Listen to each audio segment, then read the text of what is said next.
How's it going, everyone?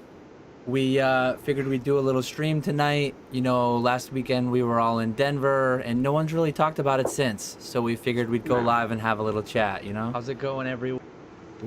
Not enough. Yeah. So how are you all tonight?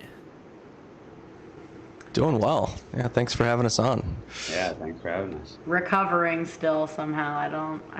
I'm too old for these things, I feel like, Yeah, Rock went live last night, and I'm like, man, I want to go on that, but I ended up going to bed at like 9 p.m. because I'm still not recovered from lack of sleep in Denver.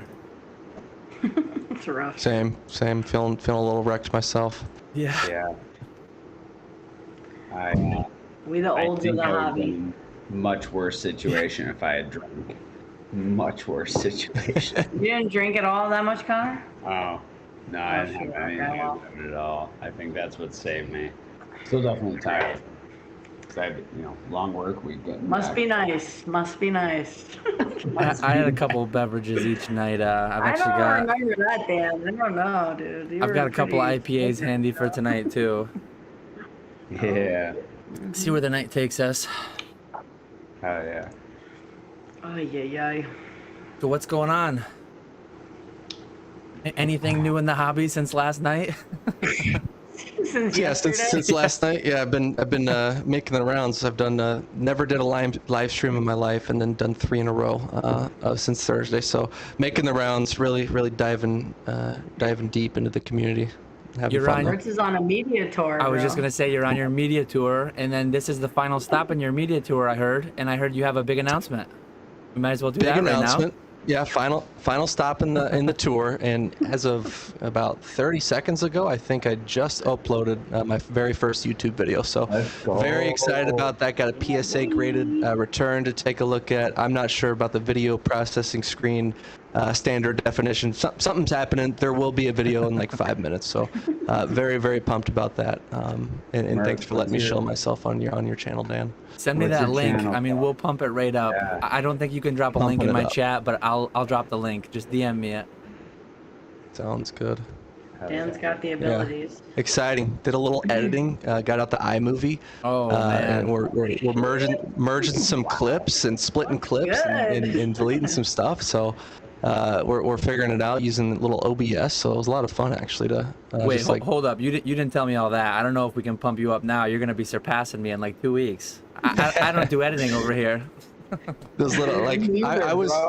Yeah, I did like a one take like introduction, and then I watched it back, and there was just a ton of like it just like didn't sound super awesome. So I've done some video editing in the past, and I was like, you know what, let's just spice it up, make it sound a little bit better. That's incredible. Nice. I have videos where I literally just like forget the name of something in the middle and just let it ride. So kudos to you for putting the effort in. I'm pretty. Yeah. I realized also that like this is the first time I really like heard my voice and like listened to it, and it's weird. I kind of talk like Barack Obama a little bit, and it's like so that's something weird. I like sometimes I'll get like real serious, and like so Mason called Mertz is Obama-esque. Okay. Yeah. Mason called me out on it yesterday. We were talking about waifus on one of the I think on Jake's channel or your channel, Connor. And like my response was like super politically correct, like about waifus, and Mason called me out in the chat, said I was talking like Obama. So, but that's fun. So it's just fun to like get out there and put yourself out there. So having a lot of fun. That's yeah, awesome, good stuff. Dude. Come to the rabbit hole. I'm probably gonna do this instead of the chill and chill this week because it's more fun hanging out with you guys and. Well, if you want to do some shilling, we can do some shilling tonight too. I mean, I'm just shilling you basically. Like, what are we doing? Like, just I got homie scam. I got the homie scam the homies a little bit this week. To the moon. Oh shit. To the moon. Anderson Page, let's go, dude. My voice is so dark, bro. It's awful. Like I still don't even have it back from Denver. It's wild. Yeah. Many live streams since. Dude, not even just me like being a loud ass. Like I just can't. It's really bad. I don't know. Maybe too many things were consumed in Denver.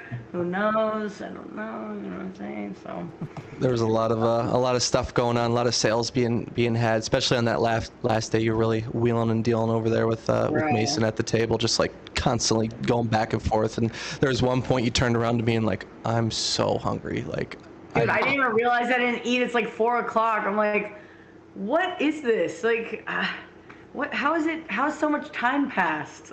Yeah, you were looking a little worse for wear. So Dude, we got you filled up. Actually, fire. It looked good. I didn't eat any, but I had to fuel you up with some pizza there. Collectacon pizza. Yeah, it was surprisingly decent. Somebody in chat. I got a couple of things. Just quickly, somebody in chat asked who everyone was. Discord's kind of weird. Like if I put my mouse over our chat, it'll pop your names up, but they're not usually there. So above me is Mertz. Top corner is Rock Pokemon. And then to the side of me is Thrifty TCG. All have their own channels. So go check them out, like, sub, do all the good stuff over at those channels. Appreciate you. Yep, we had a good time this weekend. Thank you to Swami. I haven't really talked to Swami that much since we got back, but damn, bro, that shit was fun, dude. Yeah. Really set things up for the weekend, honestly. Kicked it off real nice for everybody. For the next one, like a couple people actually asked me, like, why'd you go and only set up for one day? Why'd you go for just Saturday? For me, like, obviously I wasn't there Sunday. I don't know how it went exactly. I'm sure I would have had a great time if I set up at the convention on Sunday. But if I had to choose Friday night at Swami's versus Sunday at the convention, I'm glad I went the way I did. I don't think I would have had a better time. Saturday was amazing, but between Friday night at Swami's and Saturday at the convention, Swami's all day, for sure. Yeah, Swami's for the fun and the convention one day for the shmoney, you know what I mean? Yeah. Honestly, Dan, if you were there on Sunday, I don't make money, so thank you. Orlando will probably run two sections so that we can get everyone some more real estate. I was in the corner with half a table. I think I sold as much as I would have had I had an entire table. It was just a little compact and it worked out though. Yeah. Those cases were cool. Definitely gonna find it in Orlando. You are, Con? Yeah. Cool. I just bought my tickets today. I was just like, well, you know what, might as well. I mean, it ain't getting any cheaper for that time of year flying from upstate New York to Florida. So shit. might as well.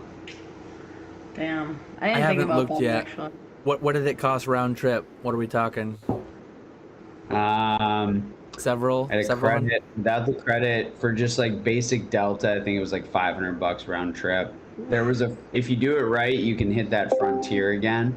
So it just kind of depends what days you want to do and how long you want to stay. But I had a flight credit, so that was kind of nice. So it didn't really cost that much out of pocket.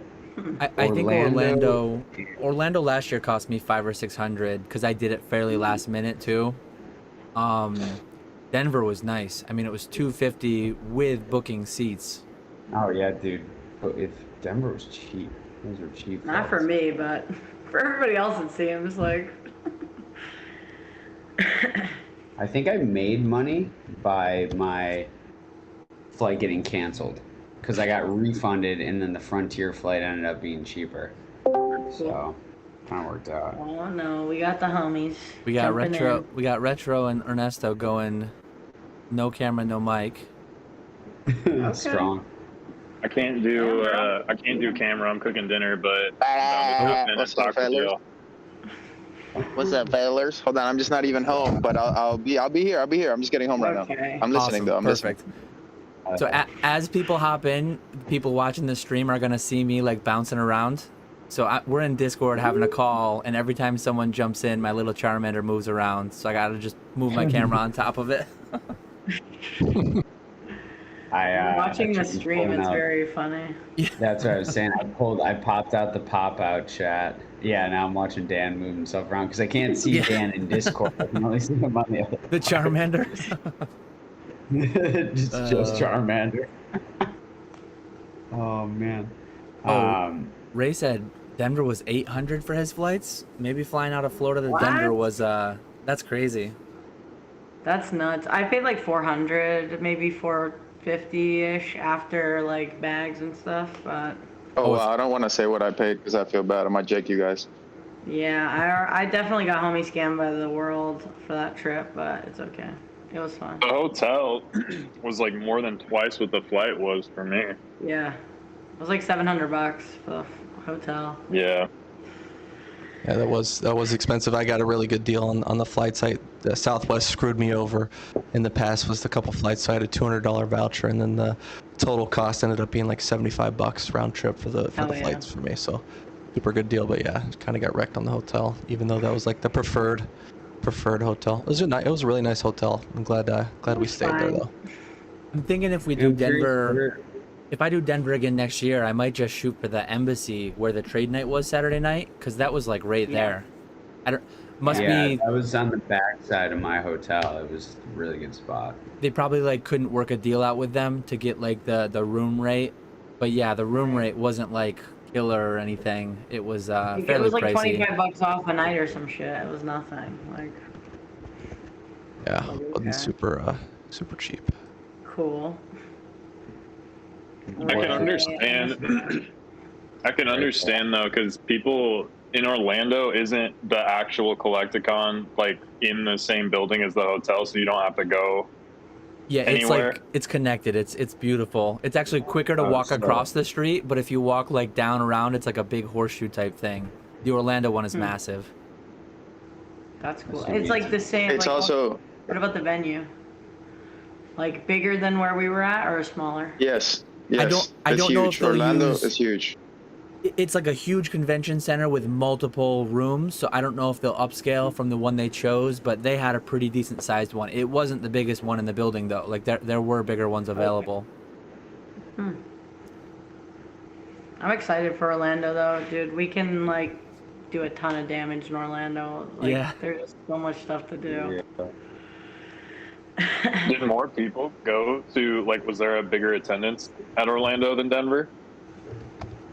You'd have to ask the organizers. I think they said Long Beach was one of the biggest, if not the biggest, but I have such a hard time trying to estimate from what I see. Like there was a time where I walked around in Denver mid-Saturday afternoon. It was like elbow to elbow through a lot of the booths. Like it was really tight. Orlando, I got there late Saturday, and then I was there all day Sunday. Sunday at Orlando definitely felt slower overall than Saturday at Denver did. I don't even remember what Charlotte was like. Like it was, I don't know. Wasn't that good, I feel like, compared to Denver, but it was still pretty poppin'. Like. Yeah, Charlotte, I did pretty well in sales. I think of Charlotte, I just think of Friday riding wheelers at Rusty's. Dude, Friday night that was my highlight. That's it, dude. Friday Collectacon. Ay. Yeah, I feel like next time getting there the Friday before at a decent time is definitely the move, because you just didn't get to spend enough time with people like relaxing and talking, because everybody's so focused on doing deals and trades and sales and, you know, walking around and looking at everything. So like you're just busy when you're at the con all day and don't really get as much time to spend with the people that you want to see, I feel like. That's what's so great about these. Like you can have a live chat any night of the week, any week of the year, pretty much. When you're in Denver, it's like I was there for 60 hours and I wanted to not sleep and I wanted to just maximize. Like there were 50 people I wanted to talk to for 3 hours each. I didn't have that many hours. So it's like you just do a little bit of everything. At the end, you're like, man, I wish I made a couple more deals. I wish I tried to make some buys. I wish I talked to this guy more, that one. It's tough. It's a tight weekend. It's only a few weekends a year.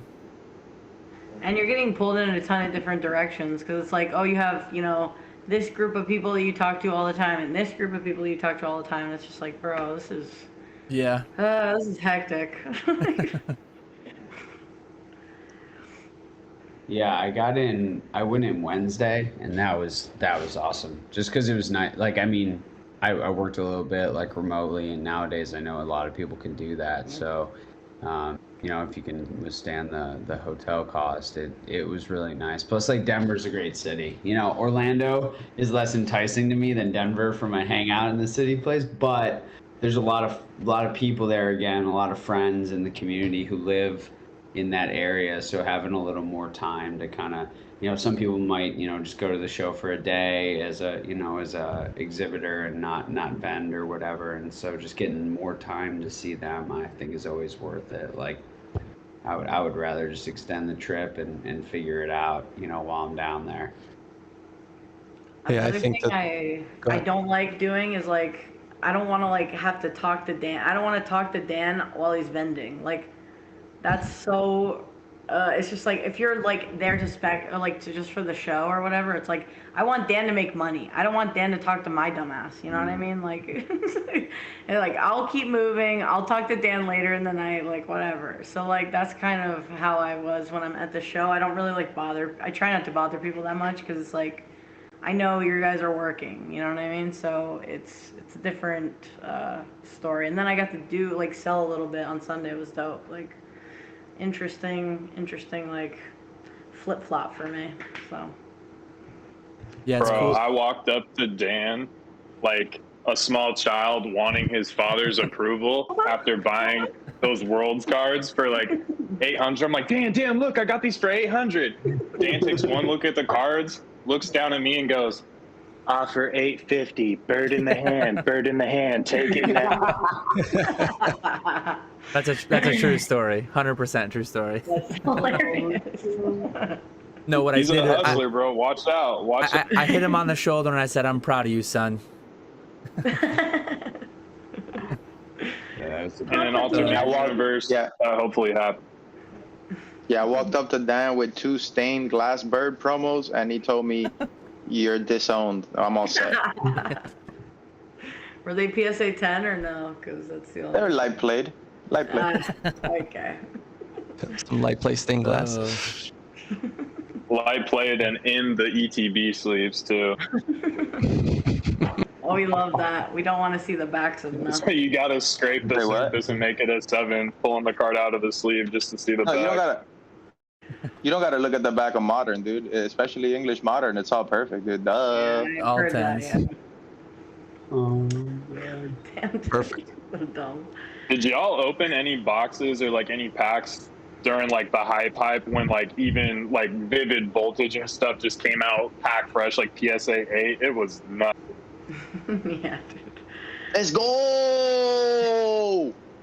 Yeah, I mean the vast majority of Pokemon's history has been pretty rough. Like the overall average is probably slightly below PSA 9.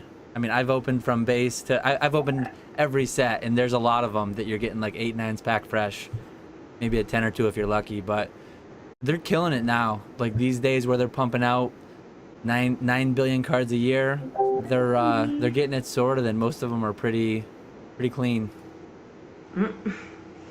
I haven't opened English in a while, English Modern, in a good while, since like, I think since Evolving's guys first came out. I think that was the last time I opened any. I've been DJing on Lost Origin quite a bit. It's fun. Not advisable, but fun. Opened the little packs from me. What are we doing? Like, it says in the Bible that God gave us free will, and most people don't know that he gave us free will to choose between wrong, which is English, and right, which is Japanese. So Amen. Oh, that's my boy Retro. Thank you, baby. Keep shilling it, baby. And speaking of Japanese, it's Ray. Yes. What are we pumping? How's it going, Ray? Get that video up. Hey guys. We don't want to see that trash bag. Come on. And I got Retro spitting Bible verses. What's happening? I got whatever you need, baby. Whatever you need. Connor, you got the Gengar, the Swami House Pull Gengar. So it had a little like dent in it, so I put this 100-gram weight on it for a while and just let it sit, and I actually think it looks better. So we're gonna find out what happens when I send it to CGC. Hell yeah. No, it would have been funnier to send it first, see what it gets, and then do that and send it. That's true. That's for science, Con. Come on, dude. What Science.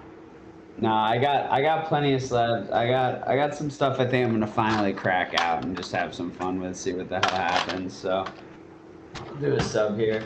I was looking at Beckett VHS sub today, but it gets really expensive just to do it for like your PC, and I'm like, I'll just kind of wait on that. Dan, are you sending any VHSs to get graded? What the fuck? Probably not.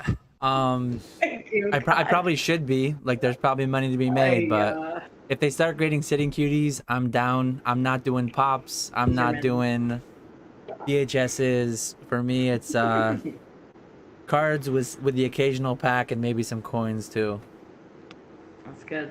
I don't get the Funko Pop grading thing myself. It's just like you're grading the exterior box. Like, aren't they all? I don't know. It's just like video games.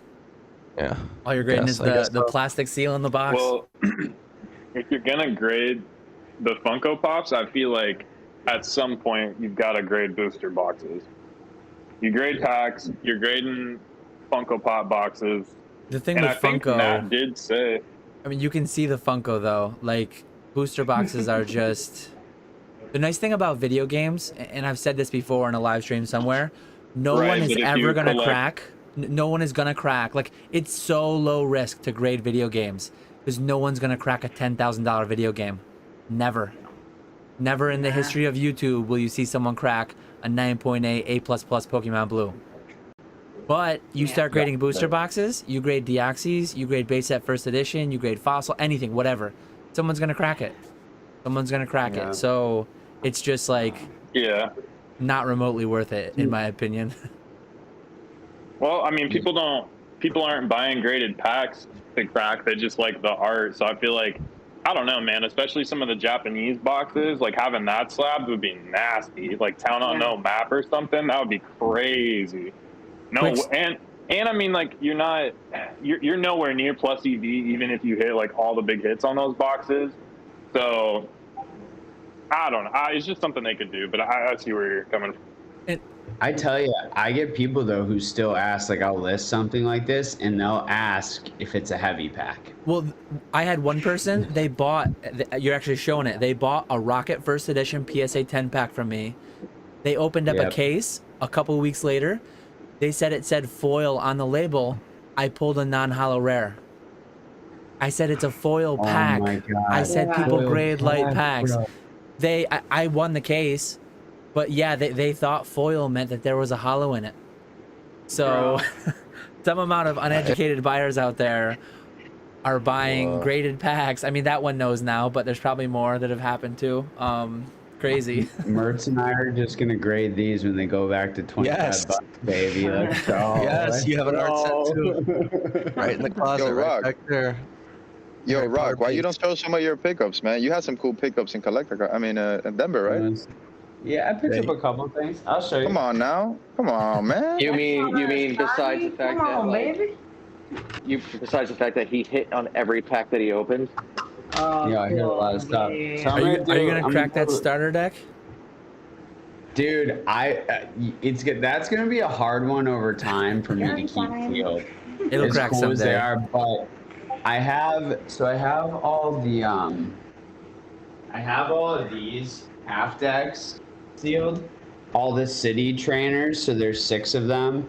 So I'm just gonna get another little acrylic made like this and put it in it, and that's a little barrier to entry for me to crack that one. But there's a magnet stopping me from opening this. Cool. Okay. All right. it's more psychological than anything. A magnet's not gonna stop me, bro. Fuck. I'm like, bro, I spent 25 bucks on the acrylic. You can't open it now. Okay. Oh, there we go. Nick. Yeah. Here. I might do a little video on like what I picked up and then how definitely were interesting things reinforced about the market and the hobby from being at a live show for the first time this year. So a lot of takeaways that definitely I think are good and bad. Good. But I picked up some dumb stuff for sure. What's like one of each? Like, what's a good takeaway and a bad takeaway? It's actually they're almost one and the same. I think like a good takeaway or a something positive. I think at least for selling for sure is that liquidity seemed really high in the like 250 and below price point. Just I saw a lot of deals getting done, a lot of stuff moving. A lot of y'all did really well vending. But that also like scares me in some ways, right? From choices people are making and hobby standpoint. And it literally made me, candidly, I came home and I listed a bunch of stuff in my PC. And I'm just like I think I might have said this last night. I have stuff that I had in PSA 9 or 10, mostly 9, sold, either bought or regraded into a CGC 9, and now I'm selling that too, and it's still like insane margin. And I just needed like that reinforcement of like, okay, like focus on what you really like and realize that there's going to be the ability to get a lot of stuff back, in my opinion. So that was one thing that was kind of reinforced for me, is that there's just certain things I just don't need. I don't need to just hold on to them, especially if they're not on display for me and I can't appreciate them every day.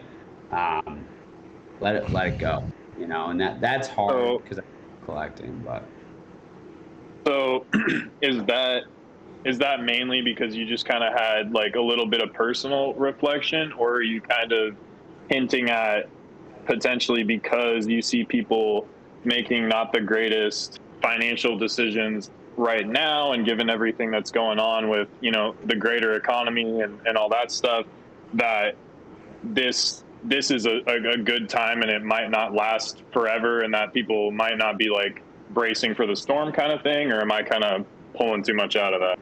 No, yeah, I think it maybe less has to do with broader, like the broader world. There are some of those things that I think affect my framework, but a lot of it is just simply like what I'm seeing going on in the hobby and how much buying I'm still seeing happening in a certain price range, where I think that in Mertz, we talked about this a little last night, where there will come a point where, you know, whether it's a year from now or 3 years from now or 5 years from now, in my opinion, certain things will finally really start to hit that below. They'll break through that floor of like the grading price that a lot of people have in their head. And I think there's a lot of common stuff that's not super unique, even in like a 9, that will just not hold up over the next couple years. So me, like being someone who like, it's pretty easy for me to like I love collecting, but I also don't like hoarding stuff. It's pretty easy for me to let go some of that stuff that I think personally is still at some of the highest prices it'll be ever. And so that kind of made me think about, and I went into Collectacon thinking, after Collectacon, I want to reassess my personal collection, because I want to kind of see how things go, and just seeing how much liquidity there is in a historically illiquid market, like broadly collectibles, made me just think about, you know, we joked about it earlier, but kind of bird in the hand, right? Like I would rather be wrong to the upside than wrong to the downside here. So there's just certain things that I can just let go of and not worry about as much. Yeah, that was an interesting conversation we were having last night a little bit. I feel like I was on one side and there were a couple other people on the other side that, you know, eventually I think that there will be certain slabs that you find in the dollar bin, you know, at these convention stores, and we're having that conversation and just to see what the floor is. But I personally absolutely think the floor is zero on some of these. You know, there will be, in my opinion, some sitting in a bin. PSA, you know, 4 unlimited Butterfree from Jungle sitting in a bin. Nobody's gonna want to buy that for $1. So we'll see. Yeah, I think everything's going up. Everything's going up $1,000 every slab. We'll see. I don't know. We'll see. Maybe. What was the opposing argument, Mertz? Like, what was the main point, I guess? Yeah. They just whoever was arguing against it was just like, the cost of grading is a certain amount, and I don't see anything going down to that level, like going past down like $11, $12, $13, like anything, and I just don't agree with that. I think there's definitely going to be some stuff out there in the dollar bin. And the biggest thing I've seen, because I've had that conversation before, and the pushback I've gotten is, I talked about the future of Pokemon, and I talked about the more mature market that we can compare it to. Sports. You go to the National. I didn't go to the National, but there are PSA 9s and PSA 10s that do not sell at $1, at $5. The pushback was always, well, there's only 900 Pokemon. Everyone's Pokemon is someone's favorite.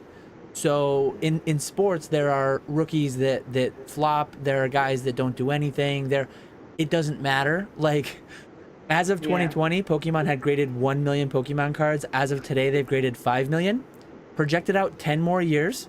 In 10 years, there will be PSA 9s and PSA 10s of Pokemon. Maybe not Charizard. Maybe Charizard, it will be a $3 bin or a $5 bin.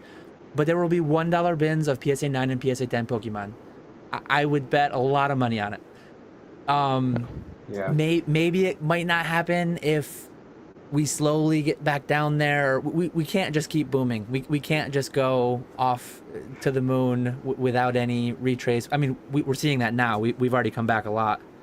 But we all know, everyone who was at the convention, Whatnot right now, in a lot of ways, is like buoying the market.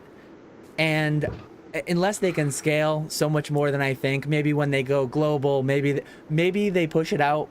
But a few years from now, but 10 years from now, I'm pretty confident dollar bins in Pokemon for sure. Yeah, and it's a self-regulating market too, so it's just hard to predict. Like, will as more supply hits, will the prices go down and like de-incentivize people from grading in the first place? So there never will be those like junk slabs to ever enter the market. So I don't know what's going to happen, but I feel pretty confident as well. Get some $5 bins. I think that's the more likely scenario is people just not grading those types of cards. I think Whatnot's a big part of why I can't see that whole sports thing with the dollar bins and stuff. Mainly because of Whatnot. People on Whatnot just will buy anything right now, and I think that's going to continue, and people will get smarter and start grading less junkier cards before we reach a point where these graded cards are not worth anything. Yeah, that's definitely a scenario where the TCG portion of Whatnot, because I talk about this a lot, like Whatnot's a lot more than just cards, right? Like we kind of are hyper focused, but they do a lot of stuff. There's like across vintage clothes and stuff like that. Vintage clothes, manga, comics, whatever. It could go back to a more traditional, mostly breaking site at some point, right? If there's just not enough demand for those level of slabs. And what I was going to say earlier is it's kind of interesting. Like I think about it like velocity of money, like velocity of slabs, right? I feel like slabs are the same slab, like this Pikachu, right, is changing hands and transacting over and over and over again. The same exact slab. We're talking same cert many times right now, right? Like, I don't want to say like the big game of hot potato thing, but just that simply people are buying and selling things continually right now. And that's not necessarily, I would offer the take, is not how it's always going to be, right?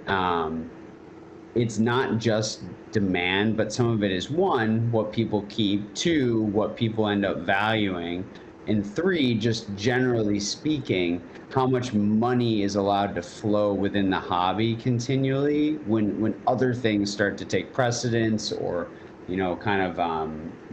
really demand wanes for a certain part of the hobby, certain slabs, certain eras, whatever. And so I think about that too, where it's like, it is very easy.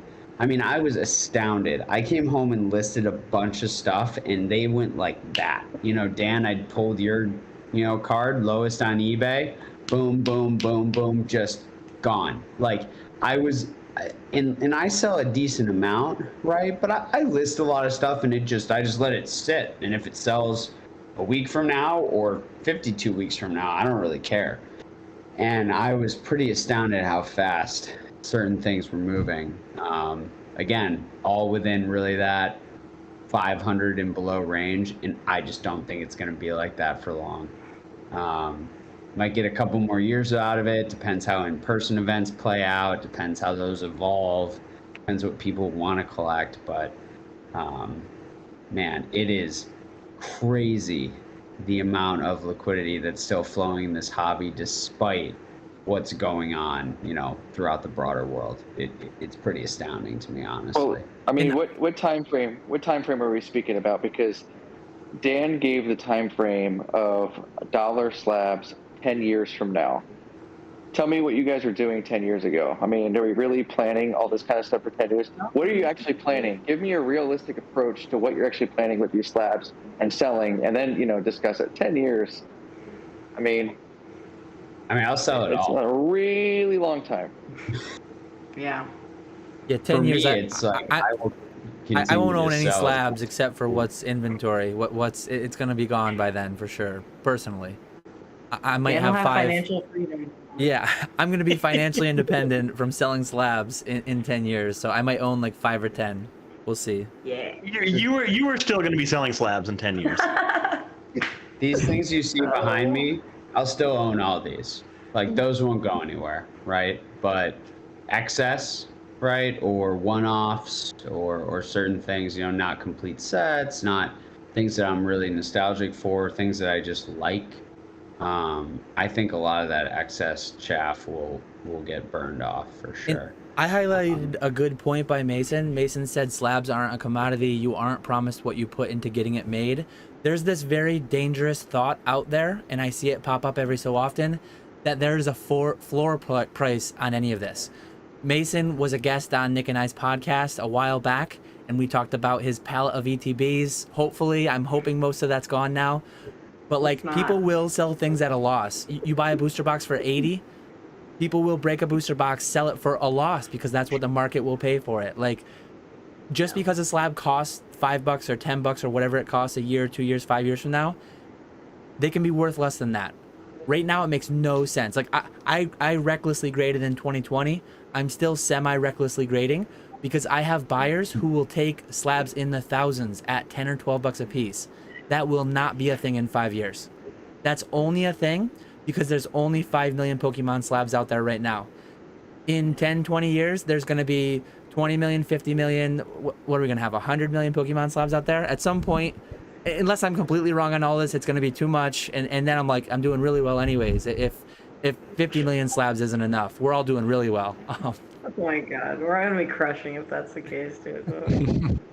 And I think you made a good point, Connor, earlier about like these cards. Some of these cards aren't ending up in the hands of like the final consumer. They're just cycling through new owners over and over. It's not the collector, the end consumer. In many cases, aren't purchasing these cards, and that's not something that's true just about junk slabs or low end or middle end. Like for example, that the Top Sun Charizard, that one single PSA 10 cert has already sold for 3 or 4 times. And gone. That same exact cert has cycled through hands multiple times, so it affects the high end too. So I think that's just a good call out. And once the dust settles there and these items finally start to hit the end consumers, that'll obviously affect the market a lot as well. I just don't think people know what they actually want or like.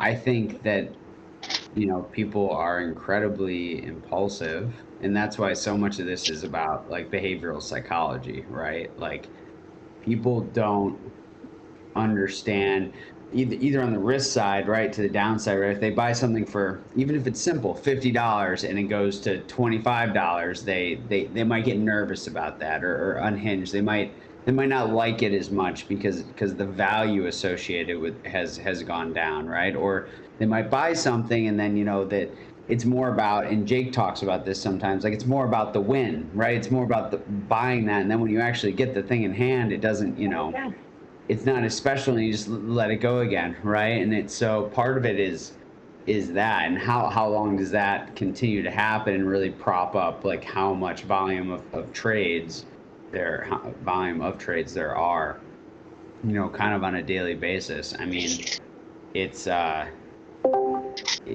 people are really, really bad at actually understanding what they like and want for sure. 100%. I need us to get over 10 people just so I can justify not having done this in StreamYard. Because in StreamYard, it would have been a little bit cleaner. Okay. I wouldn't have had to move around, but we would have been capped at 10. So if we get 11 people, I'm gonna feel real good. Got non-Denver attendees. StreamYard's way better than Discord or OBS. Once we get to 11, that goes away because StreamYard caps at 10. Oh. Yo, there's like 60 people watching though, and only 20 likes. So come on. Oh, we gotta pump those numbers. I'm Pump with those Nick. numbers, bro. I'm Chill with it to Nick. the Streamer moon. is better. Pump the numbers, shill it. Boom, boom. Yeah. Ernie, did you get anything at Collectacon? Yeah. Other Let's than see it. buns? Ayo? Hey, yo. No, I got a crazy credit card bill. I got Dan upset.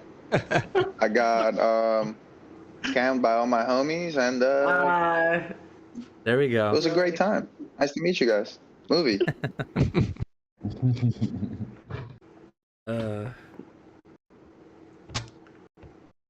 It was fun. It was fun. It was really fun meeting everyone. Like, I think the people that spend more time talking and chilling regret that they didn't sell more, and then the people that sold only regret they didn't hang out more. So I think like we all gotta figure out like what's the balance for that, because I spent a lot of my time just trying to hang out with whoever wasn't vending. So like if you know what's like, hey man, you want to go do anything at all? I'm like, sure, because I just want to hang out with my friends, you know. Or like, oh, let's go race the scooters around or whatever, right? But then that also reflected in my sales, right? Because I wasn't standing there, I wasn't hustling, right? And then I spoke to Retro yesterday, and he's like, I feel like I didn't hang out with you guys enough, because all I was doing was hustling. So I thought that was kind of interesting, you know? What do you guys think? Scooter races in Orlando. I'm in. I'm down. I was pretty bummed. I didn't even get on a scooter in Denver. Yeah. Probably for the best, really, TBH. That's probably a good thing. And to be fair, I think both days were so damn busy, I don't even know if I could talk to someone if I wanted to. The best I can do most of the time was just reach over to Nick and tell him how much I hated him. I mean, That's plenty, Ray. That's pretty much all I had. I felt like I got super lucky because like I decided to go pretty light. I didn't vend.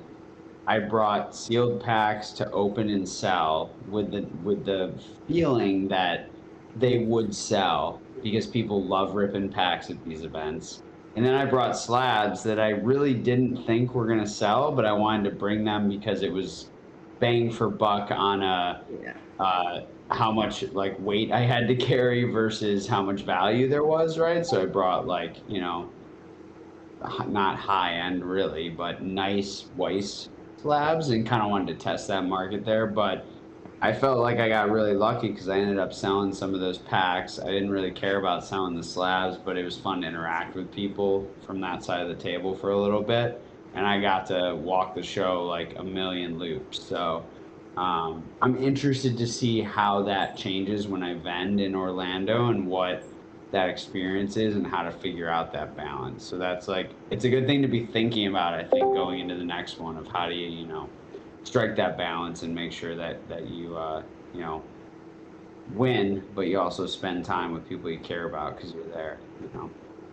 One of the big things is the way that we do it. When you have people on both sides that you know, like if you're going solo to an event and you got to go to the bathroom, I don't even know what you do really. It's a little bit more stressful. You can't really just leave a table of thousands of dollars of slabs. But when you've got an entire section, hey, talk to the person on each side of you. Like, I'm going for a minute. You get a lot more freedom, and because I took a couple laps quick towards the end, and it's a great setup, and we'll probably do 2 sections for Orlando.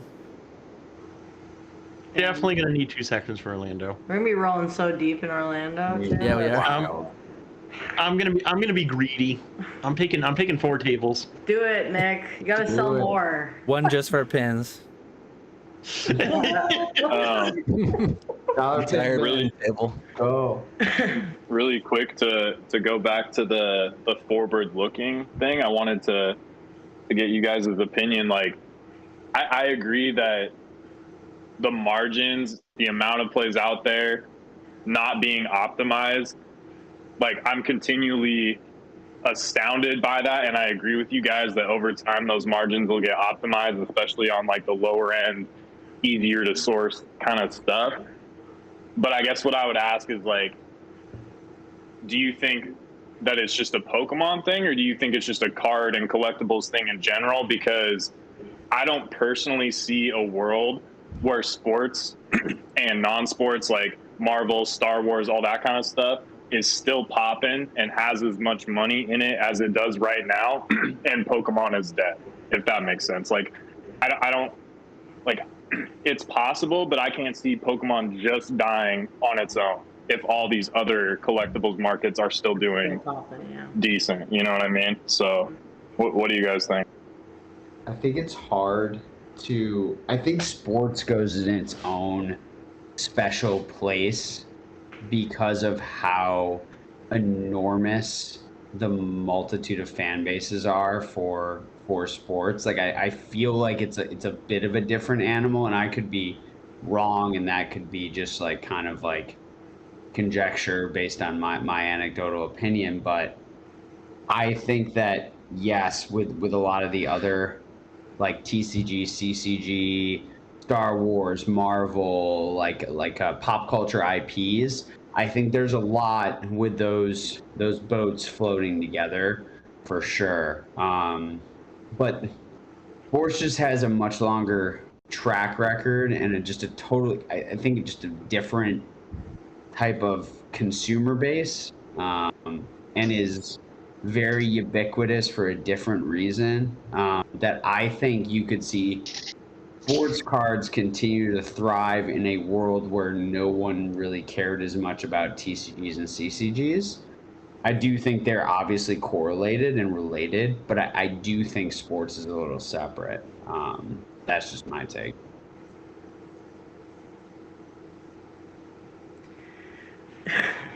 I think it's it's interesting. I think overall you could say the collectible market will probably stay pretty consistent in terms of the number of dollars going in, whether it's Funko, whether it's Pokemon, whether it's other stuff. And the big question is how it's going to be dispersed, and that question trickles down to the actual Pokemon market itself. So even if we could all say, oh, the Pokemon market's going to have a consistent amount of value in it, where's that value going to come from? And you see that with the sports market, right? Where you've got entire decades where certain things are worthless. And so I think it's a pretty easy bet to say, oh, Pokemon, one of the biggest properties in the world, is going to continue having enough collectible clout, whether through the games, through the cards, whatever, 30 years from now. But the real question is, are the cards that came out 5 years ago or 5 years from now or now are actually going to sustain their value long term? And that's where you start getting, that's why I think a lot of the arguments in favor of sort of first generation cards are really sound, even though me personally being younger, I don't have the same sort of emotional connections to them. It's that, like, they'll be the first forever, and everything else is going to be sort of in its shadow, historically speaking. I also see, like, I mean, and you can, we've even seen it, like, with CGC getting a pop report and all this kind of stuff. Like, these companies are taking measures to get better and to prepare for the long run. I actually think that a lot of the technology around cards and collectibles in general is still somewhat rudimentary. Like, I feel like I should be able to go to PSA, and if I click on a card and like, let's say I go to like base set Hitmonchan or whatever, I should be able to like click into that card and then get like a whole paragraph of information on that card's release. You know what I mean? Like, Bulbapedia is a third-party site, and like, yeah, you can get some set lists off. I guess what I'm trying to say is, like, I also think that a lot of these companies that we use, whether it be, PSA or CGC, Beckett, whatever, I feel like they're going to continue to build better technology to make this space easier to use, and also, I don't know, just like provide a better user experience. And I feel like there's incentive to do that for those companies now because there's so much money here. And I feel like that can also potentially create some sort of stickiness that didn't exist before, if that makes sense. And on that I think front, that's a good point. Yeah. I Go think ahead, Dan. there's a lot of companies in the sports card market that are doing way more of that. Like we have Pokedata, we have Pokemon Price. I've had on my to-do list for a few months now, but like diving deeper into things like Card Ladder, and I can't even think of all the other names. That's just the one that comes to mind. But there's a lot more going on that side in the sports card market, I think. So I'm excited for, like, I wish I knew technology. I wish I knew how to make websites. I love spreadsheets. Put me in Excel, I can do some stuff. But as far as scraping PSA, scraping eBay sales, putting all that together in a beautiful package, and talking about what you said, like there's so much room to grow in Pokemon on that. And yeah, what does that do to the market? I have no idea, but I would love to have the ability to put that together. And there's some people working on it, but it's way further ahead in sports. Yeah, and we're already seeing it happen, like with all these vault services popping up. You got the eBay vault, PSA vault, merging with Golden, PWCC obviously as a vault, and just their partnership with CGC and Beckett, and they're trying to create new technologies. And I'll just be interested to see with how they merge the digital, kind of like what Retro was talking about, like the digital world with the physical cards, and maybe having, you know, within the vault, you know, it's a informational experience, and you can learn about the history by viewing other people's vaults. And I'll be interested to see how that works and how everything is merged together with NFTs, and it'll just be really interesting to see what happens. I think so many different services and apps are popping up left and right, and interested to see where all the dust settles. Sports is where the really handsome men are scoring goals on each other, right? I think that's what they do over there. Okay, cool. I was just trying to be on the same page as y'all. What's up? What's up, Smith? What up, Jake? Who's taller, Jake? The I didn't get the measure. only person taller than Dan is God. Okay. Confirmed. We measured. What about Rudy? Isn't Rudy pretty tall? I think he's over 6 foot. I bet my whole bankroll on Dan. Any tallness, my entire net worth. Go ahead, though. Well, if Kanto Shark ever shows up, you're in trouble, because I think he's 6'7". I think one of the things a lot of people don't realize just watching the video is it's not just that Dan is tall, but he is like a buff guy. It's like I would not want to fight Dan. Like he seems like he's got his shit together in that sense too. I don't know what I was wearing, but I'm not buff by any means. It's like clearly, it seems like you've just been like picking up so many cards over a long period of time that Yeah, low curling weight, those lots 5 of row reps, boxes. lots of reps. Yeah. yeah. Is this really happening? We can't talk about the man's attractiveness. Okay, I'll leave. Come on, for real, dude. All I'm gonna say is if Metazoo doesn't make a card in Dan's likeness, I'm never opening another Metazoo pack ever again. Yeah, sorry about that. Leaving. Well, what percent of a Metazoo run do you have to buy before you get your own card? Because I think Dan's getting up there. Seriously. I think Rudy's, Hey, don't you Rudy's probably doing 1% 10%. of the entire run? Rudy's probably doing 10%. Only 10%? Yeah. Did you ever get your Metazoo shipment? That's a sensitive subject. Ooh. Uh-oh. I'm assuming it's a no. It's not on Metazoo. They had it here Thursday, but the local freight company, they're just not giving it to me. I don't know what they're doing. They're clearly ripping packs. Yeah. Wait, come on. Yeah, they're ripping weighing down. cases. What do you mean? Yeah. Crazy.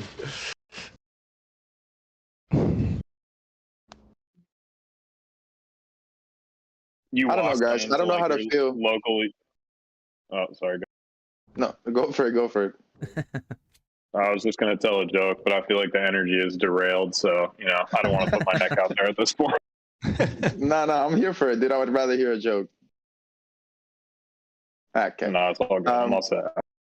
Am I the only one that was a little sad that the Whatnot streamers just like bought every single card Retro has worked so hard to get? Like, it's just like, yeah, well, how much is it? 42,000 million? Got you. It's just like, no problem. Like, didn't your soul die a little bit knowing that like, I don't know. Shout out to Josh. Like, respect the grind, but it's just like, I don't know. What did you guys think about like the Whatnot guys and their attitude and just like wanting it all and like being hella rude, like get out of my way? Like, I didn't like that personally. I was sad they didn't come back again. What are you talking about? I was pumped they I'm came there to and sell bought product. everything. Yeah, Their money's just as green. I was surprised, honestly, that they would, because, I feel like I maybe had like $1,000 in sales up until the last like 45 minutes, and then I printed. And it was like 2 or 3. I didn't even know they were Whatnot dudes. I just thought they were whales. But like all my stuff is like low pop, mid-gen, Japanese promos, you know what I mean? So like kind of niche stuff, I guess. And it was interesting to me that they were like buying $200 to $500 cards. I mean, I guess that I'm not on Whatnot, so I don't really know the kind of stuff. But I had figured they would be more interested in slabs like your baby shinies, shiny GXs. Like it's interesting to me that they would be putting like a Sceptile, from Ruby and Sapphire. Like that would be something that they would put in like a mystery game or whatever they're going to do with it. So I was surprised that they were even interested in that kind of stuff, honestly. You need bounties though for a lot of those people, right? So you need something higher end to have in the background that people are overpaying on other stuff for to potentially win. So never discount that, right? Never discount the medium end like shiny object to put in the background to force people to pay more for lower price things. And like the economics are real for them. It makes total sense for them to drop 200, 300, $500 on a slab like that. At least in my opinion, that's been what I've observed. They didn't like lowball me either. Like they didn't want like 30% off market. Like pretty much everything I sold to them was like recent sold minus eBay fees, and they were like happy to pay it. I was like, okay, cool. Like, I could whereas way off. Plus Dan and Nick to this, right? Like it's all inventory, right? If those people are running a real business and optimizing it correctly, like there's a lot of benefits to having the right assets, so. Yeah, the one thing I will say that was redeeming was Tyrannotarded and a bunch of her group came over, and she looked and she immediately noticed that I had an unlimited Japanese card, and like she knew that was unique and rare basically. And so that was cool, I guess, because it was like, oh, someone actually cares that like I have an unlimited Japanese card. You know what I mean? So that was redeeming. And like that was the only person the entire time that even said anything. So little stuff like that, I guess, makes it matter because that's something I care about. But ultimately, to most buyers, they're not even going to know or really care about that probably. Can somebody explain to me what these bounties are? What does that mean? Like I'm out of the loop on that one. Sure. So let's say I'll give you a simple example. A pack the bidding might start at $5 on a pack. That pack should go for $10. But if you spend $20, you get an entry onto a spin wheel to win XYZ in the background. So if they can do that enough times and make that extra margin, aggregate the community ends up overpaying for the object or the prize that's on the spin wheel. It's just like a raffle casino with more steps. It's a casino, and the house always wins. Yeah. So that's So pretty much. Pretty much. So, but people love to gamble, man. They love to have a chance. So, I think it's interesting. We had a really mixed experience with Whatnot streamers. I think we had both pros and cons. We had a real good pro where we sold a lot of like $1, $2 cards, which we'd otherwise put on TCG Player. And if you're on the direct program there, they take a 50% margin on everything, which given the price we're paying for these cards, it's fine. We still have a margin there, but obviously I'd prefer to sell with zero fees here. And we had a Whatnot streamer, for example, came in and just like cleared me out of those like $1 and $2 cards where the margins would be the worst in terms of fees on an online platform. So that was super helpful. But more broadly, a lot of streamers that came up seemed pretty entitled. And we didn't appreciate that in the sense where they were pretty much across the board offering, I think, 20% below market. And to me, I understand for people with a lot of inventory, it's easier to just move it all at once. But for me, it's like I can just literally put it on eBay the next day, and eBay's fees, whatever, 13% plus shipping. And I would just prefer that. And I think the way a lot of them talked to me was in a way as if like, you don't get it, we have fees. Like, we can't just buy our stuff because we have to pay these fees, as if like we are not also business owners and we also don't have these costs of fees and everything else. So like, we're relying on the same sort of system that you are. And it's not like your problems selling on an online marketplace are unique. So I think some streamers were good, but overall, I think a lot of the ones we interacted with felt like they were entitled to product at, standard 80% rates, which fit some people's sort of selling goals, but for us was just like kind of irritating to deal with.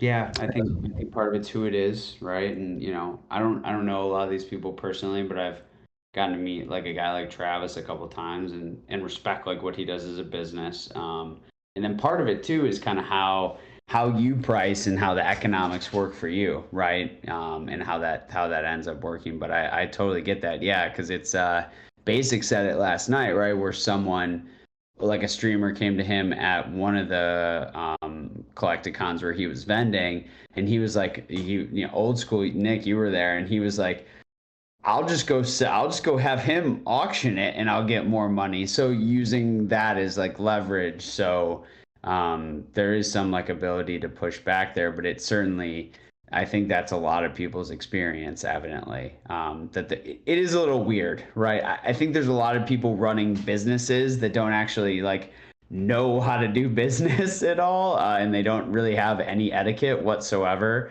And that's a problem I run into a lot in the hobby, I think. People are learning, but people also are like pretty bad at like kind of simple like business etiquette. So heard for sure. So Travis, actually, I think he came to my table first in Denver, and I had no idea who the guy was. And all I saw it was a dude who was just pretty strict in his pricing. I didn't really take any offense, and I guess I could see how some people could see him as brash, but I just thought he was pretty shrewd, obviously intelligent, and knew what he was talking about, and just more than happy to.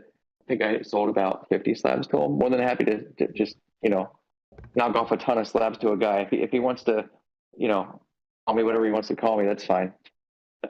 Yeah, that's the thing. Like when he goes around our whole section, you give me 80%. Scroll my eBay right now. Link should be in the description. 80%. I will give you anything, especially if you're taking 20 plus slabs. So when he does a whole lap, and he because he spent a few grand with me, he spent a few grand with a couple people down the line. Maybe when he's doing the lap, he just thinks it's going to be the same thing. Every seller's different. Every inventory is different. So yeah, I mean, there could have been. So if and when you see them again, I guess just say like, I'm not looking to move everything. Prices are firm, whatever it may be. But I've sold to those guys, him, Cloud, probably a couple others.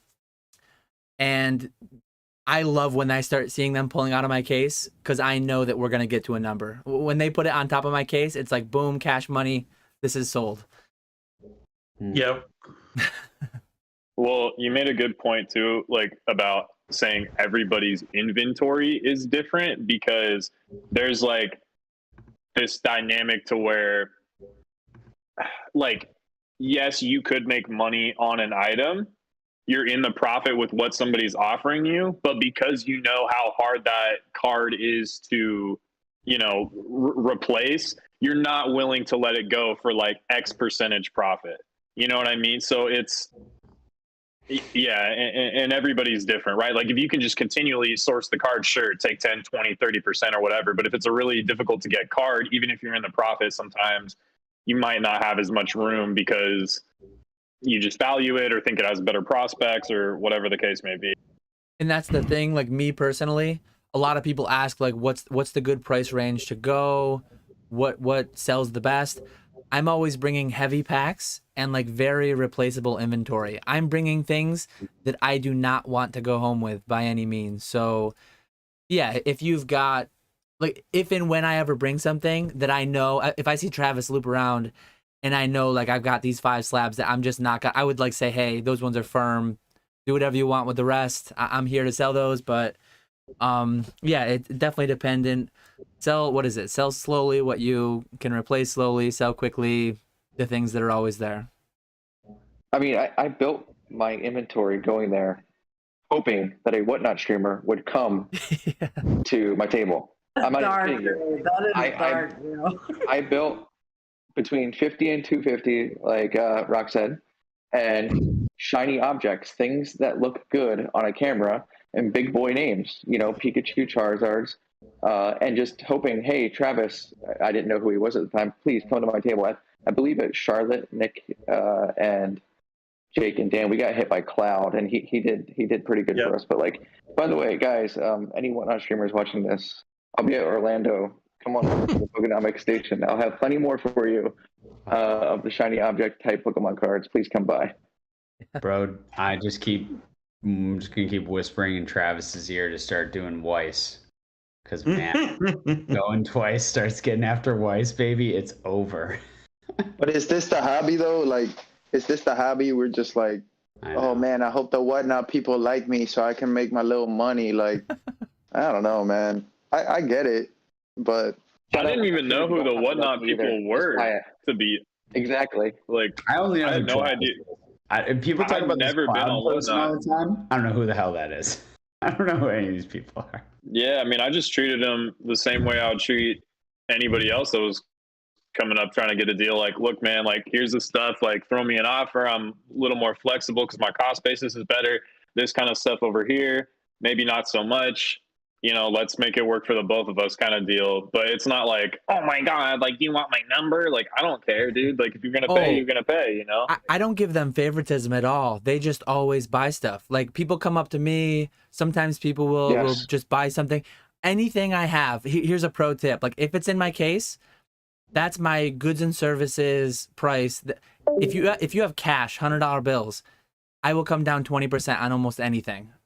I shouldn't be saying that. I say a lot of things on YouTube that I probably shouldn't be, but like, cash money price, I do not want to go home with anything.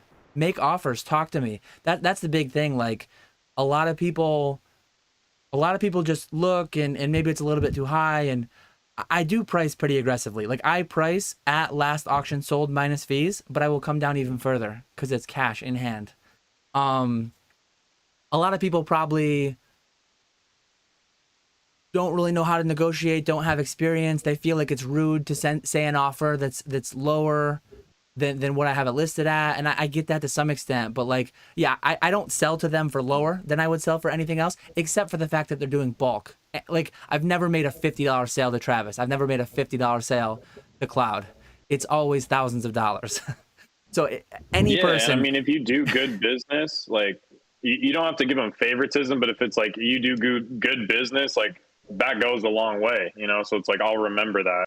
Yeah, exactly. It's part of building that rapport with certain buyers, and they remember you. I mean, we do the same thing. I mean, I know we're talking a lot about selling out, but I do the same thing on eBay, right? Whether as a buyer or a seller, right? I know, Dan, I know you hate when people talk to you on eBay. You just want it to be sold and never talk to them again. But like, I always message someone after a sale and ask if they need anything else or there's anything they're looking for. Like, and I have the luxury of doing that because it's just a side thing and my volume is really low. And with sellers, like, I always kind of just like try to build a little rapport there because it can go a long way in the future. Like, I have people that come back and feed me stuff that I'm collecting or come back and ask me for stuff. And so part of it is building that. And that's really what it comes down to, right? That's where you introduce a healthier part of the whole ecosystem is relationships being built within that, and trying to cultivate some of that. At least that's my opinion where I operate, because it's not a full-time business for me. So I have that luxury of using it as a component of my community building. So yeah, I just think that's a smart way to look at it. Just a smart way to run your business, develop relationships. The people will keep coming back. Just really smart way to look at it. I wonder what, how much are we relying on this Whatnot community, the gambling community, for propping up kind of the bottom line of this hobby? Like, I wonder how much it really plays a factor into it. Like, if Whatnot just disappeared and that buyer base went away, like, how big of an actual effect would that have on the market prices? Just interesting to think about. It may actually be forced It would to have a eBay major make better effect on the low buys. end. Not every seller though is doing all the really Whatnot. As far as I've heard, I don't really go on there to buy much, but I think they've cracked down on the really bad raffle type duck race bounty, exorbitant bounty. There are some sellers out there that don't do any of that at all.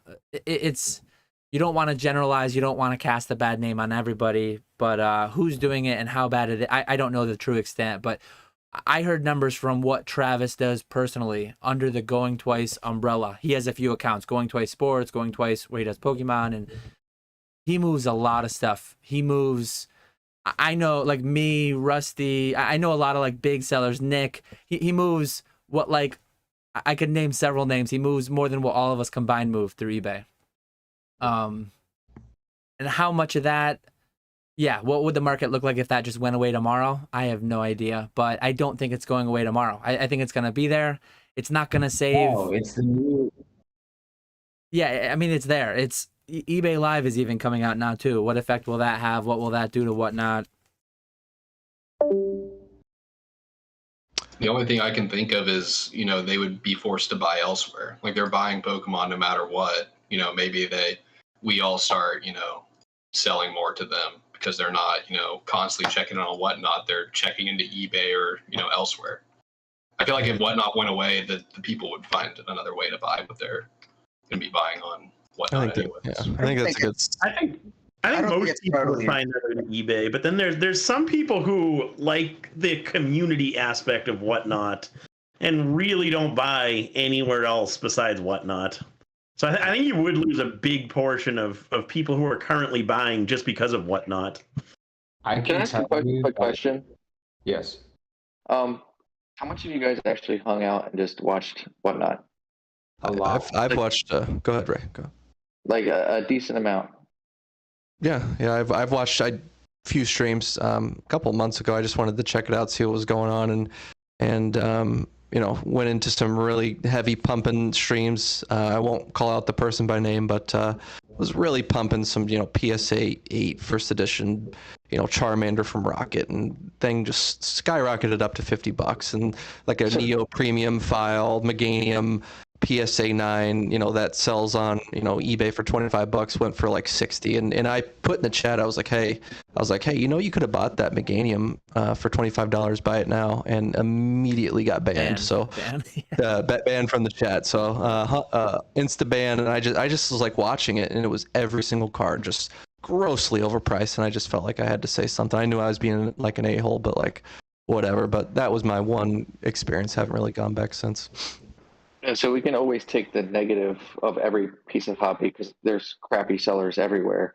But I mean, I can shout out Civ, the guy who bought the FPO packs. He's a great dude, and he's a Whatnot streamer, and he's really honest with his people on a daily basis.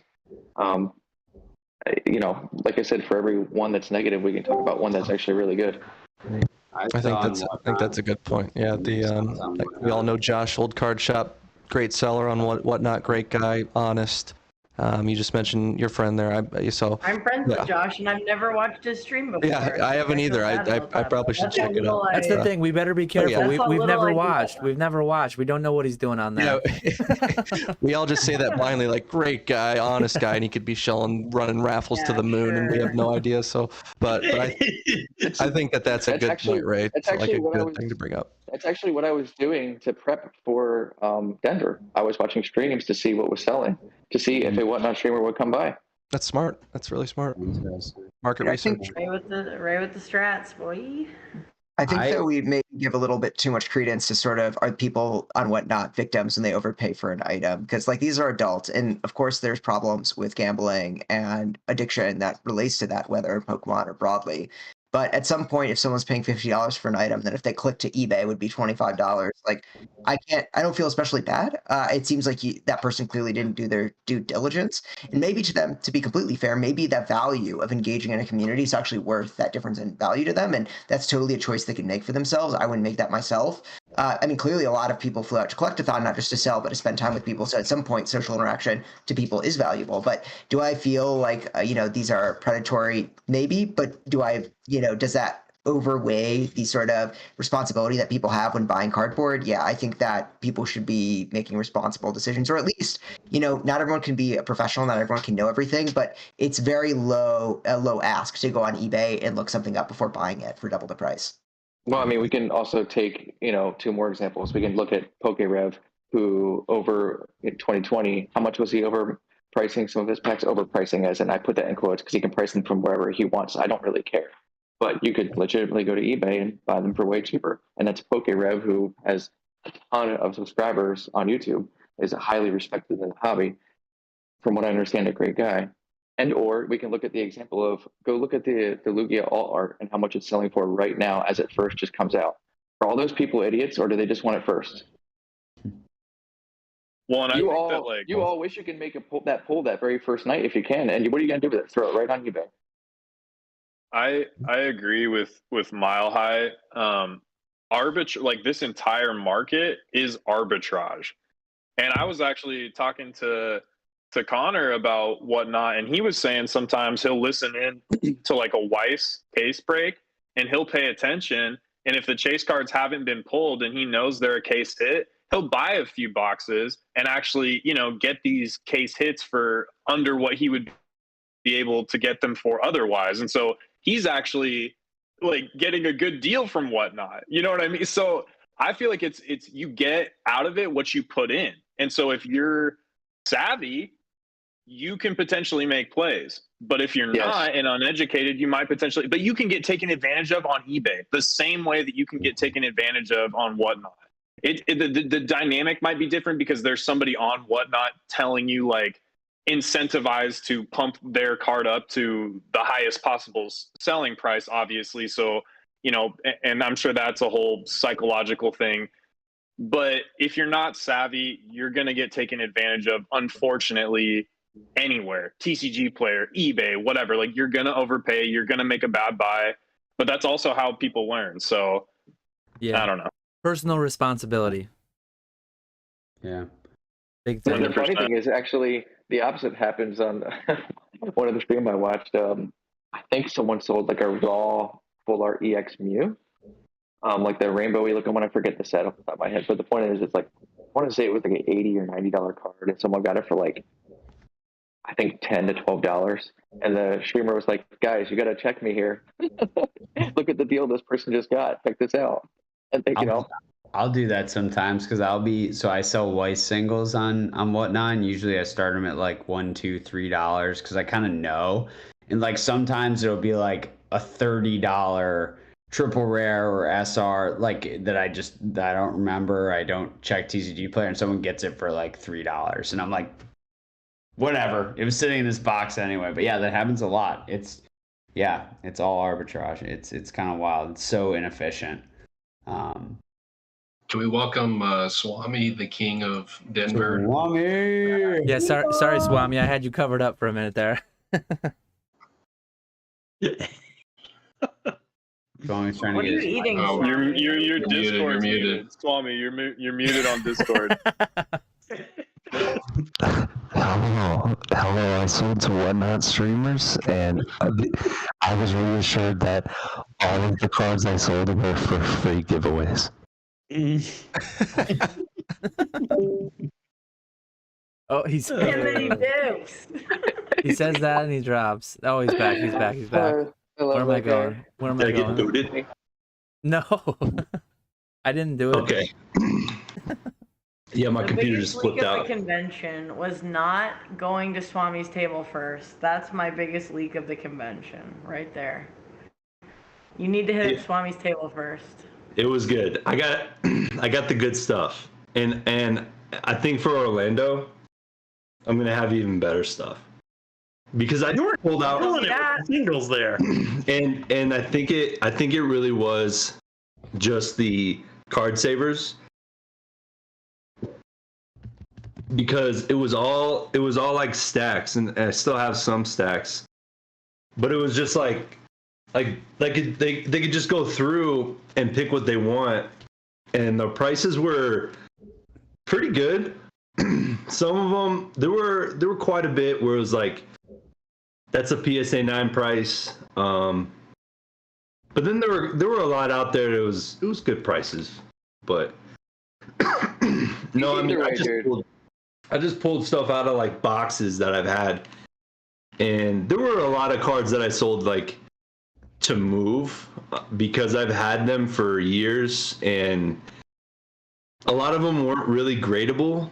So I don't know. I probably did sell a lot for a really good price to some whatnot streamers. But they're cool cards that people will want. Like, yeah.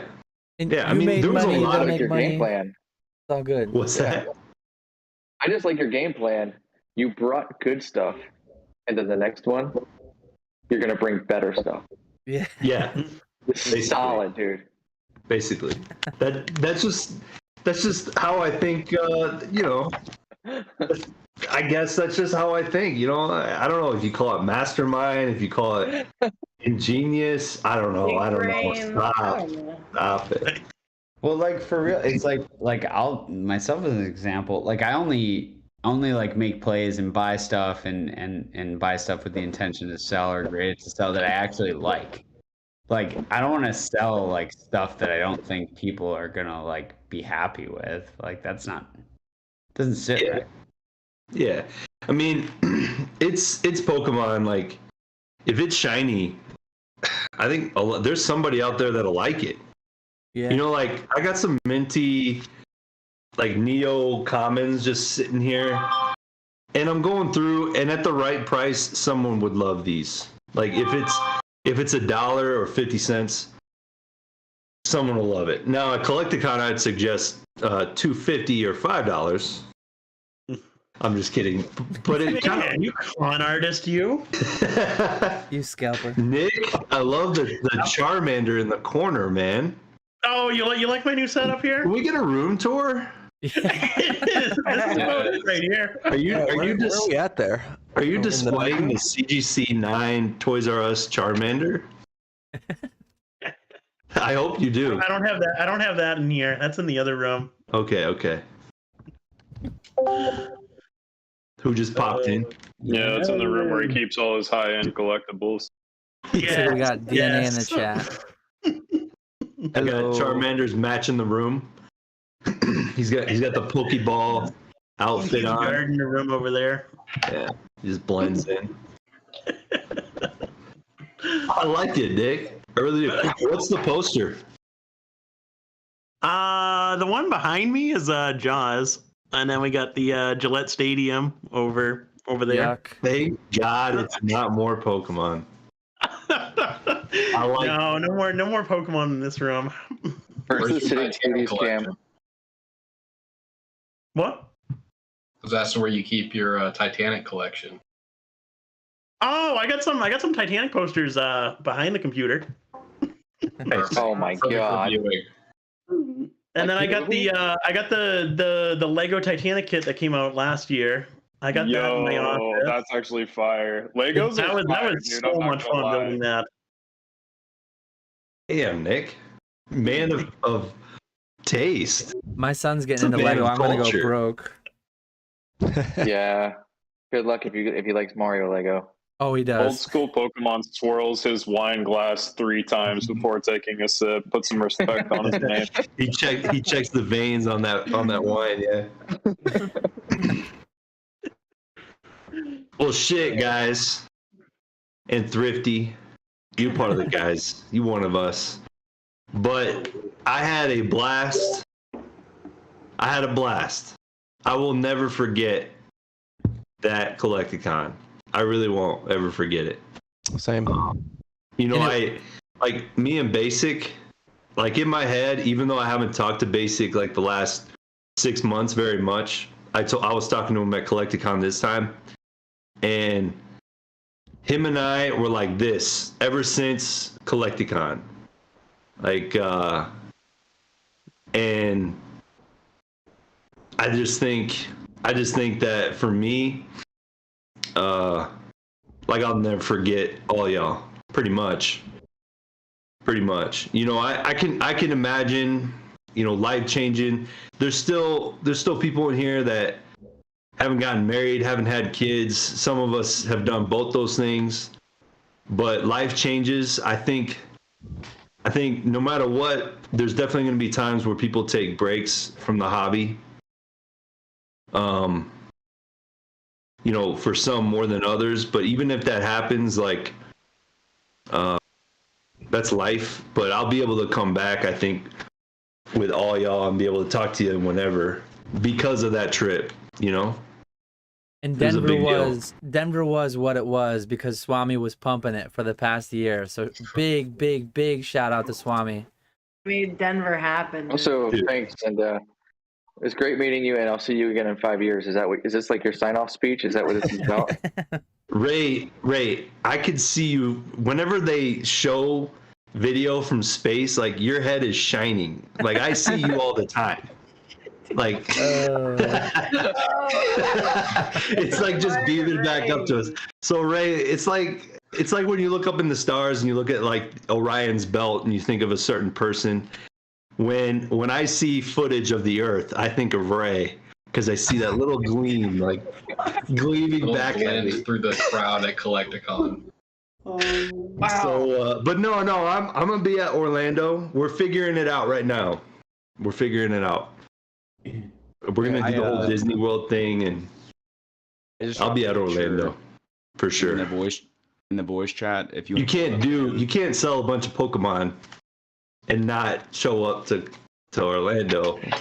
Like I think it'd be great if we could show up and I could sell enough to pay for like a Disney World trip and to hang out with everybody. Like I'm in. Let's do it.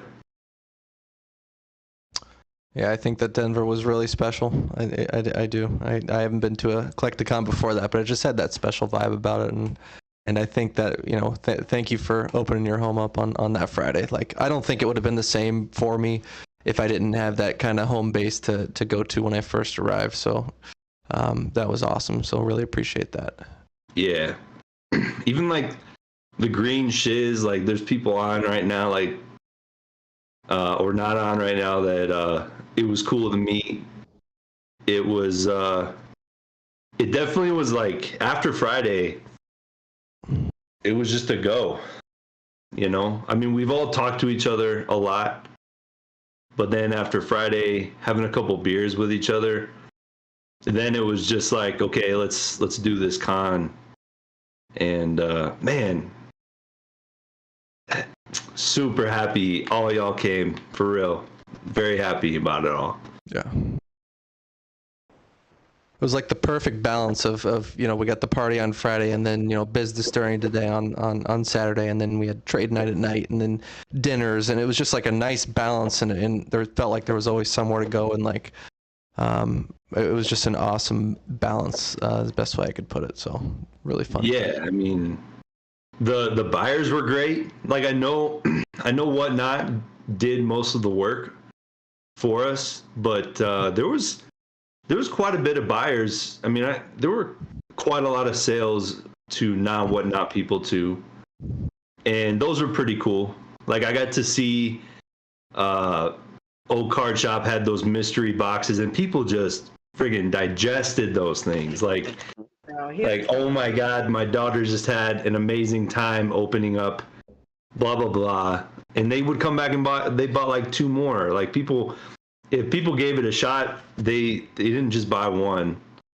But it was cool. I mean, you turned around and you see all these friggin' faces there. You see Old Skool, you got Catch 'em All, Jake, Retro, DNA, Mason. Like, what is this? What if Gem Mint was in the corner for a little bit? I mean, it was just like, holy shit.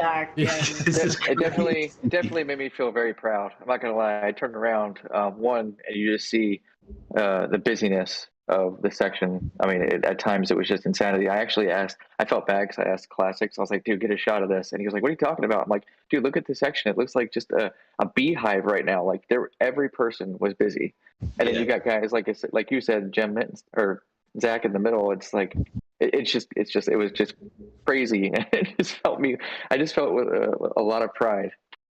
There's Hell a yeah. distinct shot in my head of like coming around the corner and seeing y'all's section from like down the lane, and it was just like every edge of it there were like layers of people like that. Yeah. That got me so jazzed up because I was just like so pumped for y'all, and just like it felt good too because that like it like felt good, you know. It felt like everything was in a good place, you know. I had Classics putting out his little box at my table. I was vending with Classics, dude. What the hell world is this? Like to me, I kept thinking like, where am I? What planet is this? It was nuts. I mean, Classics, shout out to Classics. I can't wait to see his footage, but I love that guy. I think that guy's awesome. Yeah, I've talked to him for like a couple years now, and he's vending with like he just had his box of fire, like absolutely. It's just some extras that I had. Thought it might help pay for the trip, and he's got like pure heat. You know, it's just like what is going on? It was crazy. He cool. was one of my favorite people from the entire trip. Matt, just like the nicest, most genuine guy. Super smart. It was filming stuff. Just like a pleasure to be around. I loved talking to him a lot. There's the green shiz. Green shiz, Josh. Love talking to you too. What's up, Speaking buddy? of great footage, Green Shiz, your footage that you released the other day, that video was fantastic, man. Thank you. That was a good video. Yeah, I really enjoyed that. Y'all hear me? Just out of curiosity. Yeah. Yeah.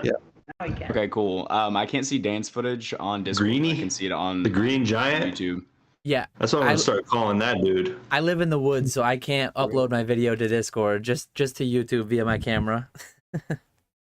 Okay, if you wanted, and don't feel obligated because it's kind of like a raw picture, but if you want Mile High, sure. You've been going to shows, man. You can tell you've been going to shows. Tommy, Right? can you hear DNA? I couldn't hear DNA.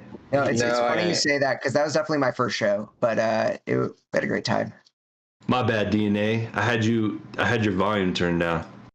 Oh, thanks. My bad. Sorry. I'm like talking over this guy. Didn't want to hear from you. We find out who has who muted. Yeah. Probably background noise. Well, he fell asleep one night. He's like snoring and shit. No, I didn't. That was Phil. Felipe, dude. That's Felipe all day, bro. What are we doing? No, I was saying if don't feel obligated, but if Dan wants to share that picture that I put in the voice chat, feel more than welcome. That sums up Denver for me. There's drinks on the table, 4 different TCGs, pack wrappers everywhere. I think that's my favorite picture that I took out of Denver. Oh, there it is. Yeah. I think didn't I take have it up any there. pictures. Dude. I don't know what happened to me, but I just didn't. I just was in it, you know. I was like, like on Sunday, I was like, oh, photos, right? That's a thing.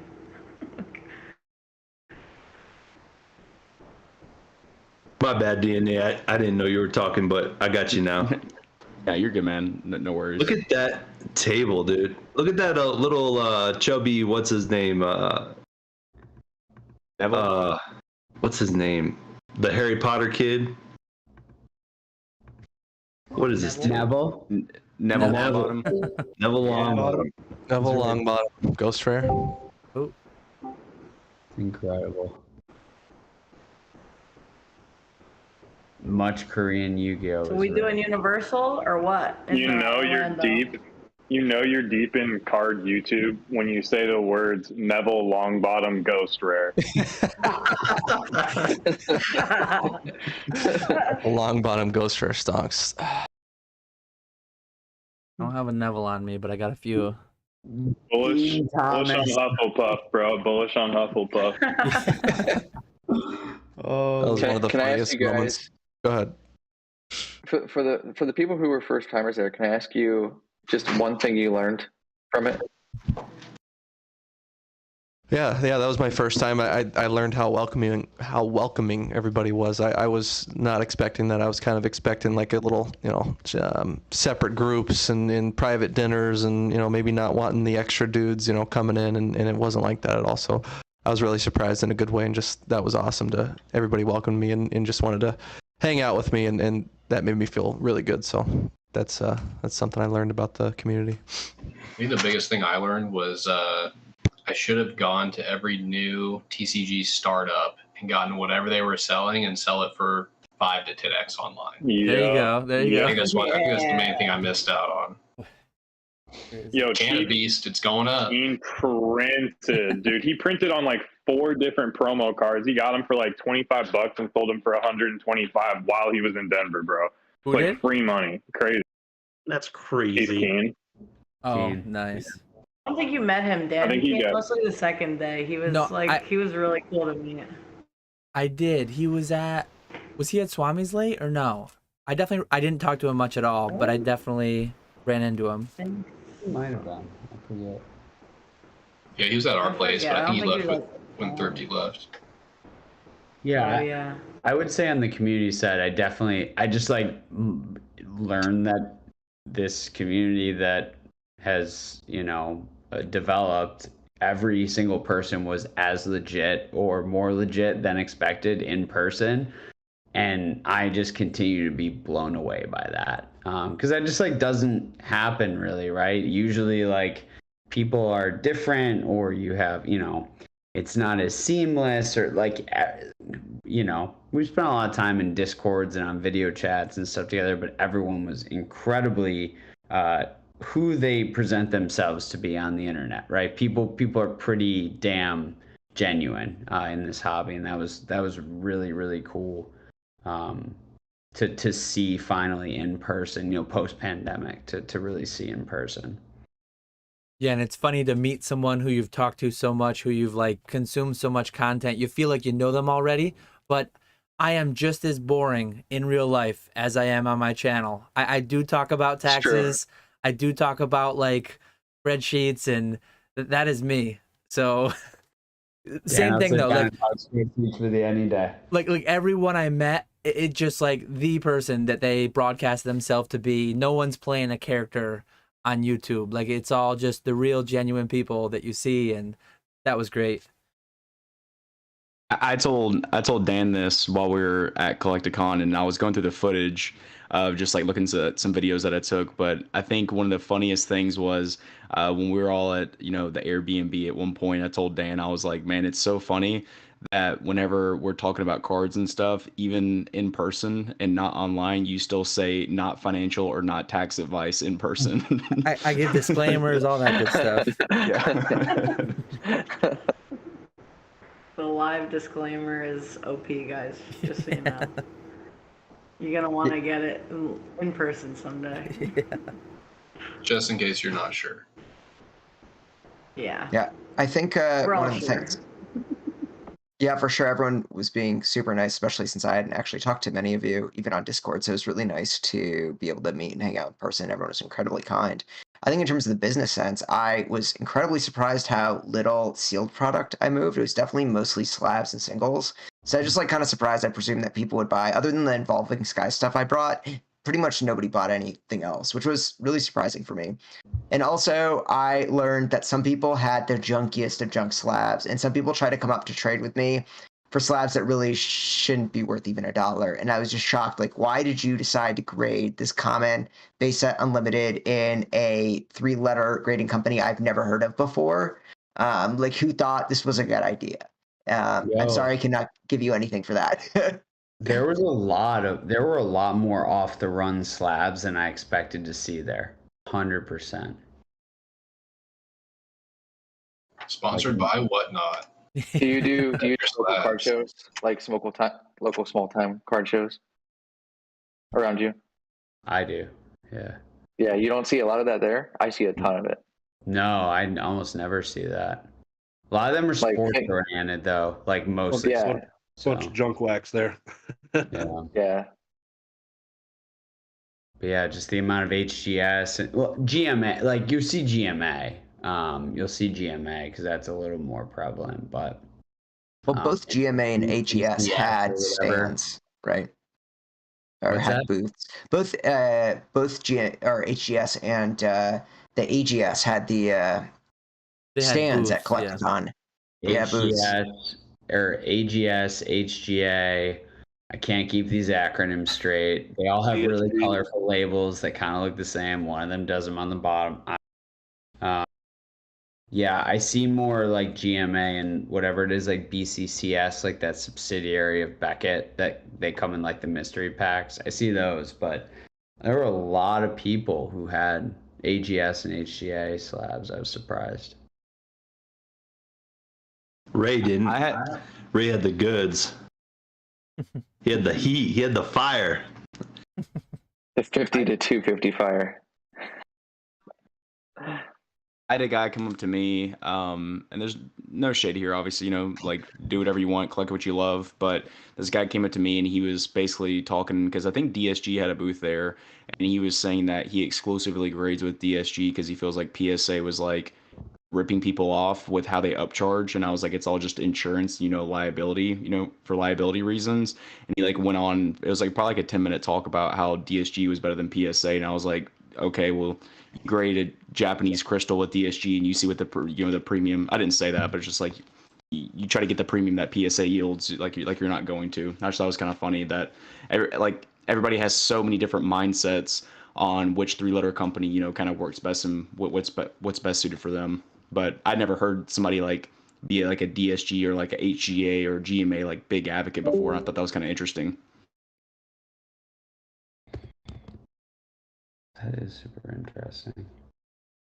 So this is my second, but the one thing I learned is that I will definitely be bringing a binder to the next one. I couldn't fit a binder this time, but the binder brings the people in.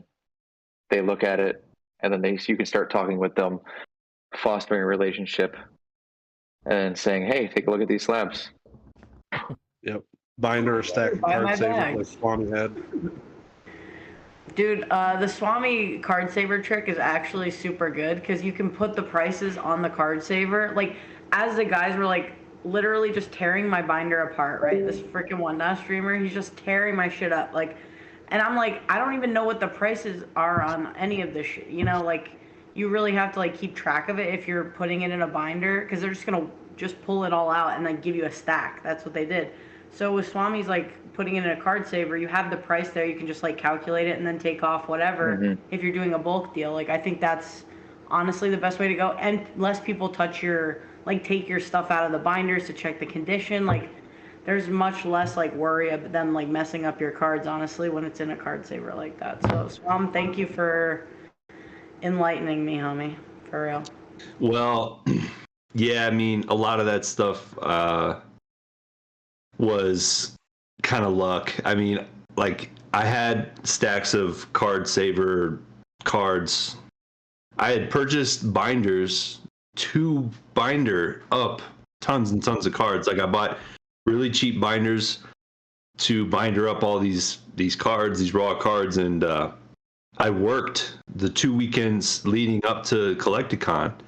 So literally, I just started grabbing like cards already in card savers, and luckily I had a ton of like 8s and 9s, you know, cards I knew wouldn't 10, but I had card savered up so many cards during the boom that you don't really want to grade anymore. Like, it was kind of like the perfect storm to have that type of inventory, and then it just worked out to where I was like, all right, well, I'm just gonna put some prices on these cards. It was like the luckiest like bailout ever.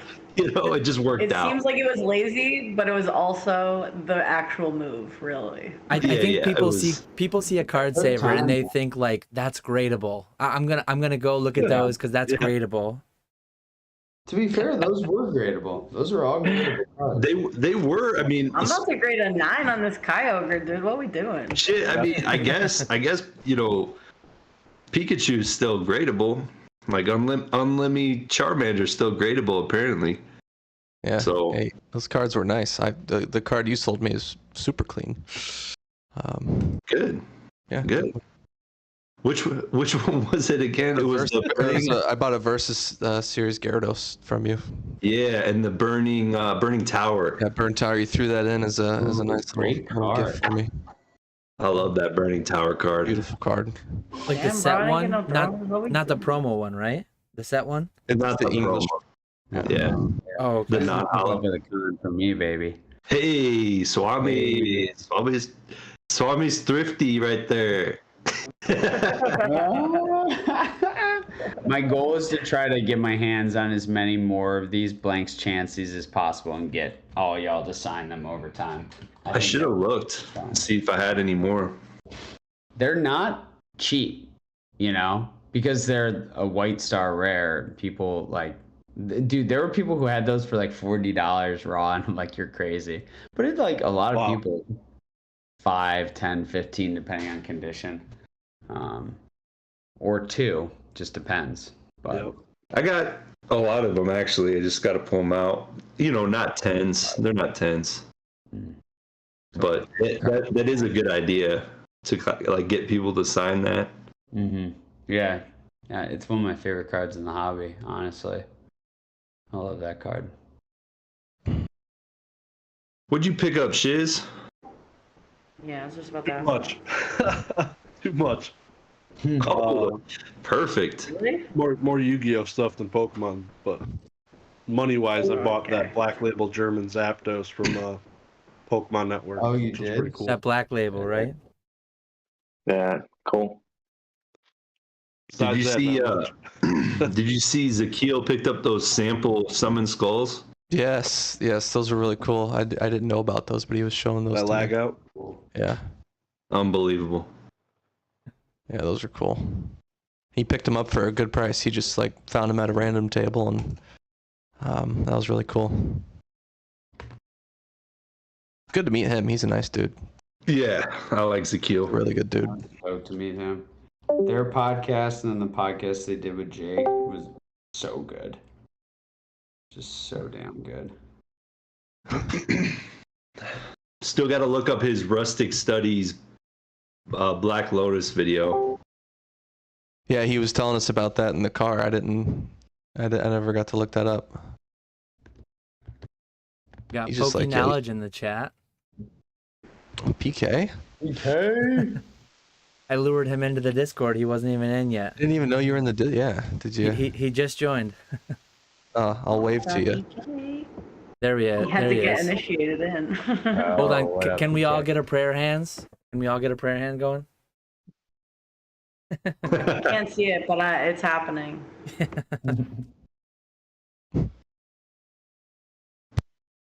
What's up, guys? What's up? Just hanging out. I was in bed watching a movie with the wife. I didn't even know this was going on. So all these guys. I had a lot of fun in Denver. It was fun meeting every single one of you guys. Absolutely. Hustler at beer pong, so be careful, chat, okay? Don't get into a game of beer pong with PK or Jake, because you will get hustled. Your money will get taken. They don't. No prisoners, dude. Jake Carried was me to a cooking at the victory. end. We got prayer hands in the chat too. There we go. Ivy. Yeah. I gotta pull up the YouTube. I don't know. Have you said yet, PK? Are you doing Orlando, or did you? You said it's too soon, I think, right? Yeah. Yeah. I'm not sure yet. Have you eyed the schedule yet? Are you looking at any of them, or? When's Charlotte? Oof. Charlotte's September-ish, maybe, because I think I'm eyeing Orlando in February, Dallas in May, and then I think Charlotte September-ish. Yeah, probably Charlotte is most likely for me. Oh, Trying to hit up Rusty's. Well, Yeah, that's the only reason he wants to go. That is dude. the only reason. Rusty actually sent out he opened up the invite. I was in one of his chats and he said, "I'm welcome to stop by." And I'm like, oh, I gotta take him up on that. It's a hike from the convention, but it is well worth the drive. I think it was like an hour and a half, something like that. But That was the highlight That's of my nothing. Charlotte for sure. That video of you guys just driving those four-wheelers and motorcycles, and one person was in a go-kart, and that was just like a hilarious moment. Fun to watch. They looked like children as they walked into the Airbnb, like, oh, this is the best time of my life. That was my childhood. Ray's just by himself. My childhood was Pokemon cards on like taking my binder and my go-kart and like opening packs up in the field with all the cows and. Not relatable, bro. not relatable. I relate a little bit. That's fair. By the way, Charlotte is September 16th and 17th. Yeah.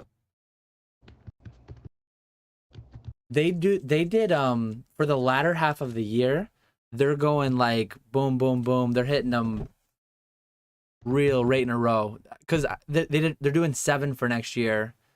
It's Orlando in February, Dallas in May, and then from like July to December or November, you're getting like 1 to 2 a month. It's pretty packed for the latter half of the year.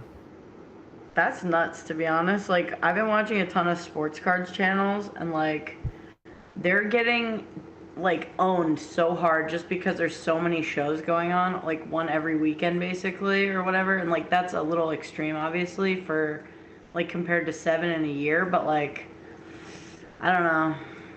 It worries me a little bit, but not from what I saw this weekend, but like in general, you know what I mean?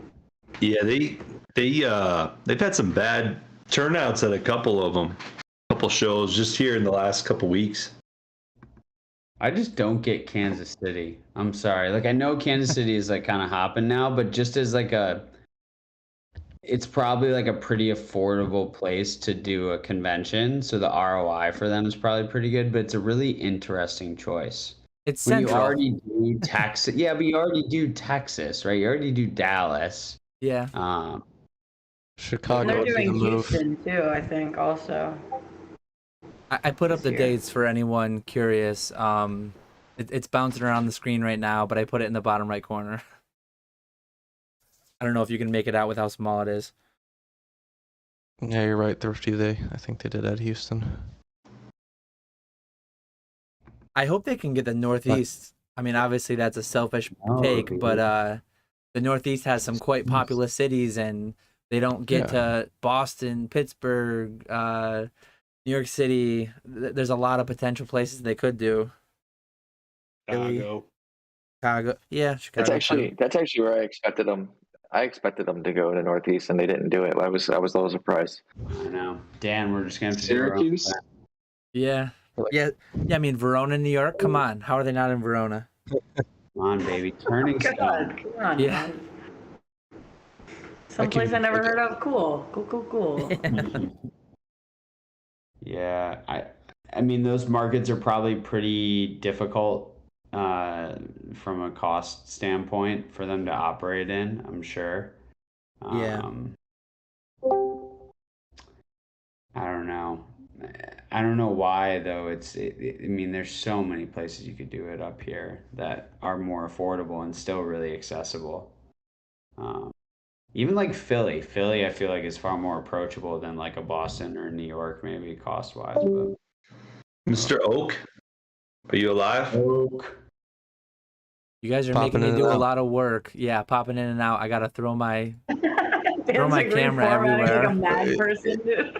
Dan's an OBS madman, just scrolling and trying to sort some cards here. Sorry. Dan, Yeah, for Vegas freaking out. was rough. I don't know. I mean, sports, Yeah. they've also had way more shows than TCG non-sport. Like, sports has been, like, every month is a major show, and I can see burnout, you know?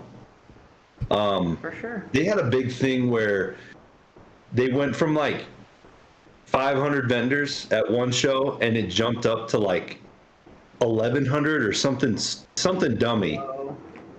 And one of the guys was saying, you know, half of those new vendors were buyers at the old shows. and now they're vending. So you're taking away like hundreds of people from being buyers and turning them into vendors. And from walking around the show. Yeah. Yeah. Rough, dude. So half the foot traffic is like gone. Yeah. Yeah. I think that's probably a little bit of it too. Because man, that Collectacon was strong. Real strong. Yeah. I don't know, like Ray, you went to the other ones. Did it compare or? Orlando was pretty good last year. Charlotte was, I think, a little bit less, but Denver was definitely pretty crazy. There was a lot of people there.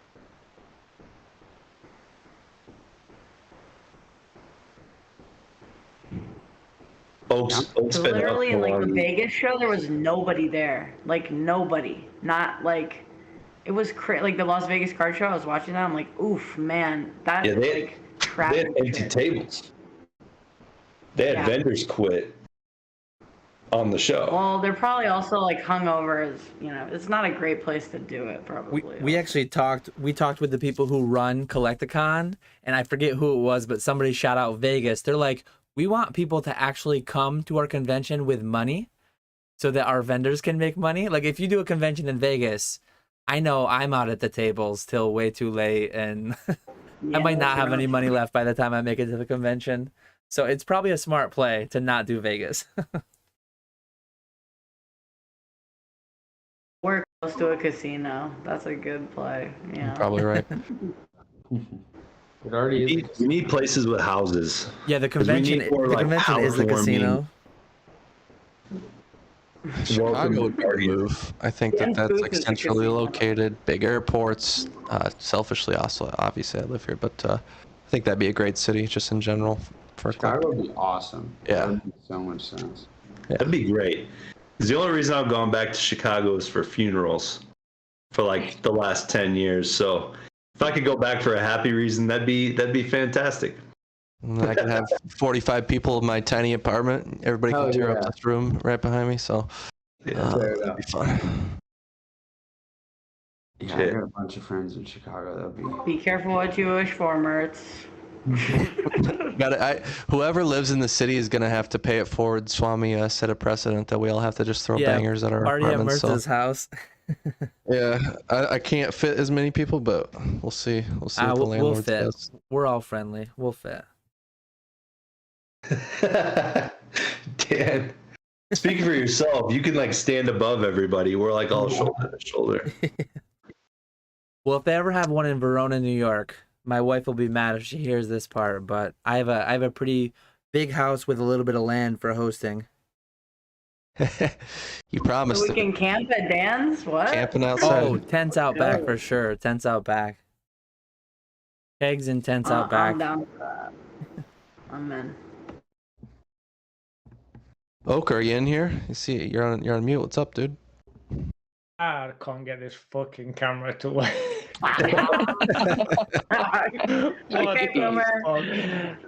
Wow. Oak's coming in hot, boy. It was good. Jeez, man. Well, hello. Welcome to Sunday service. How's everyone doing? Good to see you. Good to hear from you. Wait, are we ready for Orlando? We're all looking forward to meeting you in Orlando. Oh my god, I'm gonna squeeze every single one of you. I can't wait. I could be taken out of context. It is the weekend. I can stay in your Suburban, right, Oak? It's big enough. Yeah, you could probably get a mattress in there. You were calling it a car in the Discord yesterday, and we're like, is that just like a gigantic car? It's a car. 4 wheels, steering wheel. You can send us all your sealed product, and me and Oak can drive it to Orlando. Problem solved. Okay. Heck yeah. Yeah, anyone in this area can jump in for the ride along. It's gonna be a fun Saturday. No one's gonna carpool. No one's like as close as Swami was to the convention center, right? No one's within like 15 minutes. No, nobody. No. I'm the closest, and I'm like probably an hour and a half away. Oh wow! I'm probably the closest anyway. Yeah, I got a good 3 hours, 3.5 hour drive probably. Yeah, Florida's I'm pretty. also at 3 hours. We love the drivable time.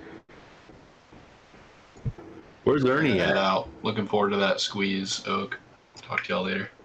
Oh, See you, Jake. Later, Jake. Later. I got to talk to Jake on the last day. He's a good dude. Like, I knew he was a good dude, but Ernie and Jake, they hung around till Tuesday. So Ernie popped out early in the morning, and Jake left kind of later in the afternoon. But I got to hang out with him and get lunch, and that was probably one of the things that I learned is that, I don't know, there was a lot going on. Like, I didn't utilize the time correctly, but I got a lot of one-on-ones with people. That was cool.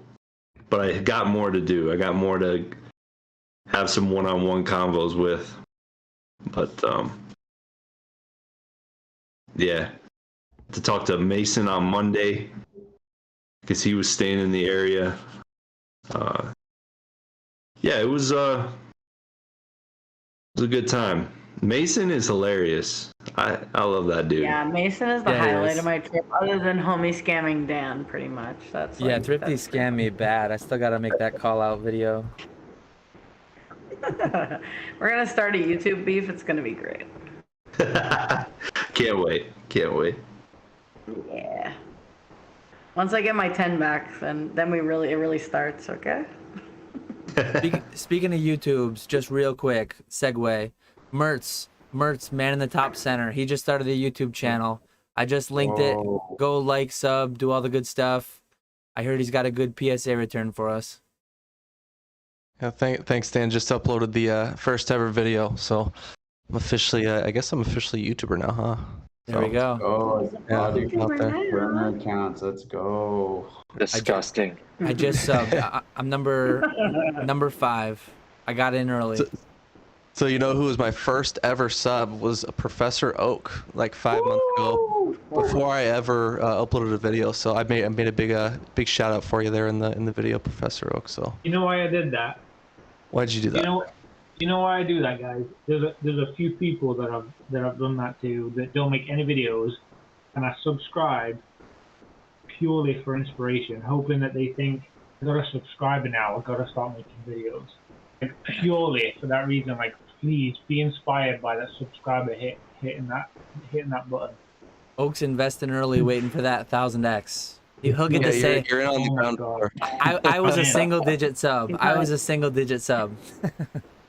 I am not kidding. When I just got my phone, I saw there was 72 YouTubers in this call, and I was like, holy shit. And then I also saw that you had made a video, and I was like, everything's happening. The whole world's coming together. It was like Avengers Endgame was like happening right now. Professor Oak's like, I missed out on Bitcoin, but by God, I'm not gonna miss out on Mertz. There we go. Hell yeah. But I'm getting into the ground floor of Mertz, baby. Let's Mertz go. coin. Yeah, so Well, to bring some real inception to it, it all started with PK. Because he's the one that subscribed to me and got me going. Yeah, I was Professor Oak's first subscriber. Invested early and it paid off. Yeah. So you're gonna subscribe to it? But no, I appreciate you shilling me, Dan. I appreciate it. I just, I went on a couple lives. I went on Jake's channel on Thursday. That was fun. He invited me on there. That was fun to talk with him and Josh. And then Connor and Rob invited me on their channel last night. And the Canto Conversations podcast, that was a ton of fun. And it just kind of, I don't know, I just had a lot of fun just like interacting with the live chats. And I was talking to Degree and Shiz. I see Josh there in the chat too last night on Instagram. And I don't know, we were just talking about how it would really enhance like our interaction with the hobby. So like that's what I'm not doing it to be like a famous YouTuber monetized stonk guy like with all the cool connections. I just like want to talk about cards and like just have a good time and maybe pop in on a live or just like what we're doing now, just talk. So that's like the reason why I started it. And it's just like I'm just having a lot of fun. You're already famous. You are already famous. Yeah, the community You got a is an shout out awesome. on Dan's channel. It's done. Oh The my community is god. an awesome part of it, and like when I started my channel, Nick asked me if I wanted to do a podcast. I was like his second, third, maybe fourth pick to start the podcast, but it happened. I started my channel, and weird thing, it makes me think of a great quote, Arnold Schwarzenegger: call me anything you want, but don't call me a self-made man. Everyone who's like any size, gotten shout outs, gotten some collab, gotten something going on. YouTube is a tough place to get like a little boost here and there, getting linked somewhere, getting some subs up. It helps a lot. And early on, I had Old Skool, I had ZNG on the channel, and so many people now. Everyone here, I've been on their channel, they've been on mine, whatever. It's big. Yeah, I really it's awesome. I really appreciate like I'm blown away, not just for the YouTube channel stuff, but just from like I was just like a chat lurker, random person, like a week and a half ago, and then Denver was just like a whirlwind for me. I went to dinner with PK in Classics, and that was an awesome time, and got to hang out with him. Went to Swami's house, got to spend quality time with everybody in this chat a lot, and it's just like I've been like blown away. It's like been a whirlwind, and just kind of culminated. I just was like, you know what, I'm starting a damn channel. I just got like a little PSA return. I was like, you know what, we're doing it. Fired up the camera, and just like actually, I just really enjoyed it. It's a lot of fun. So I appreciate you shilling me up. But I see a lot of people in the chat. Got some lurkers in there too. So Joseph, I'm excited for it, Merce. I got literal tingles when I saw you posted the video. I was like, oh my god, it's happening! Like for real, like let's go. I won't say where, but he got tingles. So, yeah, you got tingles. Yeah. I shouted you out. I had a little. I did an OBS image and I popped it in with your stuff on the side. I was playing around with OBS, so it was a lot of fun. I will say you're you're already ahead of me. That first event that you decide to go to, that first event that whether you drive 3 hours, whether you fly across the country, it's a big leap and it's a little scary. Like my origins in the hobby, my first like public facing origins were Elite Four, the Elite Forum, back when it was UPCCC, Ultimate Pokemon Card Collecting Club or whatever. And the first event I ever went to was in Nashville. I went to the Pokemon World Championships, and so many people that I had talked to online, my face like was never revealed anywhere. It was like I flew down, I met Old Skool, Zach, like guys that I had talked with online, done a little business with. It was still a little scary though. But ever since then, I was so glad I took that leap, went to that first event, and then like every year I've successively gotten a bit more public, a bit more outward facing, and just so many amazing people to make connections with in the community. It's I'm so glad. Like going back to that first leap, diving in deeper, getting out there more and more.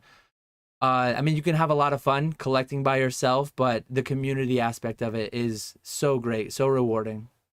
100%. Like I was nervous before I flew out there. Like Thursday night packing up, I was like, I mentioned this on the couple of the other lives, but I was packing up on Thursday and I was talking to my fiance. I'm like, there's a good chance, there's a decent chance like I just fly out to Denver and like I never really sync up with anybody and just kind of end up in the hotel and just kind of I didn't know like if anybody was gonna invite me to walk around. Like Connor invited me to walk around with them, so I appreciate that. And then like Swami sent me over the address and let me come over, and just I didn't know. I thought I was gonna be just chilling, little sad life in the hotel. So was blown away, and just like Dan said, like I couldn't I couldn't recommend it highly enough. But you do really, you kind of have to put yourself out there, and like you do. So I can.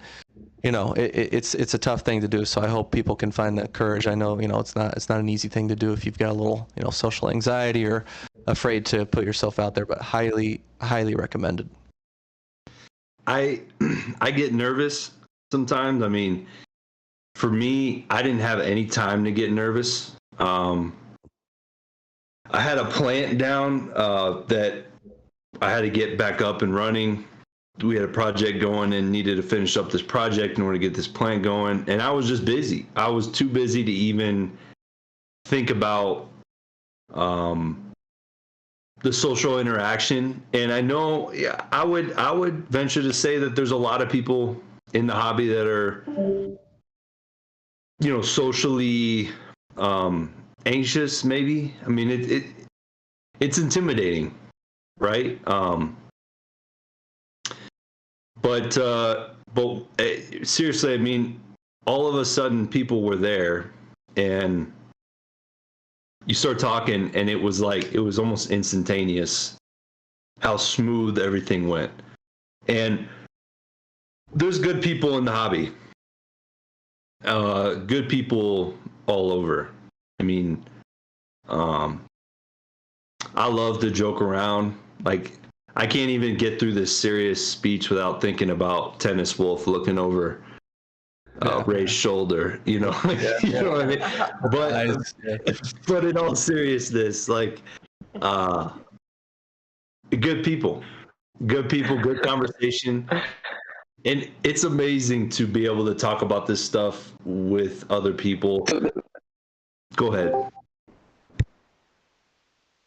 I was gonna say, so this is why the important part is just to act like what you belong.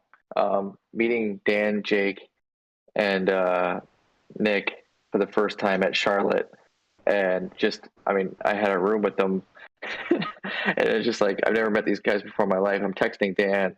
They're at Rusty's, who is like, pretty much God tier level of collector, and like, these guys are coming back, and I'm like, oh my God. I'm some pathetic nobody here, but they just made me feel like basically family from the first time I met them. So I always give them a ton of credit for, I'm still a nobody, but where I'm at now. You're our nobody, Ray. You're our nobody. Damn right. Yeah, right. Yeah, I mean, there were so many moments during the weekends. Like, I've watched you guys, like all of you guys who have channels. Like, I've watched hours of your footage, and like even people who aren't on here, like Jake's not on here, like Gem Mint. Like, I spent an hour at that last trade night on Sunday, like talking to Gem Mint, like almost one-on-one. And there was a good portion where and I didn't feel like I was like bothering him, and I kept waiting for him to go like, all right, like I'm gonna go ahead and get up and catch you later. And he was just like engaged with me, and I was just like, is this really happening? Like, it was surreal, and just like a lot of those moments, like I couldn't be more happy. So it's been just like a super fulfilling to just have this experience. Like I've been on like cloud nine since that weekend. And hard to focus on work. I will say too, like, if anyone finds themselves going to Orlando, I'm personally going to be there. I think a lot of people in here will be. We should have 2 sections. If you get in, if it feels like a lot, if you don't know where to go, if you want to like break the ice with somebody, I'm going to be the tallest guy in the building. Come find me. Like, come to our section. A lot of great people. Professor Oak's up there too, I heard, but I say 6'4". I think I'm closer to 6'5". If Kanto Shark's there, he's got me. 6'7", I heard. But you're intimidated by tall people. I will be the best looking guy in the room. You can come to me. Best jawline. Either way, come to our section. We're gonna have 2 sections, 20 plus, great, amazing people. Come show us your binder. Come look at our stuff. Tell us which card in our case is your favorite. Like, break the ice with us. Because you will, like, put yourself out there, come talk to us. You will find amazing people to have conversations with. And most importantly, if you are a Whatnot streamer and you need to purchase product, please come to the Pokenomics table. If you got cash, and you're paying 80%, we're there. We're there. We're all set, dude. Oh, I can't wait. I can't wait to just meet more people. Oh my gosh. Well, like, I was really happy to hear PK's take. Your PK's recap was great. You did a great job storytelling. And it was funny to hear you were, because it was trade night Saturday night. Yep. And I remember you and I, you were hurting, man. You were pretty tired. I was tired. But then when I heard why you were tired, I was like, I remember thinking while I'm listening, I was like, oh man, what a stud. Like, he was still going all the way through the night. It was pretty cool. Yeah. You can't be everywhere. I woke up at 4 a.m. Eastern time, and I went to bed like 4 a.m. your time, so that's 26 hours, plus, drinking and stuff. So come Saturday, I was just exhausted. But, it's funny because, like, all the little things that you talk about, like Mertz was just talking about talking to Zach, like Basic Trainer, while I was there, he gave me this. It's the 96 Mejai Raichu, and I had him sign it and stuff. Like, these are the things that you take back from you, and every time you look at it, you'll remember the event forever, because, like, Basic Trainer is one of my best friends in the whole hobby, but the fact that he thought of me to grab this card, to bring it with him to Denver, with the sole purpose of nothing more than to give it to me because he knows I'm a Raichu collector, and then to have him sign it, like, it's these little things that mean so much. And just like Mertz was talking to Zach Gem Mint Pokemon for an hour, and it was like they were friends at the end, and I'm sure they are, but when I was at the event and I was walking through and searching through binders, I saw a no symbol Jolteon, and I was able to haggle down to $15. And as soon as I saw as soon as I saw Zach, I had that no symbol Jolteon, and I got to hand it to Zach Gem Mint Pokemon, the biggest no symbol Jolteon collector in the entire world. Like, to be able to do that, like, that's a memory that I'm gonna have forever, just knowing I handed him that card. And that card will be in his collection now forever too.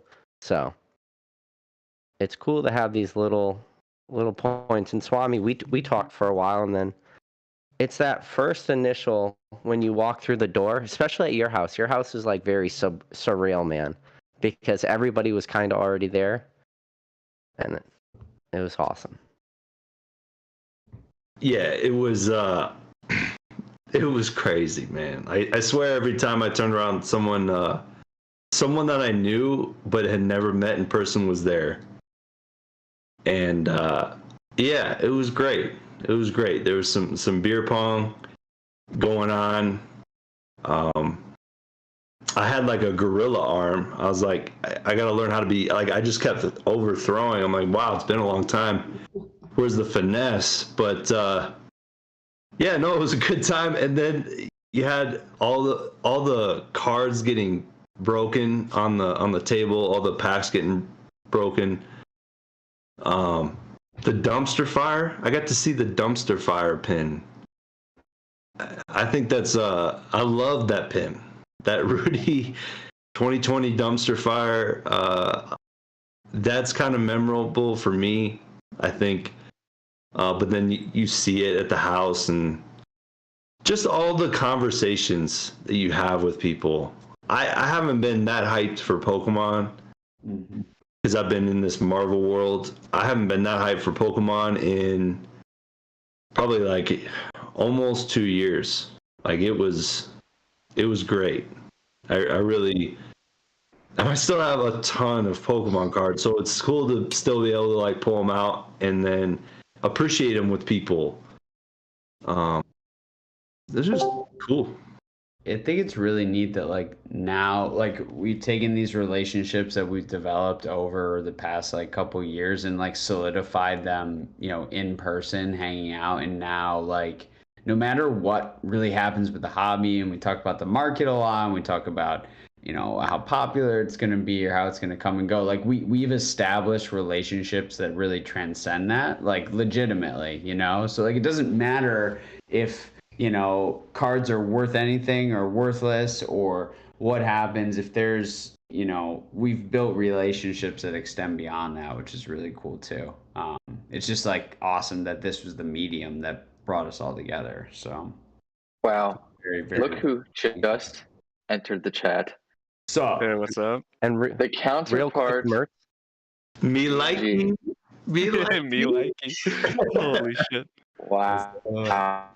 Cam, Orlando Cam. Ask James.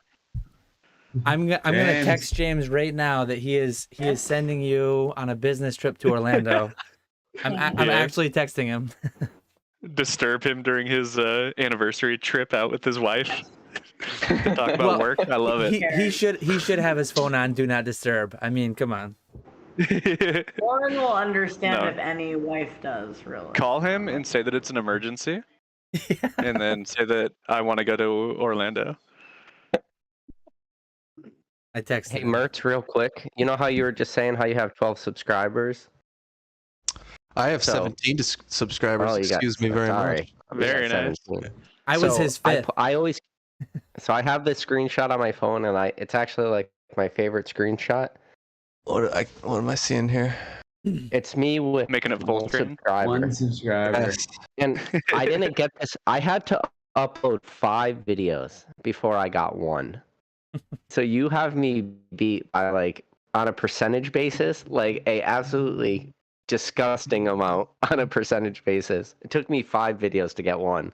If he's already using OBS, we're screwed.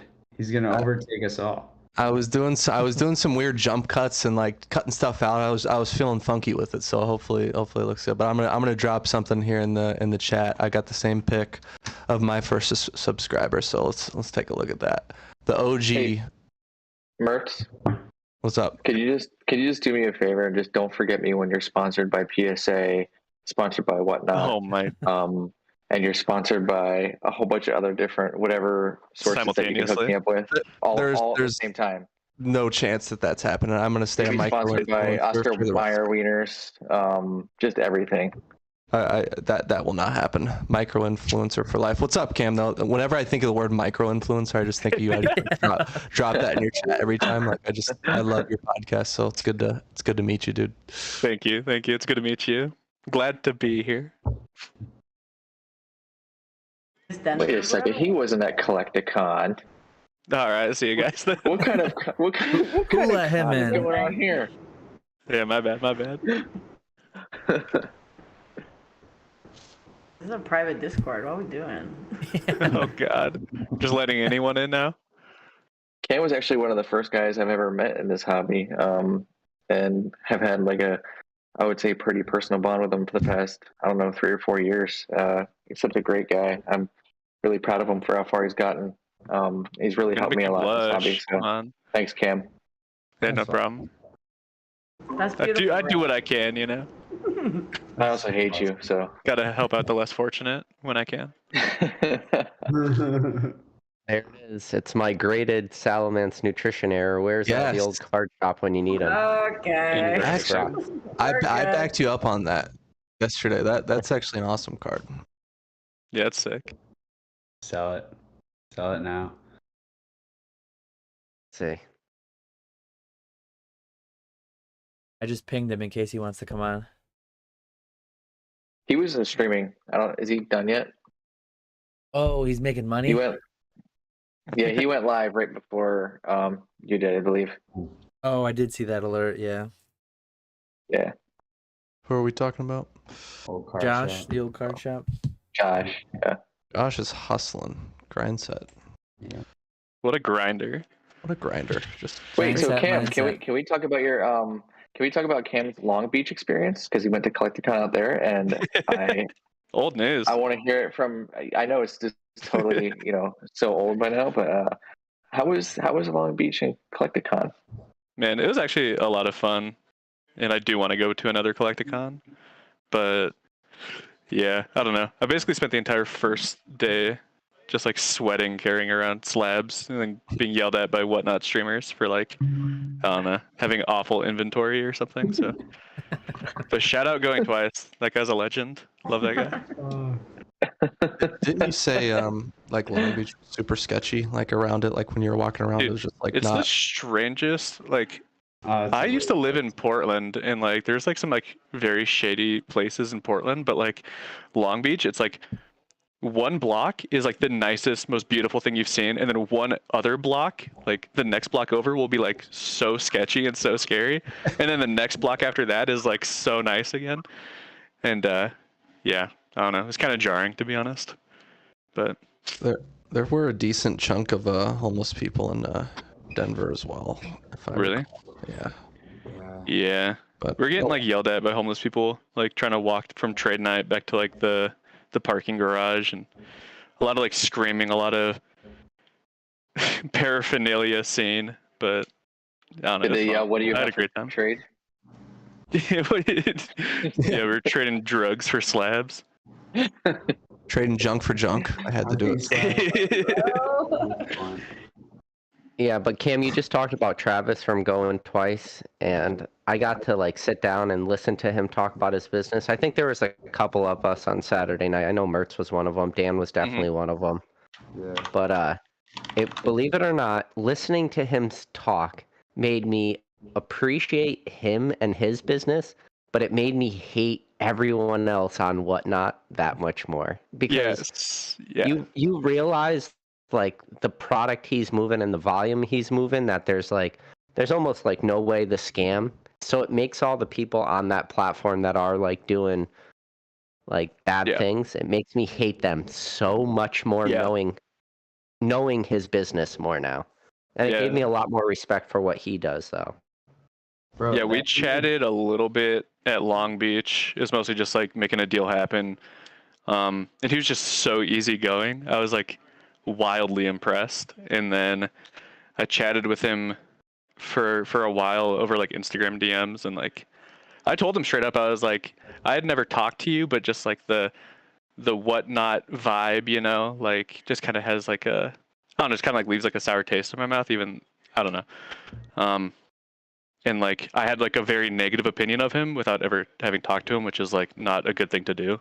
But yeah, he was like, I had no idea that you felt that way, and I was like explaining why, and it was just like that entire first day, I think it was Friday or Saturday at Collectacon Long Beach, I was just like talking to Whatnot streamers like, hey, I have like CGC slabs valued at like $28-$30 like on average a piece. Like some are 100 and some are 15, but I went through a price out every single slab, like over 100 slabs, and you know it averaged like $28.50 or something, and I was just trying to get like $14 each.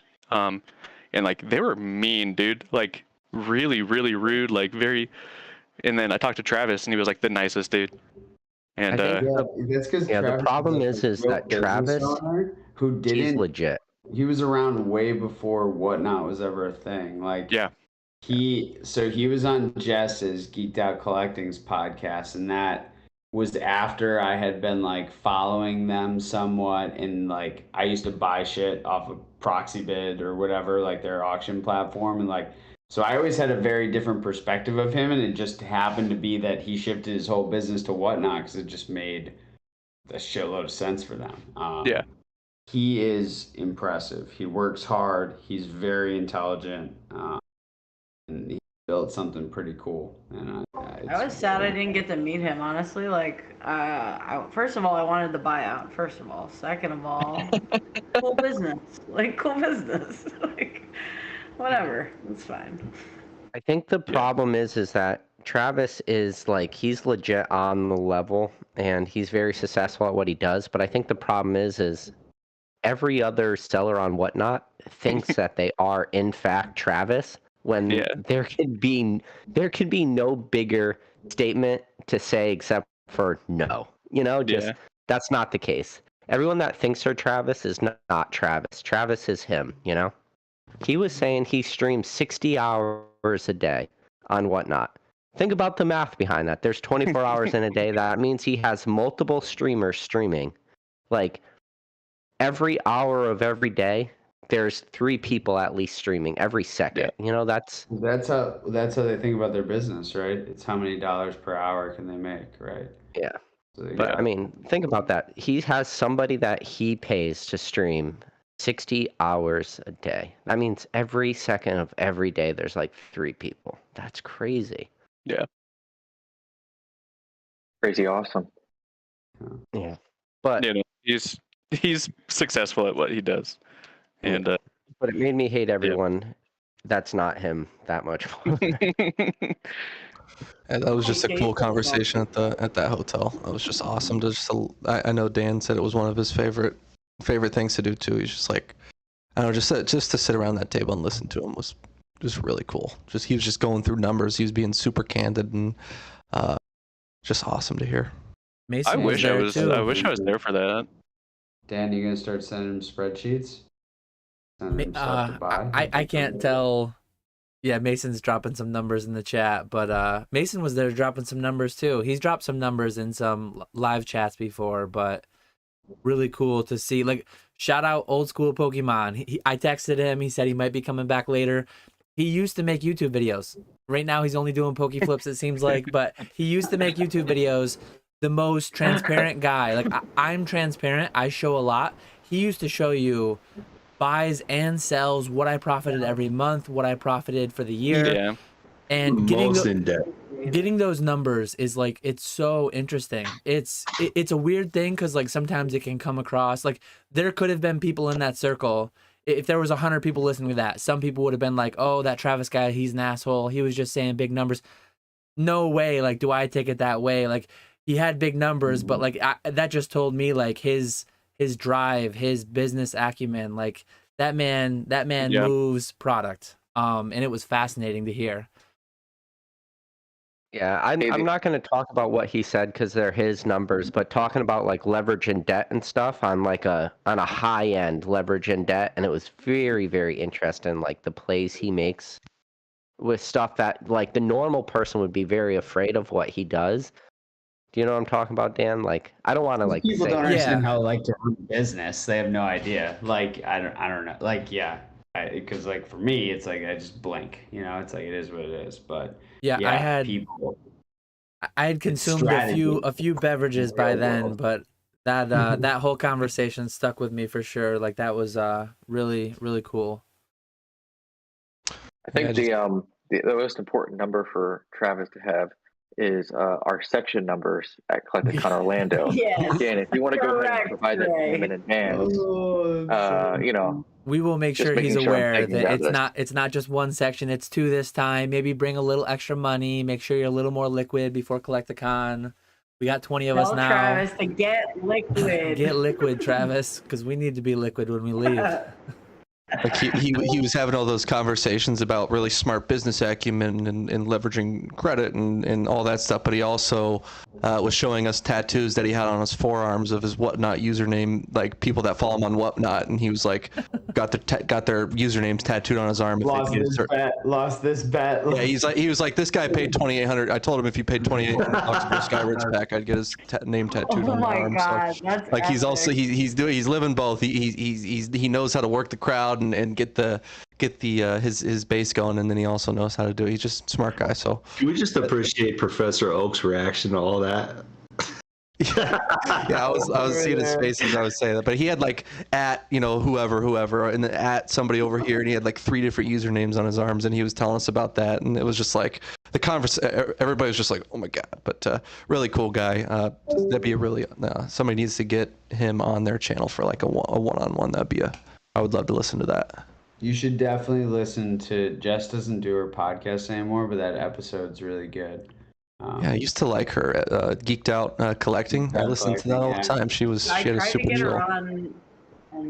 She should be at Orlando. Fingers crossed. I was texting her today trying to get her there. So she made like a podcast saying she's taking a break or something. I was sad to. Dude, she lives by you. She lives in Chicago? Yeah, she lives just west of Chicago in the suburbs. I'm going to the west suburbs tomorrow. So yeah, dude. When I was out there, I can't remember when, but we hung out. It was great. That's cool. I'm going to an apple orchard tomorrow and having a very romantic picking pumpkins tomorrow. So that'll be fun. Yeah. I've been spending so much time doing Pokemon stuff. Like I was gone for 4 days in Denver, and I've come back and done 3-hour live streams each night. And I'm listing my returns on eBay, and she's not super pumped about me, so we're doing the apple orchard tomorrow. Hey, next video. Hurry up and lock the downloads. You go to pick an apple and you pick a PSA slab out of the tree. Like, oh, that's a shirt. That's a shirt. What are those apple turns? I should bring an apple ton V. What's Flapple? Apple Dragon. Appleton V. Appleton. I actually like that Pokemon, not gonna lie. Let's see. Do I have an Appleton V card? I'm a big fan of the Flapple, dude. That's a funny one. So we trimmed our apple tree last year, and it bloomed a ton of apples. Like it wasn't barely making any apples. We cut her down. There it is. And straight up, like moths, like they will worm into an apple. So they'll lay their eggs next to the apple, and then the hatch will actually eat themselves into the apple until they get big enough to fly away. And so you literally had like these apples. That Pokemon is very real world, and Damn, yeah. So anyway, the knowledge is getting dropped. So anyway, how many Charizard UPCs you guys buy? All of them. Dan by 86. Okay. My Next. allocation is about 100. Oh, Dan's about to be printing. No, I'm with Josh now. That's gonna be sub MSRP for like years. Okay.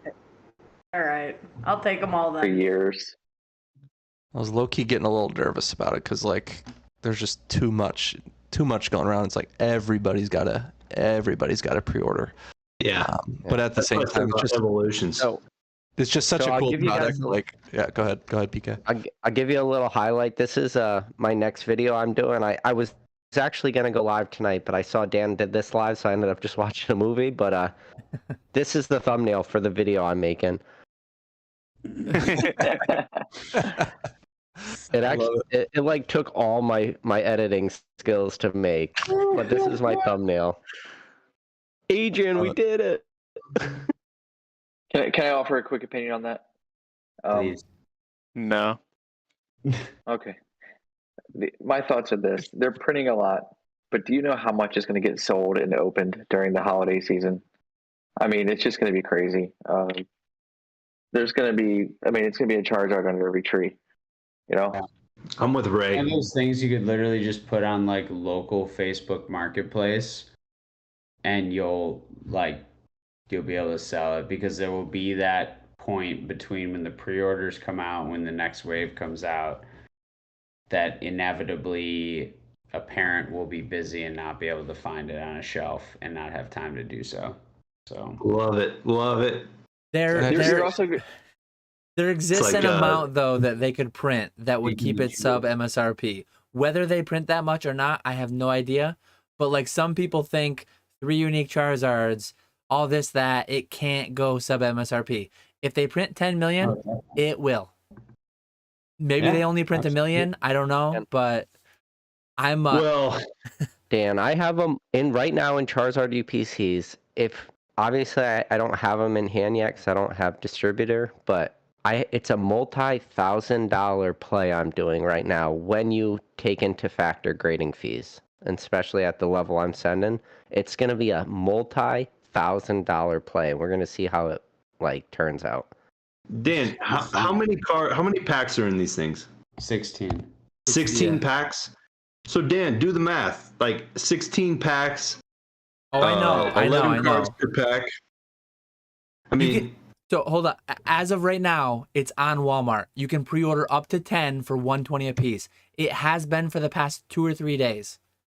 I don't know how many people actually pre-ordered, but like Walmart is big, Target is big, and these places have had pre-orders open. How am I going to sell it for 200, 250, 275 if Walmart has it for 120?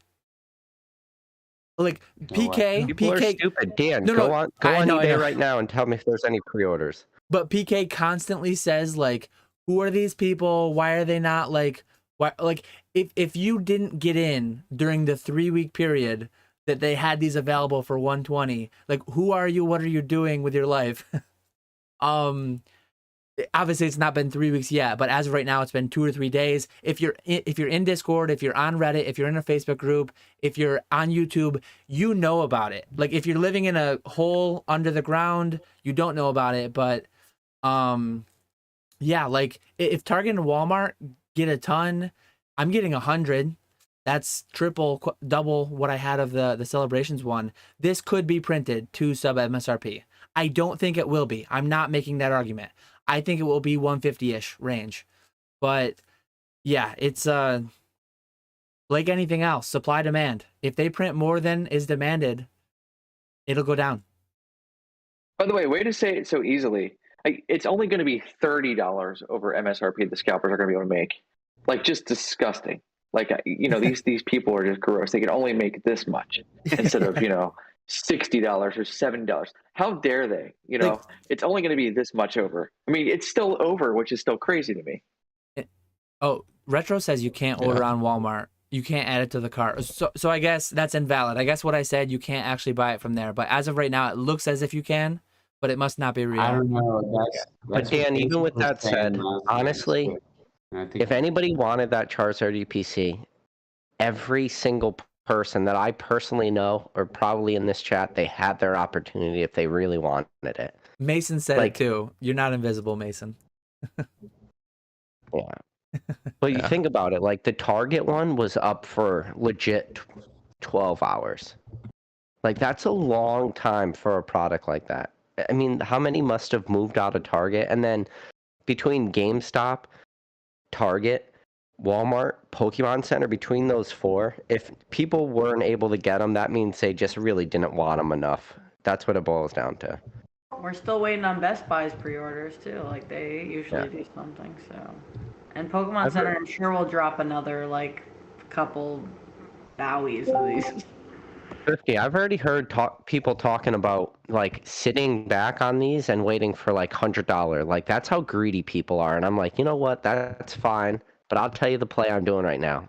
I'm going to go on Friday to GameStop. I'm going to pick up my 4 that I pre-ordered. Hopefully by the... Oh, so this is a big thing that first time I ever got this email, and I don't know if it matters, but my Pokemon Center ones that I got the 2. And they made me like re-enter my credit card information, even though they already did the $5 pre-order like charge, and then you get the $5 back. They made me re-enter my credit card information, like with my email and everything. I wonder if that's like to battle bots or if that's. So I saw that too, and I did not have to re-enter. It just automatic. I got that email first of all, and it said you got to go in by the 26th or whatever and re-enter your information. And I just didn't do it, and it still charged me. So it charged me today. I did have to do it, so I didn't know if that was anything, and I got charged. Yeah, same. So. Yeah. I did it. I don't know if it made the difference, but but so I don't know. Go ahead. I'm hoping by Friday I get my GameStop pre-orders. I'm hoping I get my Pokemon Center pre-orders, and I'm hoping I get my Target pre-orders all somehow magically delivered on Friday. And then Saturday morning, when the post office opens, every single one of those promos will be sent to PSA, and I will be playing the ultimate game of don't get burned. Yeah. I will light up into a ball like Fire Blast, Fire Spin City. I hope they look good. I hope the quality's decent. I mean, you know what? My distro sent me a picture of it, and even mine's are gonna center. Yeah, I've got 4 of them. I'm doing a similar thing. I don't think I'm going to crack all 4. We'll see what they look like, and I'm definitely going to have some expressed out. You'll have. I wonder how many people are doing the same exact thing that we're doing. I think all of them. I think it's going to be the biggest race to the bottom we have ever seen in the history of this hobby. And I will be at the fucking front of that one. PK is going to win. I got my money on PK to win that race. Yeah, and it might be the first ever play where I'm transparent about the money I make or lose. Paper hands and proud. Let's go. Dan's gonna beat us all, so it's fine. Cam, are you making that play? You were starting to say. 100%, yeah. Yeah. That's the only play to make. Like I don't know. I'm afraid it feels like everyone has so many UPCs coming, and like you can make like a little bit of money, but I kind of want to like gamble really hard on it, and like if something looks good, it might go to Beckett for the black label. We'll see. So are we doing 100 or 150? What's the? I thought I was about to ask. Like, what are you guys subbing at? Dog, you could send it at 30 and still make money. Y'all are smoking the finest of dust. Like Moonbreon is over $1,000. Giratina Altar is $1,500, and y'all are in here saying that Charizard Altards are not about to go to the moon? What are we doing? Well, baby. Yeah, you guys are gonna paper hands. You guys are gonna race to the bottom. I'm holding for 10 years. Butt cheeks are $700 right now, bro. Lugia's butt cheeks are $700, but one of the best Charizard arts ever is not good. Boy. Howdy, K, bro. It's a promo. I don't know. I'm doing it. I'm going all in. This is the hardest I'm ever going. I'm just full send. We'll see. Dude, it's free money. Like Just wait it's until it comes obvious. out to the Japanese sets. Oh, Retro, you want to hear the crazy thing? I'm so greedy, I think I'm literally going to make thousands. That's how greedy Yeah, I like am. I think I'm going to make thousands. It's a function. It's y equals mx plus b, and the m is how many Charizard UPCs can you get. That's it, bro. Like this is not that fucking difficult. I love a good slope. This isn't linear. This isn't linear. This is parabolic. We're talking. I think I only need like 3 exponential, bro. To find the line of best fit, exponential. Like, yeah, we're going Ray, parabolic. you started baby. to mention something about Japanese. Are these things coming out in Japanese? Is that a stupid question? They will eventually come out in Japanese. Yes. Are we sure about that? VMAX Universe. Let's go. Is it that special, set or whatever? Is that the last set of Sword and Shield on the Japanese side, like a high class set? It's probably going to be something like that, and all the texture on the card, all the colors on the card are going to look 100 times better, and that's the one that will go in my personal collection. Not Go look up the prices of a Celebrations Charizard, then come back to this conversation. Fair. In both languages. I was going to say, which one? Hey. Okay, yeah. Because just not to call him out, but I remember Retro making fun of me for the Japanese Charizard, and he actually wrecked it. No. I was going to say, no, but he said, at Denver Collectacon, he was like, man, I had to turn around, and he didn't say I was right, of course, but he said he had to look and understand, maybe he had to look at things a different way. So major props to Retro for kind of, realizing it too. He will never play. Listen, man. The light. Special delivery Charizard is free money. Charizard UPC is free money. Just let it be. Don't overthink it, guys. There's a lot of things to think hard about. This is not one of them. Yeah, man. Yeah, Dan, do you have your financial advice? Hold on. I'm trying to get up there. Or do you have one that says financial or not? I got the tax advice. Let's see. Okay, tax advice. Okay, so you're paying 120. Let's say you're in at 140 after tax. Okay, you're not even in at $50 a card. If you grade it $50 a card, you're in each card. Let's say for $100 a piece. You're telling me that card, by the time you get a $50 submission back, is going to be under $200 in a PSA 10? You're out of your mind. You're out of your mind, respectfully. But you're not trying to break even, right? You're arguing to dude, there's no how way can I that break card even goes on this? below 200. No, you're in at 100, dude. You're doubling all day, and that's at a 50 submission. And that's worst case if that card drops to 200. Special delivery Charizard codes were $5, and that card's $600. This is $120 entry. I'm just saying, dude. It's ridiculous. Just do the numbers, bro. With insane art, dude. Those arts are insane. And the hottest type of card right now, which is all arts. Retro is absolutely right. And we can't forget that it's not just the card. It comes with 14 packs. You get a sick playmat, which I think is actually an awesome playmat that I'm looking forward to. I bet if you could break it down, sell the packs and the playmats and the stuff inside of it and make recoup some of it. But listen, I challenge you. Think about any Charizard Black Star promo in a 10. There's not a single one that exists that you lost money. And you want to go back to some of the crappy ones. Think about the Charizard Level X from Diamond and Pearl, that Black Star promo. Do you know what the fucking prices of that stupid thing is now? If you go back far enough, prices get ridiculous. And there's a whole page on PWCC right now of Hidden Fates Charizard, a whole page. They're all about to sell for 60 plus. That's ridiculous. Listen, I'm just telling you what I'm doing. I'm doing a crazy move, and I'm going all in. Are you going 150? It's not crazy though. Well, it's not crazy, dude. And that's the thing. It might have been more risky a year ago when the market was so crazy up and down. Now it's a little easier to just predict. Okay, this is going to be the banger. You put it in plastic, you sell it. That's it. Yeah. This is not that wild, bro. This is simple shit here. I don't know why people are just, oh man, the print run though, bro. Baby shinies and Charizard GX from Hidden Fates. I can't talk about this anymore. No, I agree. I was saying the same thing. I'll give you about this, Retro. Evolution. So since I came back from Denver, I had my $18 submission was waiting for me today. I sold 4 cards from that submission. 3 out of the 4 cards were 2021 and later cards out of the 4. That means the cards I sold today, 3 of them were PSA 10s of modern sets, and they're selling for way more than my vintage stuff.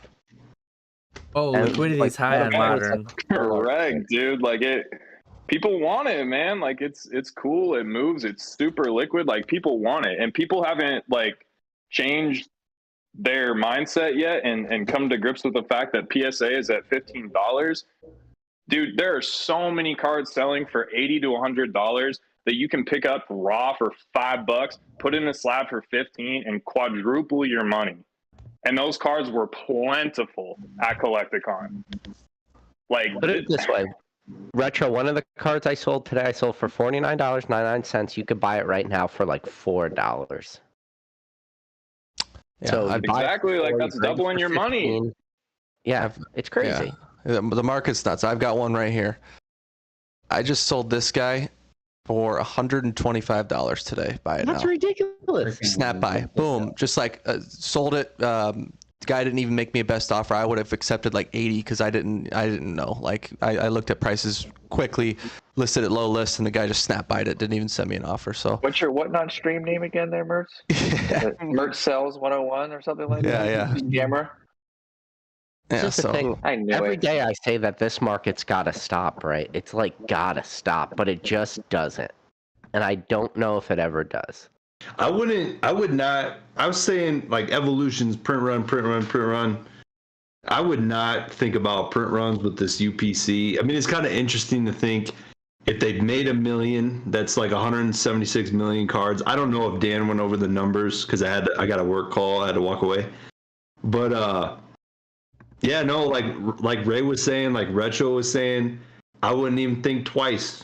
I think this is like a like out of the park, and I'm not buying any, but that's what I think, right? So just take that for what it is. I think it's a safe play, even though I'm not buying any. They printed 9.1 billion last year. If they wanted to, they could print 10 million of this card.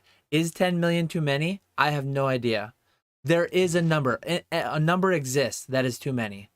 They're probably 10 smart million enough. Would be 1.7 billion cards in total. Yeah.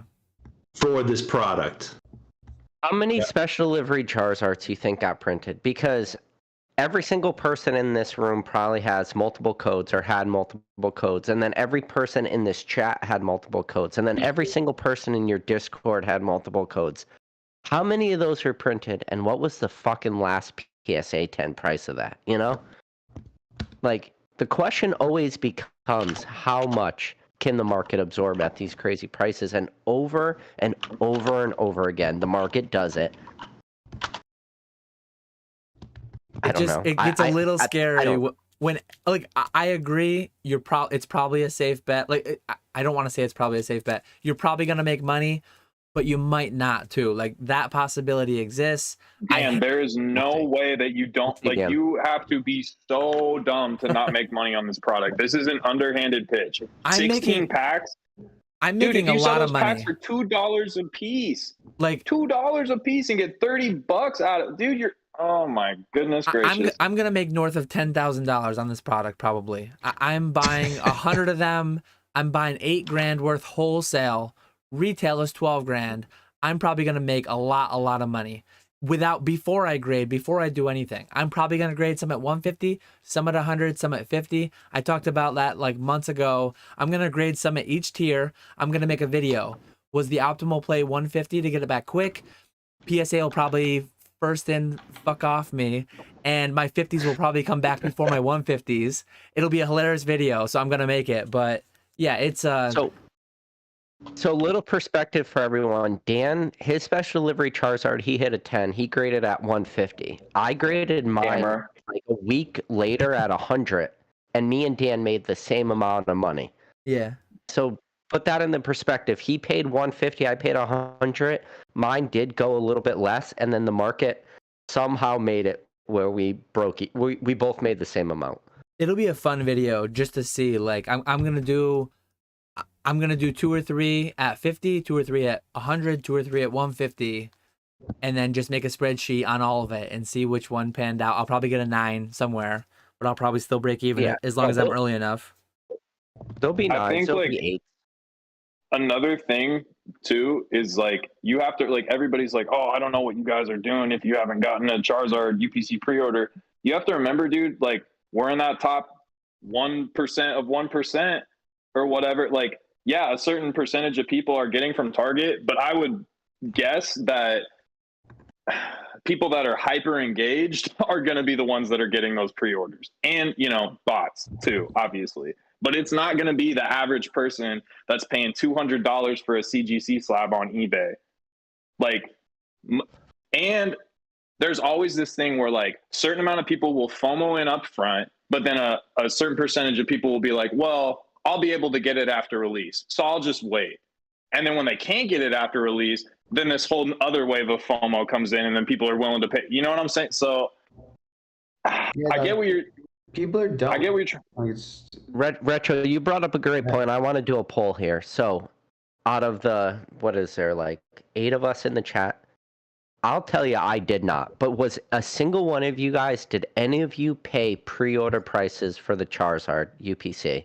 Meaning, is there a single one of you in this chat that paid over MSRP? Because that will show you how engaged we are with the market and what we thought we could get. Because I did not. So every single one I bought, 119. I've got a poll up right now. Did anyone pre-order for over MSRP? I've seen some videos coming out on that now too. A lot of the people who did are just canceling them now. That's what people do. They pre-order if it goes up. If it goes up and the game store cancels, they pitchfork. If it goes down and they cancel, big business, screw them. That's yeah, but they'll get them with restocking fees and like the 10% or whatever. Like that's people get smoked on that anyways. I'll end up paying like 10% to cancel. Did y'all pre-order Fleer Ultra Avengers? That's coming out. That's gonna be a good product. Okay. Hey, this is a Pokemon YouTube. Come on. Nah, bro, but I pre-ordered 7 cases of freaking SAO White Schwartz. Let's go. My last pre-order. Well, no, I haven't never done a pre-order over MSRP. Ever. I'm not saying that you should FOMO into it or anything like that. I'm just saying if you can get it for $120, I just don't see you losing, dude. It's just it's so hard to lose on that product. The only way you could lose, Retro, is if you buy it at 120 and you don't do anything with it. If you just sit on it and you're like, I'm gonna keep it sealed. Yeah. You could be looking at like a year or 2 where that thing sits at 120. That's where people will lose if they're just but the average person doesn't care. Like people buying these don't care about that, right? If they just want one, there's there's almost no difference between buying one for your collection at 120 and one for your collection at 100. Like it does not matter. Okay, Rock, let me ask you this question. So yes. I sold my special delivery Charizard for $625. Dan, what did you sell yours for? $670, I think. $670. So think about this. How many special delivery Charizards could the person that bought our Charizard have purchased, then bought like a bunch of product on Pokemon Center, multiple orders, sent all those cards away at the $15 grading tier? How many special delivery Charizards in reality for that same price could those people have owned? But they didn't do it. You're talking hundreds of dollars worth of Pokemon Center product, very little grading fees, and then multiple special delivery Charizards. But instead, they went and spent $600+ to buy ours. Well, and I'm pretty sure like you still make money on the 9s. On special delivery Charizard, and you could open everything. So yeah, right now. But I'm just saying, it's amazing that you can. And that to me just goes to show like how strong demand for Charizard cards are in general, dude. Like, if you can still make money on a 9 and just in perpetuity, like, continue to buy codes, brick on $20 worth of packs that you bought from Pokemon Center for fun, grade a card that you know is not going to 10 and still make money. Like, Nines are going for $110, and a lot of those at one point nines were going for $250. Like when I got mine back, nines were $250. I paid $150 to grade it. Mine were $150. I would have made money had I nined at $150 grading fee, which is insane. Exactly. Even today, like Who's even the today, buyer of that? Are these real people? Like, have you guys talked to a real human being with like a face and like a brain that has purchased these? I don't know who they are, but there's a lot of them. They do have faces. I've never met them. But Like, who's the guy that says like I spent $250 on a PSA 9 special delivery Charizard? Like, who is that guy? I'm confused. The special delivery Charizard 2, the entry price, it's way cheaper. Like it's you know, $25-$30 all said and done. This is a $120 product. I think nines of all these cards, except maybe the VMAX with like the not greatest art, I think all these will probably be sitting at $100 $125 in a 9. Shiny Charizard VMAX is at $100 to $150 in a 9. And Shining Fates was printed to the ground. I'm down to put some money on it, bro. Like, I have a question. Well, Retro, How nobody's taking that bet because we're not disagreeing with you, man. I How think long- Dan's just I'm playing gonna the arm side of wrestle Dan, caution, bro. but Me and Dan are arm wrestling. How long Let's go. after release do these things stay on shelves for? a day. I'd be surprised if they. they hit shelves. Yeah. I think they'll so- hit shelves. I think So they will. there's a conspiracy theory, and Pokemon TCG Drops on Twitter was one of the guys that put this up, and in his theory, and I think there's validity to it, that he said there will be no Charizard UPCs at like Target stores, meaning their 100% of their allocation went all online to prevent like people going fighting. crazy. Yeah. I think there's validity to that with the numbers we've seen at pre-order. I'd be surprised to see it on a Target shelf, personally. I think To that's be a good honest, point. I'm not going to be like, I have all my Charizard UPCs that I want, and if I wanted, I could probably get more too. So I have no reason to go. So even if they do hit store shelves, everyone else could have them. I don't need Just them. let me get some ordered context more and though. more.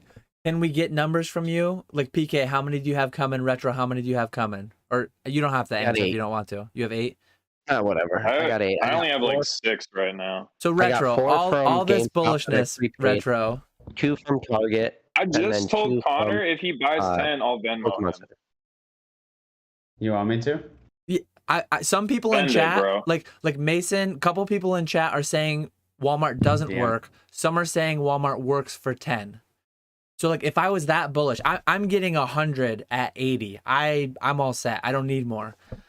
If I was that bullish though, I couldn't get Walmart to work. I tried it on my phone, I tried it on my computer, and every time I clicked add to cart, it wouldn't work. I just ordered 4, and I just added 10 more to my cart. Yep, send me the invoice, Poppy. Yeah, dog. DM me on IG. there we go. No, I think probably people are gonna make money. I just hope people aren't like credit card YOLOing it, don't have the money. Like if you have the money and you want to make the play, all about it. But if it's like money you don't have, if you're gambling on it, if you need it to win, pump the brakes a little. That's all I would say. And that's universal advice for any play. Yeah, Dan. I love Dan too. He's like, you know what I want to be known for is going to Collectacon and providing an experience. Now, before you open up this experience, I'm going to let you know you're probably going to lose money. I love it, Dan.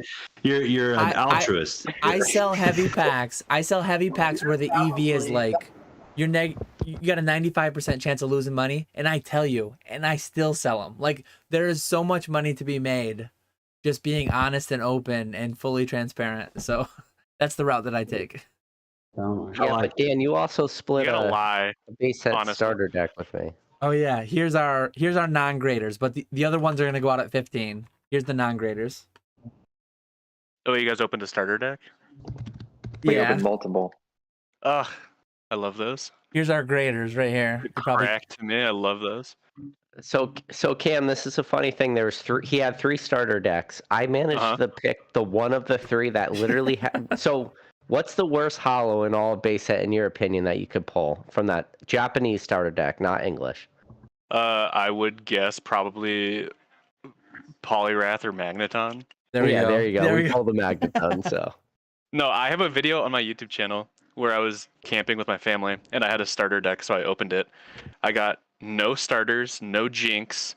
Literally, like, it had to have been every trainer that could be in the set.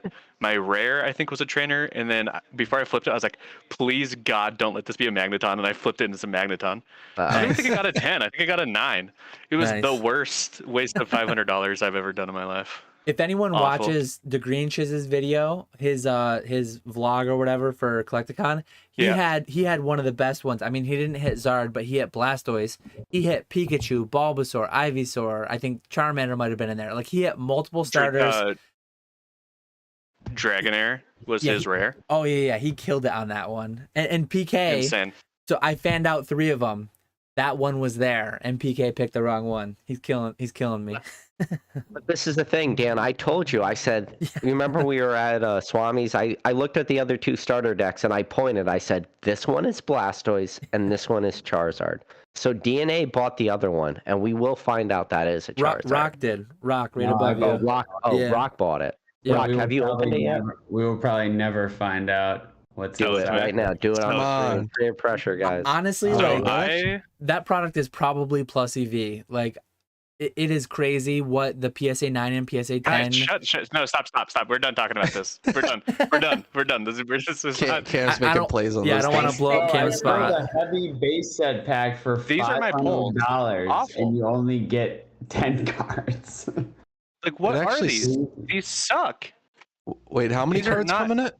60. No, I'm saying I sold a base set heavy pack for well more than one of those decks, and you obviously get way less cards. It sounds so fun to open. It doesn't make sense. I hate it. It sounds so fun to open because it's randomized. Like that just sounds like a really fun opening experience. I might bring that to Orlando and open it. Fine. How much are those going? How much did you sell them for, Dan? I sold them for super cheap. Like I had them priced at $400. I sold them to Josh and Rock for $375. Since PK was splitting, I'm like, I wasn't gonna come down. He paid $200, so he paid the full half price for us to split.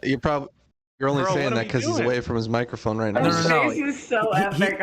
He mentioned it in his live. Like, he's like, yeah, I could have talked him down, but since we were splitting, I wasn't gonna talk him down. I wouldn't have come down either, splitting it. But I think it's a good price. I kind of want to check eBay. Are those things available? They're 500. They're basically like they will sell for 500. They'll sell for 520. They'll sell for auctions go. There have been multiple auctions that have ended around 400.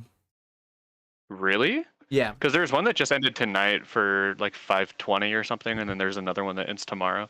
If you look at recent sold in the past month, because I've bought some of them. I've bought some of them for low 400s. Yeah, no, I love Japanese starter decks. They're by far my favorite, like by a mile. Yeah, they're so much fun. My favorite. If I can ask this question, the trainer ones, they're amazing. I think they're awesome product. Yeah. If I can ask this question without upsetting Cam, and if it does upset Cam, just let me know. But what is the benefit to going with the starter deck over like a heavy base set pack? Because don't heavy base set packs go for like $200 less? No. I know you get a lot more cards. No, that's what I was just saying. So they're the same price.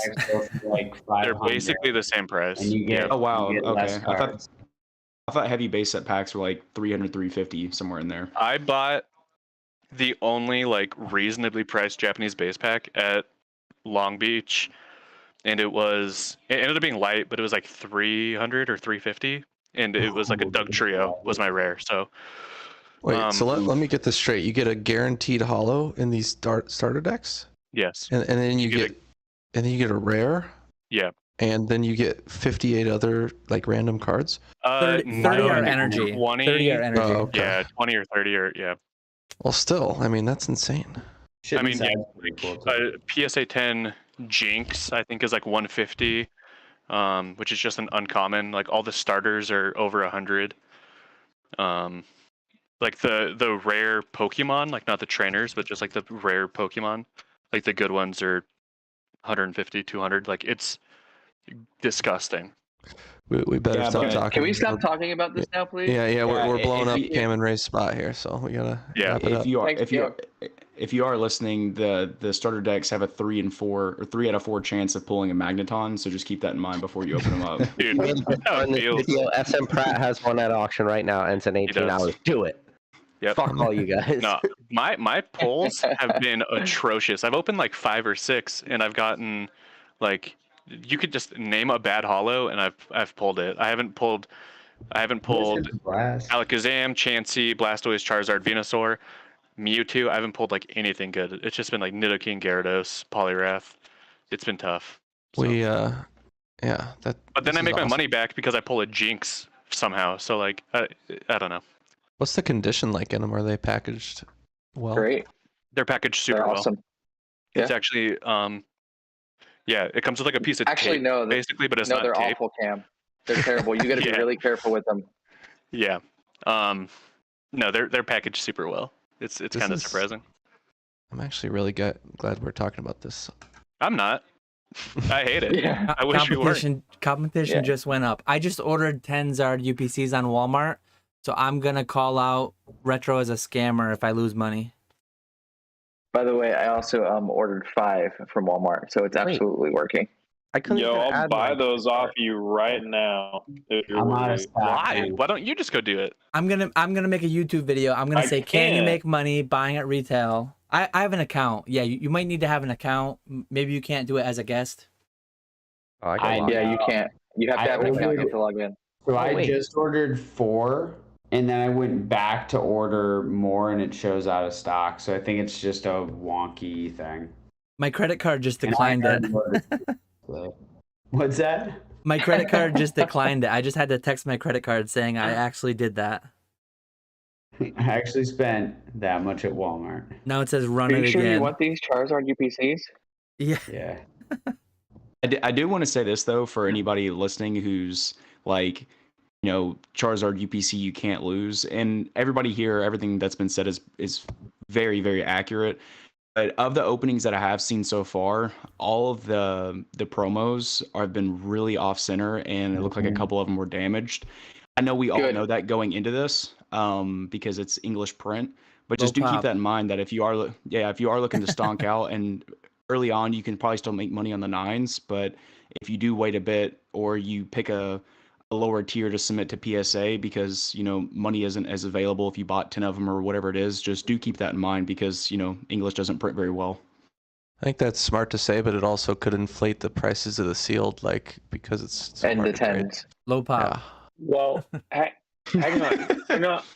We're not addressing BGS black labels here, because if that's true, Hey, I am. that's going to be a little bit crazy.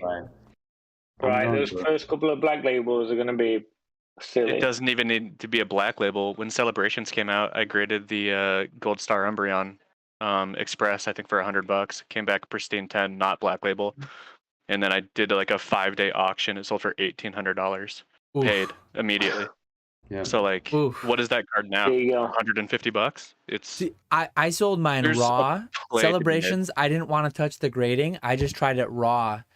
And I sold my Umbreon Gold Star for like $2.25 or something raw.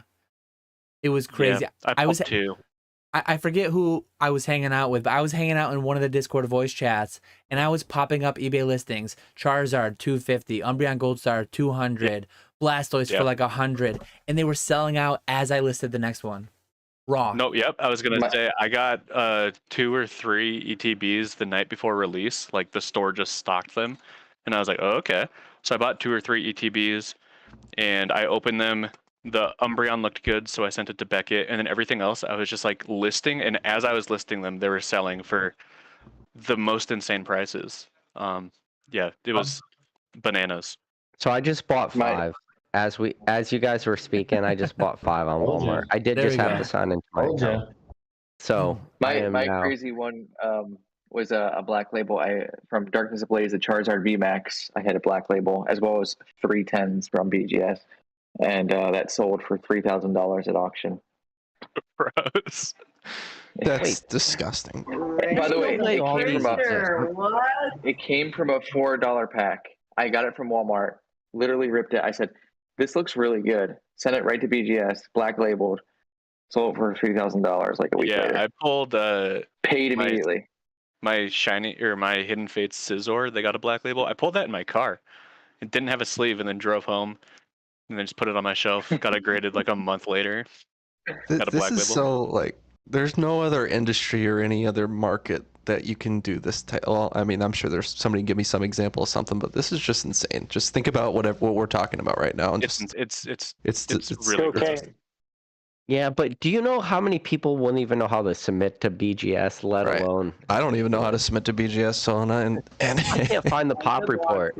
Dude, I sent my submission papers by pigeon because that's the only they would take it. It was a fucking Pony Express brought They the card. fixed everything, bro.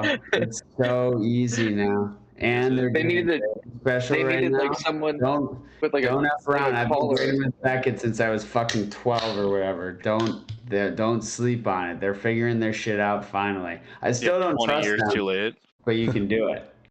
Hey, can I ask you guys, what's like your dream Collectacon guess? Meaning, obviously Denver was awesome. There was like a bunch of people, but there were still a lot of people missing. Is there anybody obviously off the top of your head you could think of? Cam and James probably being two. Cam being in the chat. Shout out Cam. For me, 100%, I want to meet. Would love to meet Charlie Herlocker. I would love to meet him and see him at a Collectacon. Fun fact: we're from the same exact small, tiny hometown in Indiana. I found that out a little while ago, but would love to meet that guy. Really smart guy. Every time I listen to him on a show, he's just like super smart and articulate, and would just love to pick his brain. Besides ISPK? Professor Oak, what about you, bud? You know, it's funny for me because I'm watching these videos and these pictures and everything going on from Denver, and I'm thinking, you guys were talking, Mertz, you were touching earlier about I don't know, just like everyone being like a thing, like we're a community, right? We're all a group, we're all together, we'll kind of know each other virtually through pixels and screens and voice chats and messages and purchases and trades and all the rest of it. But you guys, every single one of you in this call and everyone I'm seeing in this chat, minus one or two, are an actual part of my life. You're literally like a chunk of my life every day, every week. You consume some part of my life in a positive way, and I dedicate that time to it because I enjoy it. So I'm just excited to meet the people that are already a part of my life, kind of thing. It's just reconfirming, I don't know, like an attachment to that aspect of it. But yeah, I mean, I'm just excited to meet all you guys, honestly. But that's really the epitome for me. Cam, you're included when you drag James along. Yeah, I mean, that's kind of how I felt. When I did go to Long Beach, I had no real interest in I don't know, I got some stuff signed by Charles Martinet, the voice actor for Mario, but that was just oh yeah, I could do that. I have some Mario stuff I could have signed, but I wasn't really interested in meeting anybody, honestly, besides Green Shiz and meeting Old Skool Pokemon, just the people that I've already known. That's who I was stoked to see. Anyone else, I really care less, to be honest. I went to Collectacon Orlando this year, obviously at the beginning of the year. Only person I took a picture with was Old Skool, nearly Dan. He nearly got there in time. Yeah, we and missed. Chief Keen, Pokekeen. Literally the only two YouTuber people in the sphere that were there. They're the only people I took a picture with.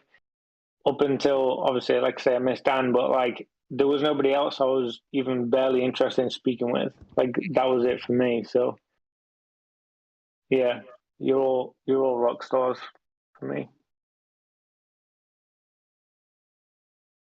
All right. Who was time over to you, DNA.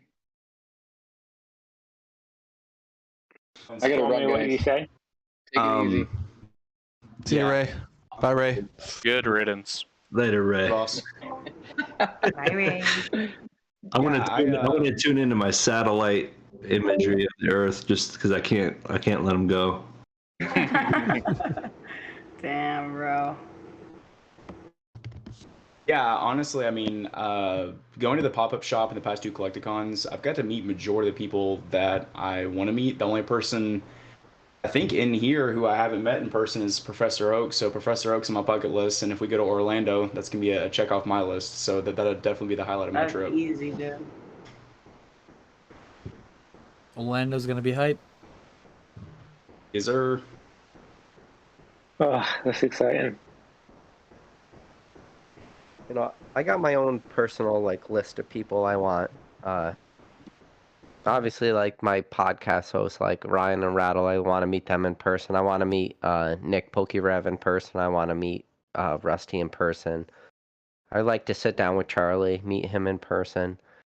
I've been very lucky to have a lot of people on my channel that I would definitely want to sit down and talk to a lot of those people. What was I wish I could remember his name. He was at Collectacon. He's black. He interviewed with Radar. John Luke. He's SM Black. SM Black. On Yeah. Instagram. Jean Luc. So that guy I want to sit down with. Yeah. Like He's so awesome. he just walked up to the booth and he pointed out he was the only one in Collectacon that pointed out a Yu-Gi-Oh prize card that I had in my case, but I want to talk to him about Dragon Ball Z. But when I saw that he was there, I was like, what? Like, I would like to talk to him for a long time, particularly on Dragon Ball Z cards. But yeah. Chill. He's a very, very good guy. I met him the first time at Worlds. I think I met him in 18 and then saw him again in 19. But yeah, he goes by many names. I think on Instagram he's Black Guyver or something, and he goes by SM Black, and he goes by John Luke. Let me see if I can find his Instagram to link it. I can remember SM Black. I can remember that. I just didn't know if that was like an official name or if that's just what people were. That's on his Instagram. Black Guyver. Yeah, Okay. I think that was self-dubbed on a podcast he did with Scott Pratt. But yeah, I'm gonna link his Instagram because he's a very, very cool dude. I just linked it in chat if anyone wants to follow him on Instagram. Yeah, he's a cool guy. I got to talk to him for a little bit in front of the tables, and he was just showing me some cool cards from his case that I've never seen before. Really nice guy. Yeah. He had a case. Yeah, he was, large case. He brought out. Yeah. He had a black label Mario Pikachu, and he had, primarily Japanese. He had a lot of solid promo stuff. Well, I'd like to talk to that guy for sure.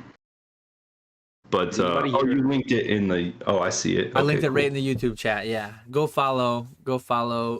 I think it's. I'm probably pronouncing it wrong, but I think it's like Jean Luc or something. Yeah, he had an interesting story. When Radar talked to him, he was literally stuck in another country because of COVID. He couldn't go back to Japan. France, maybe? Did he get stuck in France? Yes, somewhere in Europe. Yeah. Oh my gosh. I know you're talking about now. Yeah. We were talking about that a few weeks back. We were talking about that someone was talking about that on a podcast or in a group chat or something. And you're talking about how he was stuck there for like months, like a long time during COVID. He was at Collectacon, and he just all of a sudden he's at my booth. I'm like, hey, I know you, but you don't know me. But I know you, man. Like, what's going on? I like that guy. That guy's a stud. So yeah, that was really cool. But I'd like to like sit and talk with him. He was there, Professor. But yeah, cool guy. I want to see that conversation. I'm excited at the thought of watching that. Yeah, I mean that'd be really cool. Because something I'll never forget because Radar was talking to him. And this guy has, like, I'm going through his IG right now. This guy is like a stud with Pokemon. Message him. Get him in the Discord. Let's go. But I'll message him. Let's go. Let's loop But him in. he said that Pokemon's got nothing on his Dragon Ball Z stuff. And I was like, nah. DBZ Bandai? DBZ Bandai? He is how do I invite? All right, invite people. What's his actual name? Did you say Jean-Luc or something, Dan? It's something along those lines, yeah. I'm probably pronouncing it wrong, but it's... I thought it was like June. Is that his real name? I thought it was June, and I think I introduced him to someone as June, and then he said like Jean-Luc or something. Oh. Is he French? You say he was French? I'm not sure. I think he's lived in Japan, if I'm not mistaken, at some point. He spends time in Japan. He's also spent time in France. I don't know 100% where he's from. He's a really interesting dude. I remember seeing him for the first time on Scott Pratt's like couch in a grainy video from like 5 years ago. So he's been around for a while. I met him at Worlds at like an Elite Forum meetup, and he had like... He came with a box, and he had a box of just slabs that everyone at the table met them, said hi. He gave everyone like a gift, meeting them. I never sell or give away anything I get as a gift, and I've got a box of stuff somewhere all tied to like the memories from going to these events, and that's one of my earliest like pieces that I have from going to an event. Very, very cool dude. Wow. Is anybody here contemplating on going to Worlds in Japan? I won't be at Worlds. I won't be there. I'm going to Japan, but I'm going earlier in the year when it's nicer. I'm like 75% committed, and I want some other people to go. That way, I'm not like oddball out. Yeah. To Worlds? Yeah. I've been to Japan once, but I've never been to Tokyo. I was really pumped when I thought it was going to be the same time as the Olympics. I don't think I'll be going. I wish I could. I'm getting married and going to international honeymoon, so I don't think I can swing another international trip, but I would love to if I could.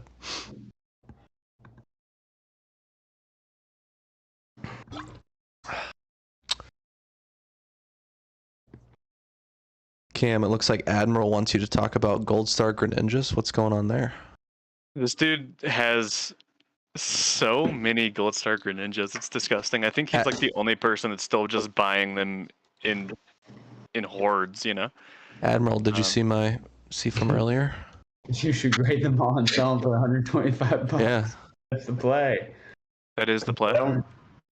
I don't know how anyone grades them in a 10. When they were like $1.75 or like $2 sealed, I like scooped up like 75 of them, and I looked through every single one, and every single one of them has a print line or a dent or something. I don't know how. Yeah. Those cards are like, I know they're printed to the moon, and this is probably gonna be a stupid take, and all y'all are probably gonna be like, oh, this is dumb, but yeah, I think those cards are severely undervalued in a 10 because I haven't yet to see one. I haven't seen a 10 in person, but I've yet to see one in like really good condition.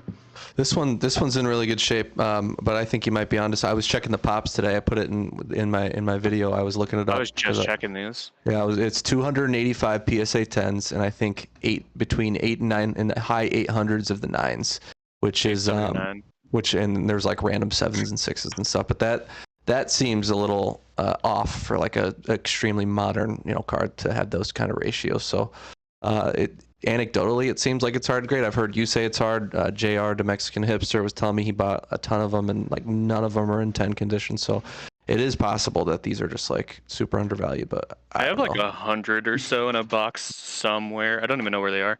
And yeah, like I glanced through them and they all kind of look like shit, to be honest. But yeah, he said, beautiful, soon I will have 100 PSA 10s in sequential certs. That's disgusting. well, here's some. I have this many. Oh, that's an 8. Now they're all 6s. Now they're 6s, yeah. Yikes. They were 6s anyway. It looks like Collectible Investor says that we should buy the 10s. Maybe, did you buy the one that I just sold, Collectible? Love that guy. Was that the guy with the long hair that I met at Collectacon? What's up, dude? No. Did you say the guy with the long hand? Hair. The long hair and the hat. Oh, yeah. He had like a hat and he was working at a booth. That was a cool dude. I hope it's the same guy. No, I don't know who that was. I love that Cam's still trying to pick up his cards. Hey, come on. There's a lot. PK, is this a face reveal for the dog? Nah, he's No, Bro, why does your dog look so sad? He's eating pizza in front of Because the him. pizza's right there. He wants it. Give him a bite. Give him a bite. There we go. Yeah. There we go. Oh, Aw. That's a good boy. rare hands. What a Also good in pup. content. Okay. What a good Like, pup. where's my dog at? Yeah, where's Moose? Yeah, Moose. Still getting that slobber from Moose off my jeans, by the way. Oh man, I love that dog. Moose was a good boy. Very. Swami, what was the highlight of the party for you? Of the party?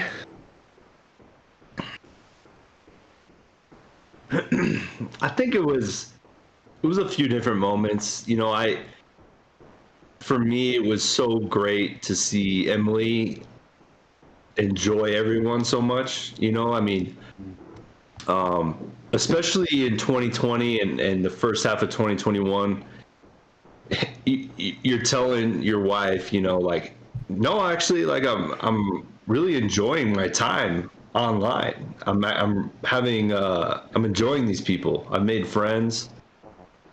And not only did she get to like validate that, like, yeah, that I wasn't lying, but that she liked everyone and that everyone liked her. But that was great. But it was also like those moments where like I got a second to just scan the room. You know, there was a couple moments where I wasn't talking with anyone and I was just kind of scanning the madness in the dining room with all the pack breaks.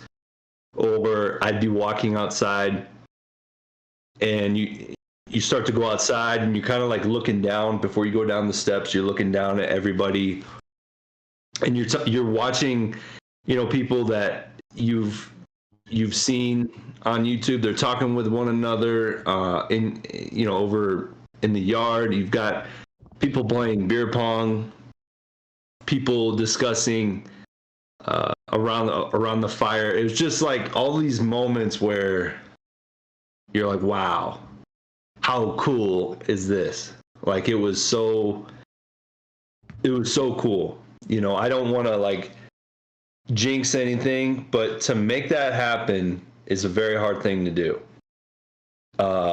Not like it was me. Yeah, I pushed it. Denver, pushed it.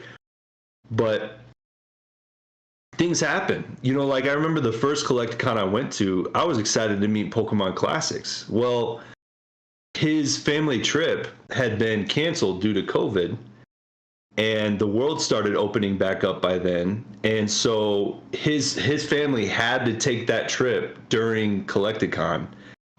Because that's when everything could get rescheduled and they wouldn't have to pay to get more tickets or anything.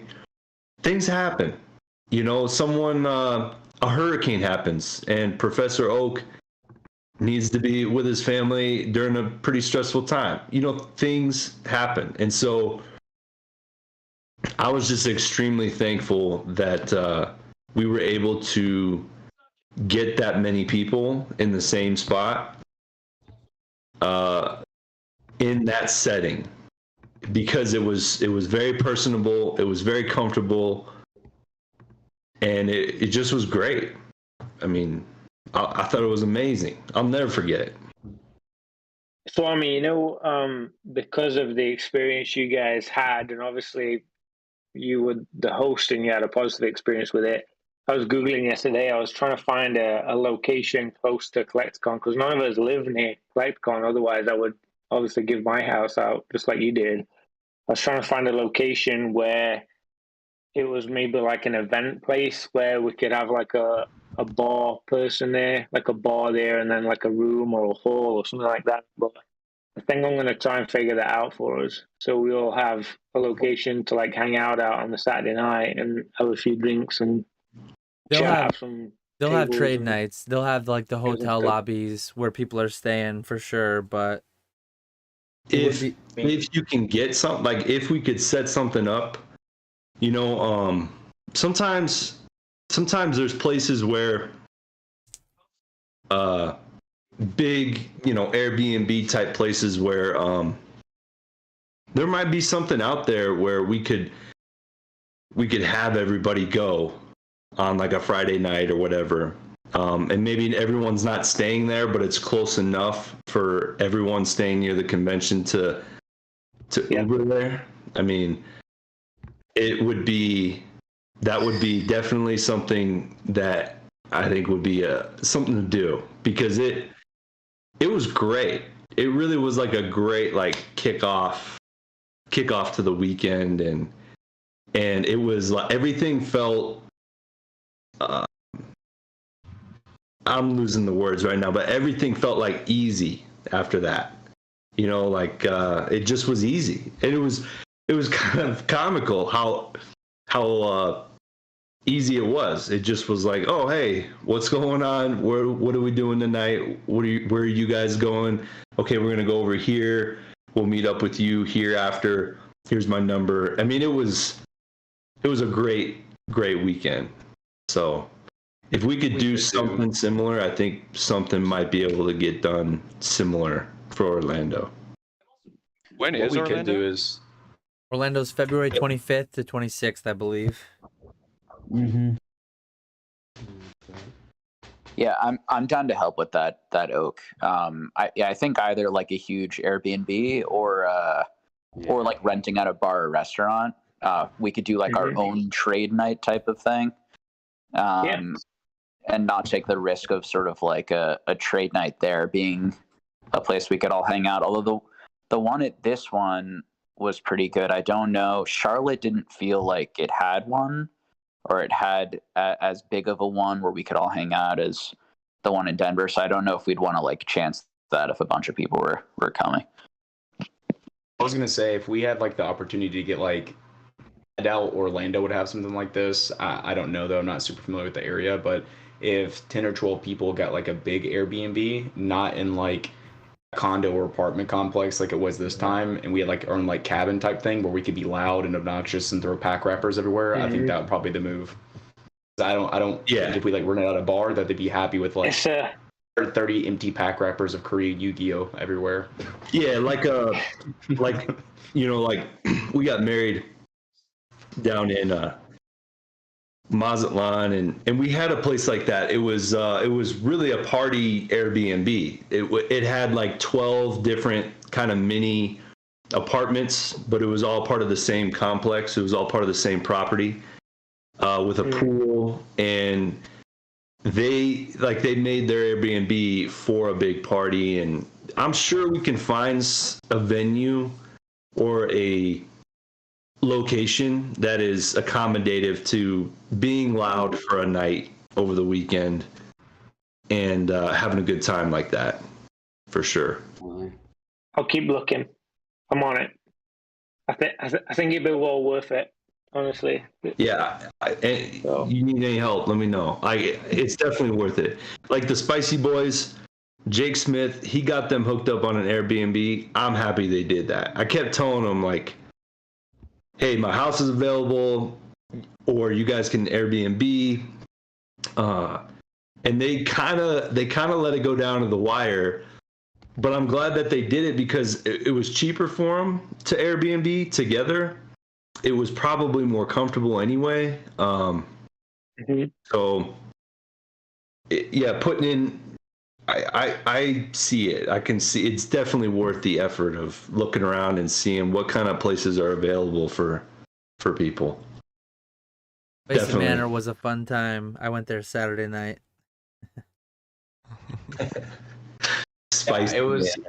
It was good. It was good getting to meet was a spot. everybody and Mrs. Dan and Mrs. Swami. I think that was definitely kind of cool to like meet the other end because Swami, I talked to your wife for a little bit and I was asking her, I was like, so after meeting everybody, how do you feel about shiny cardboard? Like, what do you think about, what Swami does? And I was like, kind of like asking her all these questions and we had like a good like 15-20 minute conversation. Yeah, she's not about it. She was trying to describe who you were. She's trying to describe who you were, and she was like, it sounded like you, like white boy, pretty good looking. But when she said, yeah, he came up and he's like, let me ask you. I'm like, oh, that's Let me ask y'all this. Hold on. Let me ask y'all this. That was fun meeting like the wives and the girlfriends, the Mrs. Dan, Mrs. Swami, and Mrs. Jake. Those are obviously won't say their names, but you gotta listen to the wives, right? Fun. Because my wife has never liked any cards except for Mario Pikachu. And when she said, oh, that's kind of cool, I bought so much more Mario Pikachu. And you need to listen to them, okay?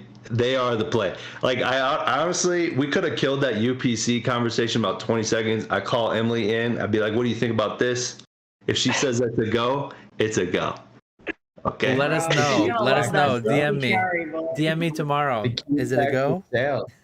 You can ask Sarah too, Jake's wife. She's got a flavor for what will sell.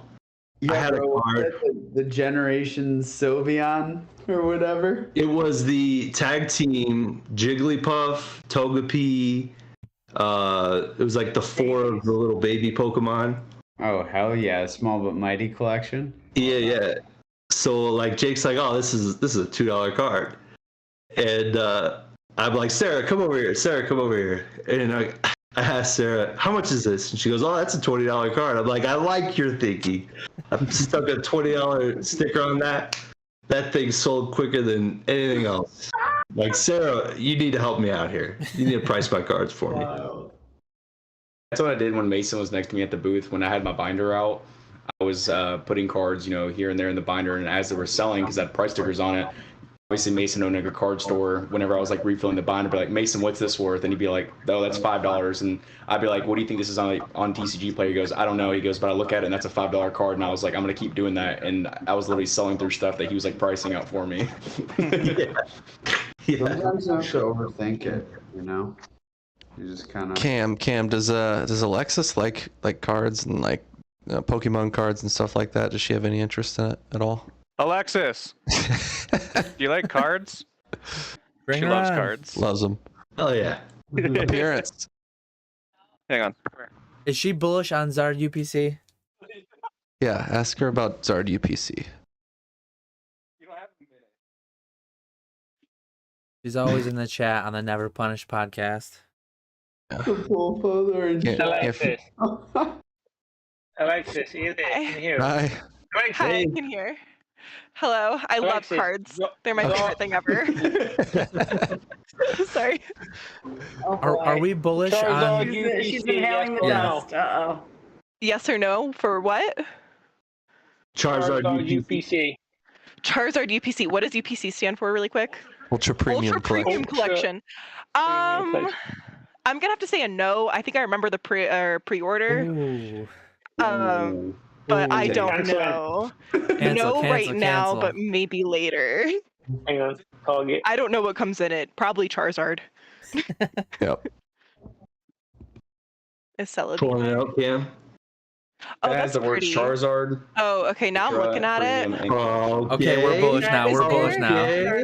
Bullish. We're bullish. Yeah. Yeah, that's what we're talking about. But what are the odds to pull those though? Because like 100%. Guaranteed you will promos. pull them. You're guaranteed. Oh, okay, and I like them. We're bullish again. Yes. We're bullish. We're bullish. Yeah, we're for it. We're bullish. Yeah. Hobby is strong. Did you The guys hobby is pre-order? Is this going to be a thing Yes. that? All of them, literally. A lot of them, yep. Here. Okay. Okay. Cam was just telling Yeah, us it's that my he spent binder. 13,000 on them. So that was pretty cool. Me? That's what he said. Oh, okay. He wants me to show you my 2 cards. These are my 2 most favorite cards ever. Crystal Very Celebi. nice. Good choice. The Very reverse nice cards. is from my brother. It was a birthday gift, and the holo we found at an antique store for like $80. So. Nice. Wish my Pretty good siblings deal. were that cool. Yeah. Yeah. No, I'm very lucky. Yeah. Anything that has Celebi in it is my favorite. So any set with Celebi. Nice. Yeah. So I like cards. I like cards. That's the answer. I wasn't expecting to get a direct answer. I was just like, Alexis like cards, and here we are. Yeah. Nice to meet you. Hey, I here am we are, bullish on UPC. Hello. Yeah. To Alexis, you win. I win.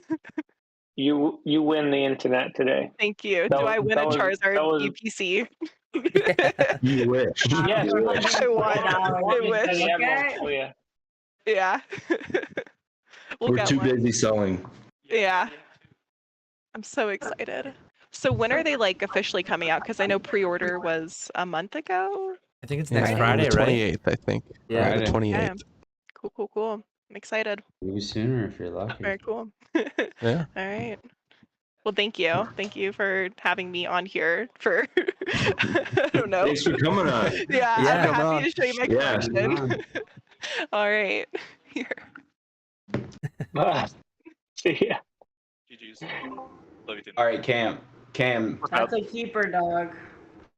Cam, real talk. When your girl says that she has 2 cards in their crystal Celebes, that means you need to wife her up.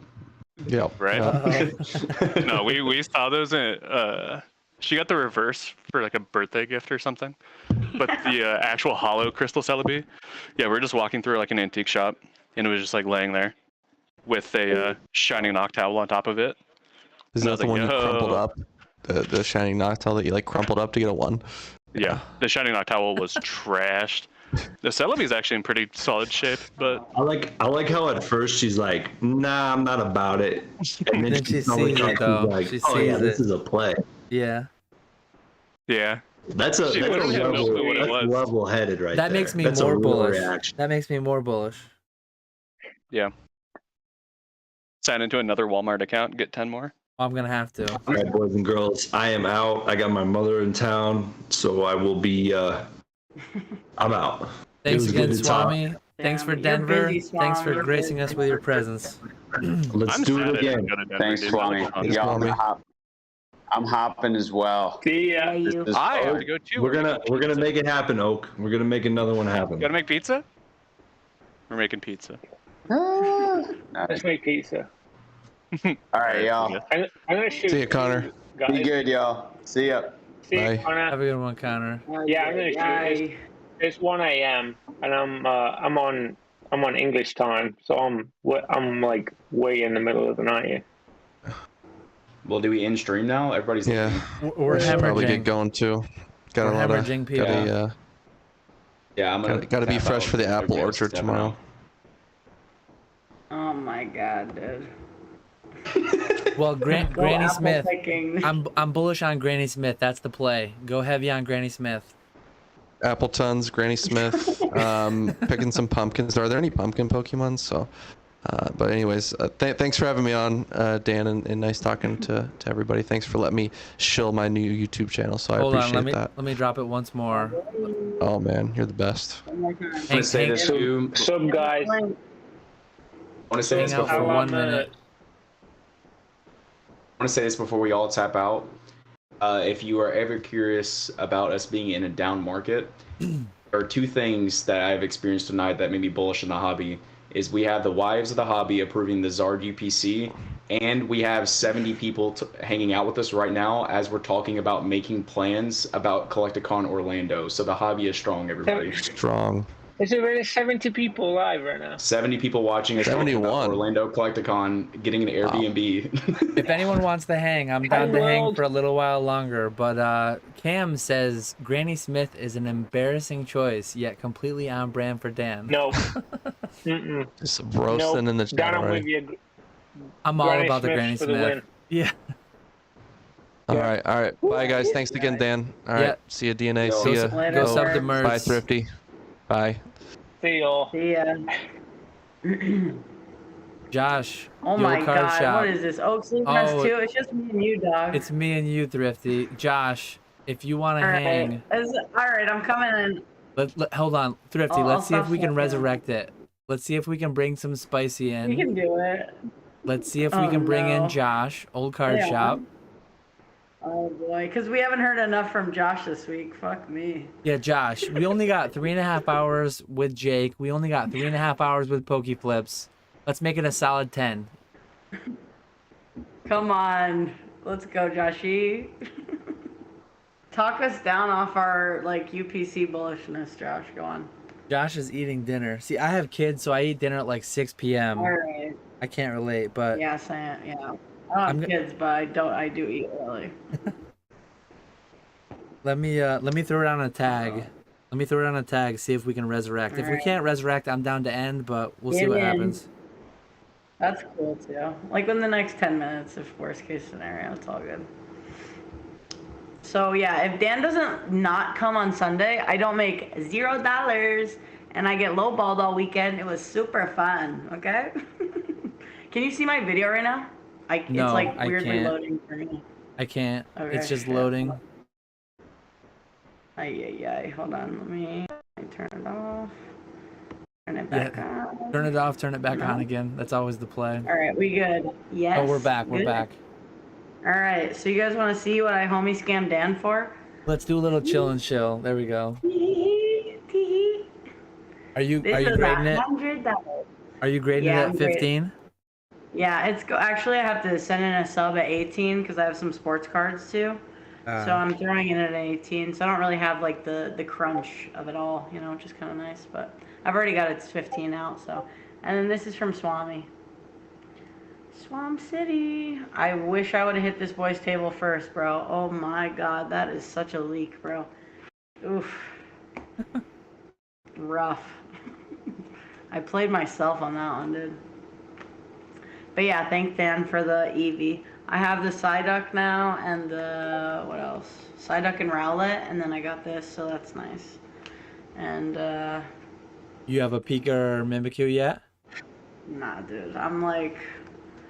Those ones are tough. Yeah, it's really ugly out there for those ones, like... I remember when they were going. I remember when it was $20 for Rowlet, Eevee,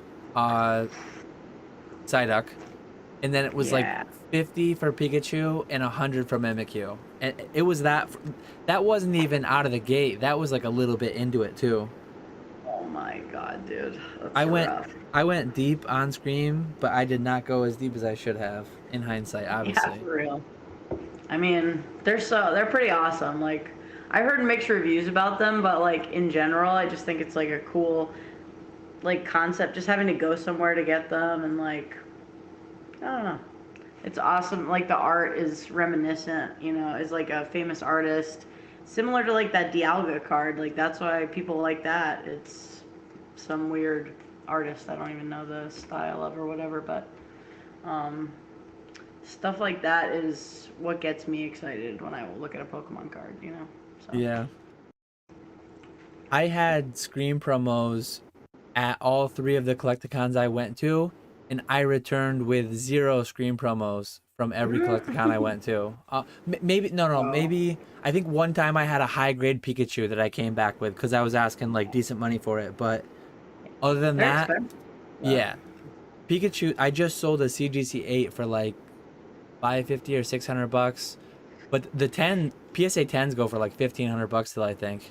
That's nuts, dude. Like, and like, I don't know, I must have got like a good deal or something, because mine were like around 100. I got the 9s, obviously, like I'm not trying to fall out or whatever, but I put the Beckett 9 out in my case, and I was surprised that it didn't sell, because like you were talking about how like crazy they were, and I was like pretty surprised. I didn't sell any slabs out. Like, it was weird. I was just like, people were just picking through my binder. Like, I had to go back at noon because I didn't bring my binder in the morning, and so I went back like halfway through the day, and I was like, all right, this is gonna be worth it, I think. And then I put it down.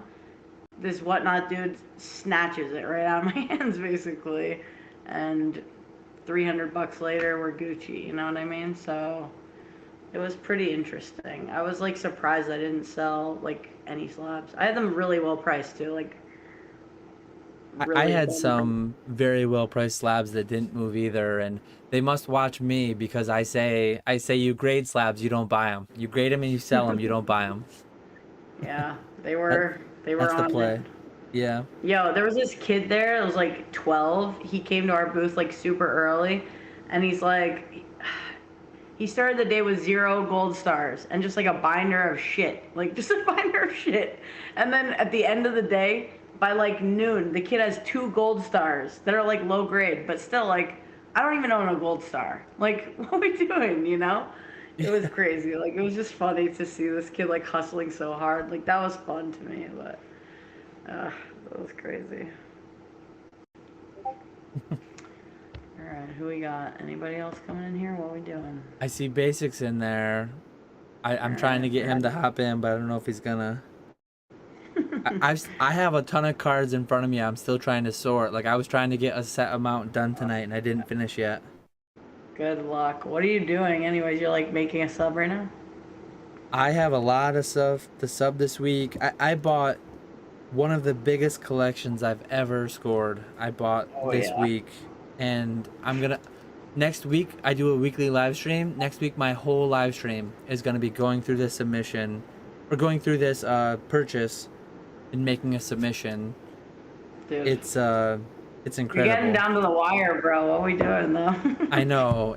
I literally just got it. It's 4,000 cards, all hollow and higher. Some reverse hollow, but it's crazy. There's some cool stuff in there. I was like, yo. Yeah. Even some of the raw stuff, like that's gonna be a freaking. You're gonna clean up on that between Troll and Toad and like grading. Shit, dude, that's crazy. Yeah, it was one of my better buys in quite a while.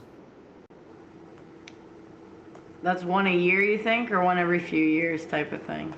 I haven't made. This is my biggest purchase in like 3 years, probably. I've been in the hobby 8 years. This is probably every other year type purchase. Definitely not once in a lifetime because I've already made 4 of them or so, but every other year. That's pretty crazy, dude.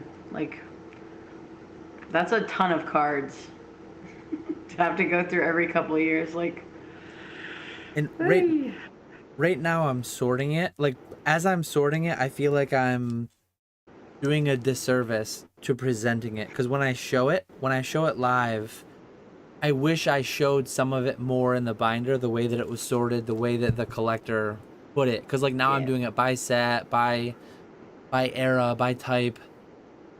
The way that they had it organized in the binder, though, I do still have some of the original videos that the seller sent to me. I'll probably like try to edit a video and show some of that. yeah, you could cut it in or whatever, like a little bit as like B-roll or something, maybe. Yeah, because to see like a Mewtwo page with the Shining, with the full art breakthroughs, with like the modern, with the Sun and Moon tag teams, with I liked it. It was cool to see. It's a beautiful thing. Yeah, like all the rays on one page, that was sick, bro. Like, oh my god, dude. That's good stuff. Uh-oh, we got a bot in here. Oh boy. Hot singles in your area, guys. Let's go. Hey, yo. hot singles. Oh, yes, Mason. Mason, what's goody, boy? My man. Dude, I miss Mason already, dude. It's rough. Oh. I think he's muted. Can you hear him? I can't yet. I'm waiting. Okay. Start an activity. What the hell? Retro just told me to go to bed. Damn. Yes, we got someone else too. Basic and Mason, let's go. Basic will talk forever. We're never going to sleep. Bro. We are not going to sleep. We're at 4 hours. We got like 6 to go.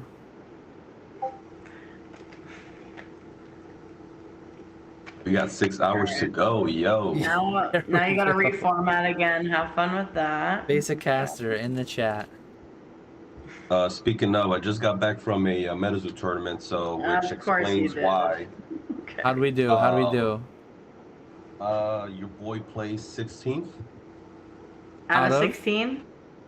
Out of not that much higher number. Out of yeah, we don't need to know. It was probably out of 1,000, probably. Something along those lines. Something. Yeah, along those lines. leave it open to interpretation. I'm gonna assume 1,000. Yeah, Just no, know I'm that- gonna say just know that I 16. Just know that I was top 16. That's all. Ay, ay, ay. Was So Ivy what did I- there? what- Did Ivy beat up on you too again? No, she did not. She did not have the opportunity, nor will I ever give her the opportunity to do so again. So, especially not in front of the boys. So,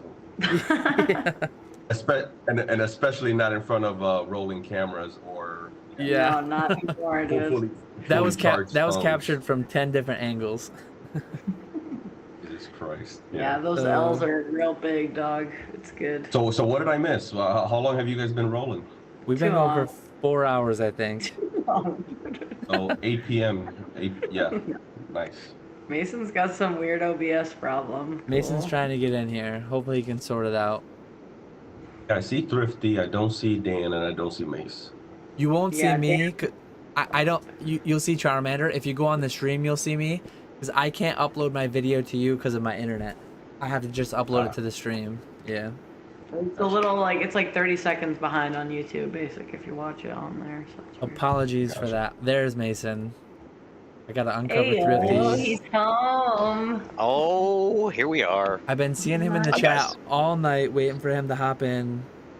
Finally Look, graces us with his presence. I've been doing some stuff. All right, I've had a lot going on. He's a high demand product like the Charizard UPC. What we do? There we go. Yeah, I was loving that conversation. I was feeling it.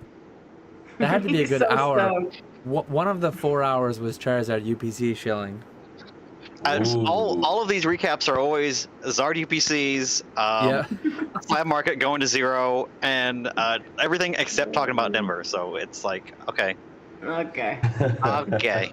So Denver, Mason, what was your Yes. what was your highlight? What do you Denver, I mean, what will there's you so always many. remember? So many. Yeah. Rubbing up on Connor's thigh in the back of Swami's Yep. car. There That we was go. that's gonna be like 3 seconds after I shook his hand. That was pretty sick.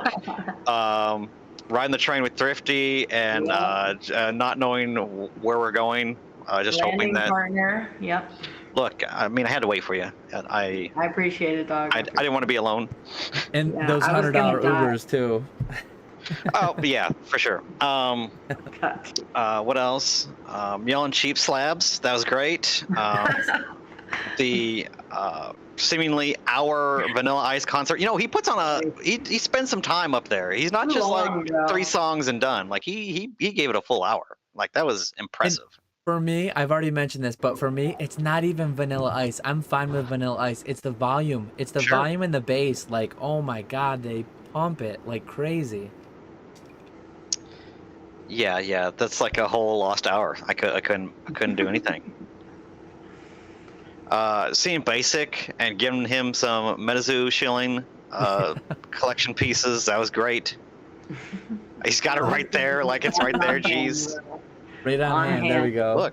Look. I've held that and teased him with that for probably a half a year at this point. I finally was able to get it to you. So that is look, history it's right great. there. I did not think it was gonna make it into my hands. Mason, No faith in me at all. No faith. God damn, Listen, what do you think you're listen, good at? because listen, I'm all business, and I know how businesses are run, and businesses need to make money. And so I knew that. I think I shot you an offer of like, I think originally when you first, brought it up to me, what was it, 2 months ago, 3 months ago? I told you, I don't know, $50, because I mean there is no price points for these, right? Sure. Like what are they Yeah. selling for? And so you said something along the lines of, let me fish around, let me see what's going on in the markets, yada yada. And so I reminded you maybe once every couple weeks, 3 weeks, and you just kept saying, I've got to dig it up. So finally I said, Yeah. you know what? I think I'm just gonna maybe he just wants to, fish around and sell it. And then to my surprise, he did mention it, I think, a day before that you will have it with you.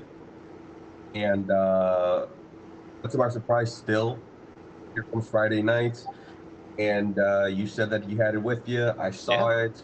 You made the deal, and it was just awesome. Honestly, you could have named any price, and I would have given it to you. No, I didn't want it. Just to see it in front of me was just freaking amazing. No, I was. I think I was fair. I think that's fair for what it is. Only price.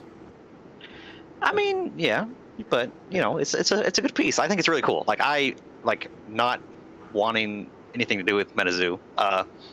As far as like collectible things wise. Oh, we know how much you love Metazoo. Come on. Look, I don't not like Metazoo. It's just I don't have any desire for that stuff or like to have it hang around. So I was happy to get it to you, to somebody that would appreciate it for sure. I was going to say Mason the other day shocked me when he said that he's back in on the Metazoo train. Oh, I'm out. I'm out now. I'm out. Uh-oh. And look at TCG player on Seance. I'm out. And that was before. That lasted all of 3 days. We're done. That was before the release, and then after the release, and Dan, I DM'd you, and with a bit of information, which obviously you knew already. And I thought of Mace at the same time. I was like, I wonder what Mace is thinking if he has this information. I'm pretty sure. Over there. Yeah. No. It's rough. It's rough. It's a little sad actually. As someone who was not a fan of map to begin with, and I'm still not a fan of, at least I was in favor of let's see it through. Let's see it through and see what it can do. And let's see what, keeping it at 140 and then 2 weeks later, 3 weeks later, dropping it down to 119. Let's see how the markets react. Let's see how the communities react. And then we can pivot, right? But no chance, no shot. I mean, right off the gate, sub 100 from so many groups now. I really thought Metazoo had it locked down. That's whatever. Dan, did you ever get your product? You can't sell it if you don't have it. Insider info too, to an extent. It's becoming more and more public. I just found out this morning, you cannot trust any seance, but below a master case. If you're buying loose product, if you're buying loose packs, if you're buying single booster boxes, you cannot trust it below a master case of 12. It's real dark. Trusted in what sense? It's searchable. Oh.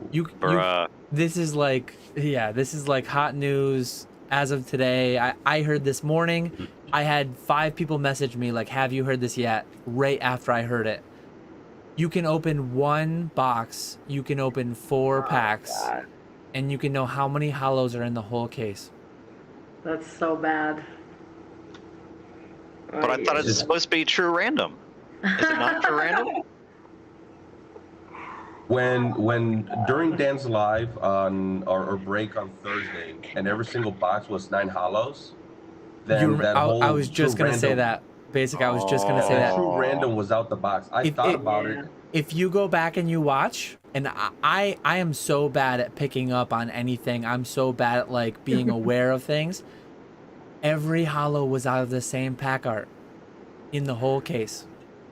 Oh no! If you watch, no, literally, if you watch the first box in that stream, and you watch the whole stream, all 12 boxes times 9, what would it be? 108 hollows. All 108 hollows came out of 1 pack art. So we all got duped. Is that what happened? And I swear I didn't know it. Some people probably knew it before me. Some people were probably streaming with boxes, knowing what was going on. I did not. I sell singles primarily. I sell singles. I sell to the homies, pre-release. I hook them up afterwards because they buy. Yeah. You're gonna get follow-up care packages. You know how it goes from UFO. But I primarily sell singles. But how this will work in the market moving ahead, you cannot trust anything below a sealed master case of 12 boxes. I wonder what spell books and stuff are gonna do too, because Spell like books, that might be a blisters, little yeah. bit better. I have no Like idea. odds, better odds or whatever for. Dan, you're saying below a sealed case. Master why not case. a booster box? Why not a sealed booster box? I guess I'm gonna spill all.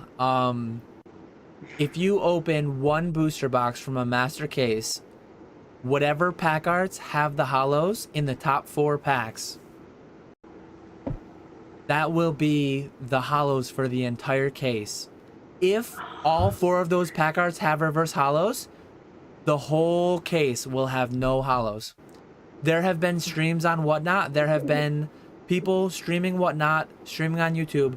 They open a whole box with 36 reverse hollows. If one box in the case has 36 reverse hollows, none of them will have full hollows. That's what I've heard. Question. That's what I've heard. Question.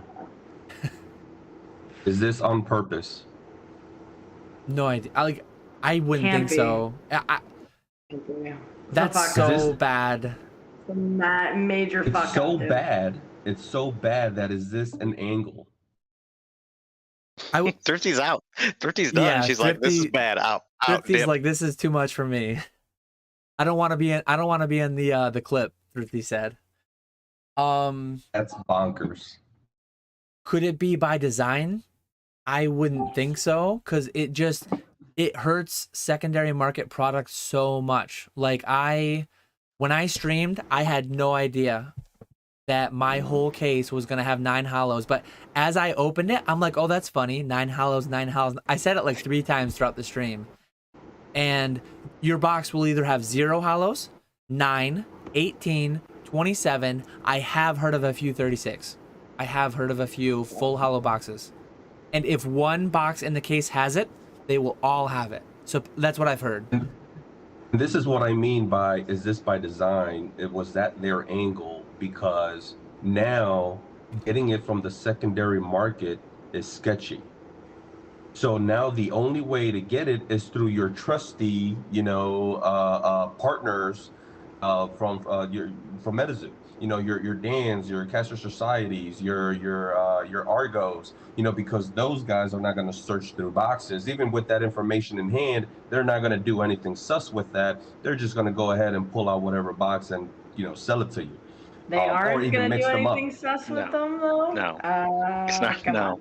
Come on, bro. No, see, I sell singles. So, like, I don't even have my product yet. When I get my product, I'm going to search a couple cases. If I get a case that has 27 hollows per box, I'm going to open all my hollows. I'm going to take a tote, and I'm going to put a tote with all reverse hollow packs. What I will do with them, when I will do it, I have no idea. Like, you know me, I am full disclosure. If you buy a heavy pack from me, I will tell you 95% chance you will lose money. EV is negative. Like, I don't know what I'll do with these packs in the future, but I'm a single seller. I'm going to sell singles, lowest on the market. But down the line, I'm going to have a tote full, boxes full of reverse hollow packs. If and when I ever sell them, I will 100% full disclosure. But yeah, it's like, I'm going to map them, but I'm not going to do devious things with the map packs for sure. I'm not going to sell dud boxes. I'm not like UFO. I bought 400 boxes. I ripped 200 of them. I have sold no sealed boxes after like 2 weeks after release. Stance will probably be fairly similar, but if I open a case, if I open the top 4 packs from a box and I find out I have a whole case of 0 hollow boxes, I'm gonna mark it on the case, and I'm gonna wait till later. I don't know what I'll do with them. If I ever sell them, it'll be disclosed, but it's a bad situation, in my opinion. Question. Yeah. Question. So after everyone, doesn't matter who it is, you search through your cases and you figure out, yep, this one has 27 hollows, 36 hollows. Can you now charge a premium? I honestly talked to a couple people, and I'm like, I'm a partner. I have to sell at map. If I get a juiced case of 27 hollow boxes, if and when people want to buy juiced boxes, hey, this one's got 27 hollows, map is 112, market 60, market 70, whatever it is. yeah, I might sell some juice boxes to people that I know, people that want them. I don't know. We'll see what happens, but it's funny enough, like it's a thing in other hobbies too. Like I don't know Weiss, I don't know Vanguard, I don't know Yu-Gi-Oh, but some other products out there, DBZ, they have a case hit.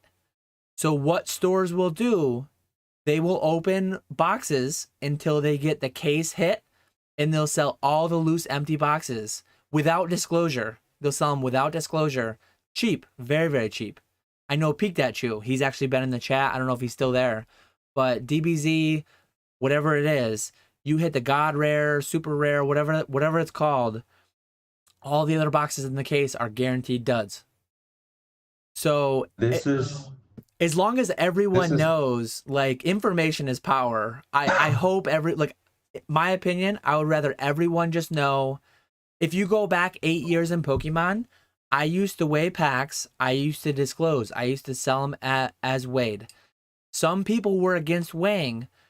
My take was always, as long as everyone knows, as long as everyone weighs and everyone discloses, that's cool with me. The worst thing you can have happen is for this information to exist and a certain amount of people to sit on it and hide it and not disclose it. That's always my take. This is not how I wanted to end my Saturday evening.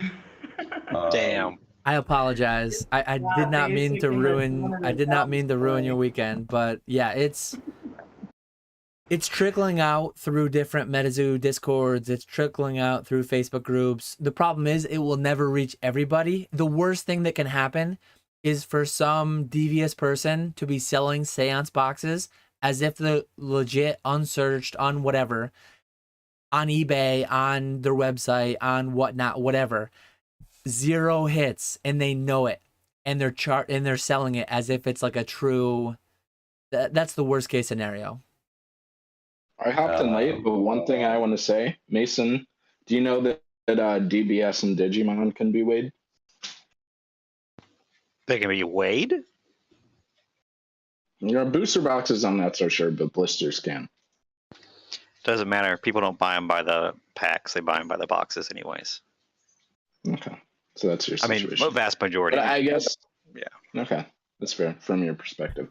But the individual blisters and stuff that you can get from Target and big box stores can be weighed.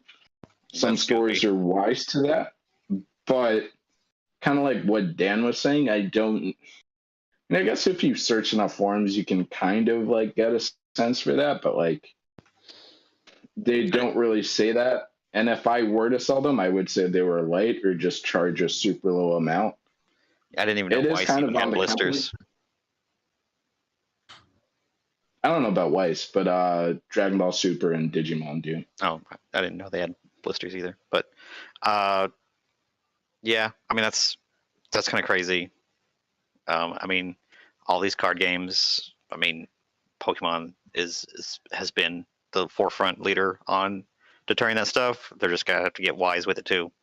It's really just all it comes down to. Well, and it took Pokemon until Breakpoint. I think Breakpoint was the first set to have the separate code card. Weighing was a thing all the way back to base set. So base set 1999, Breakpoint, like what was it, 2015?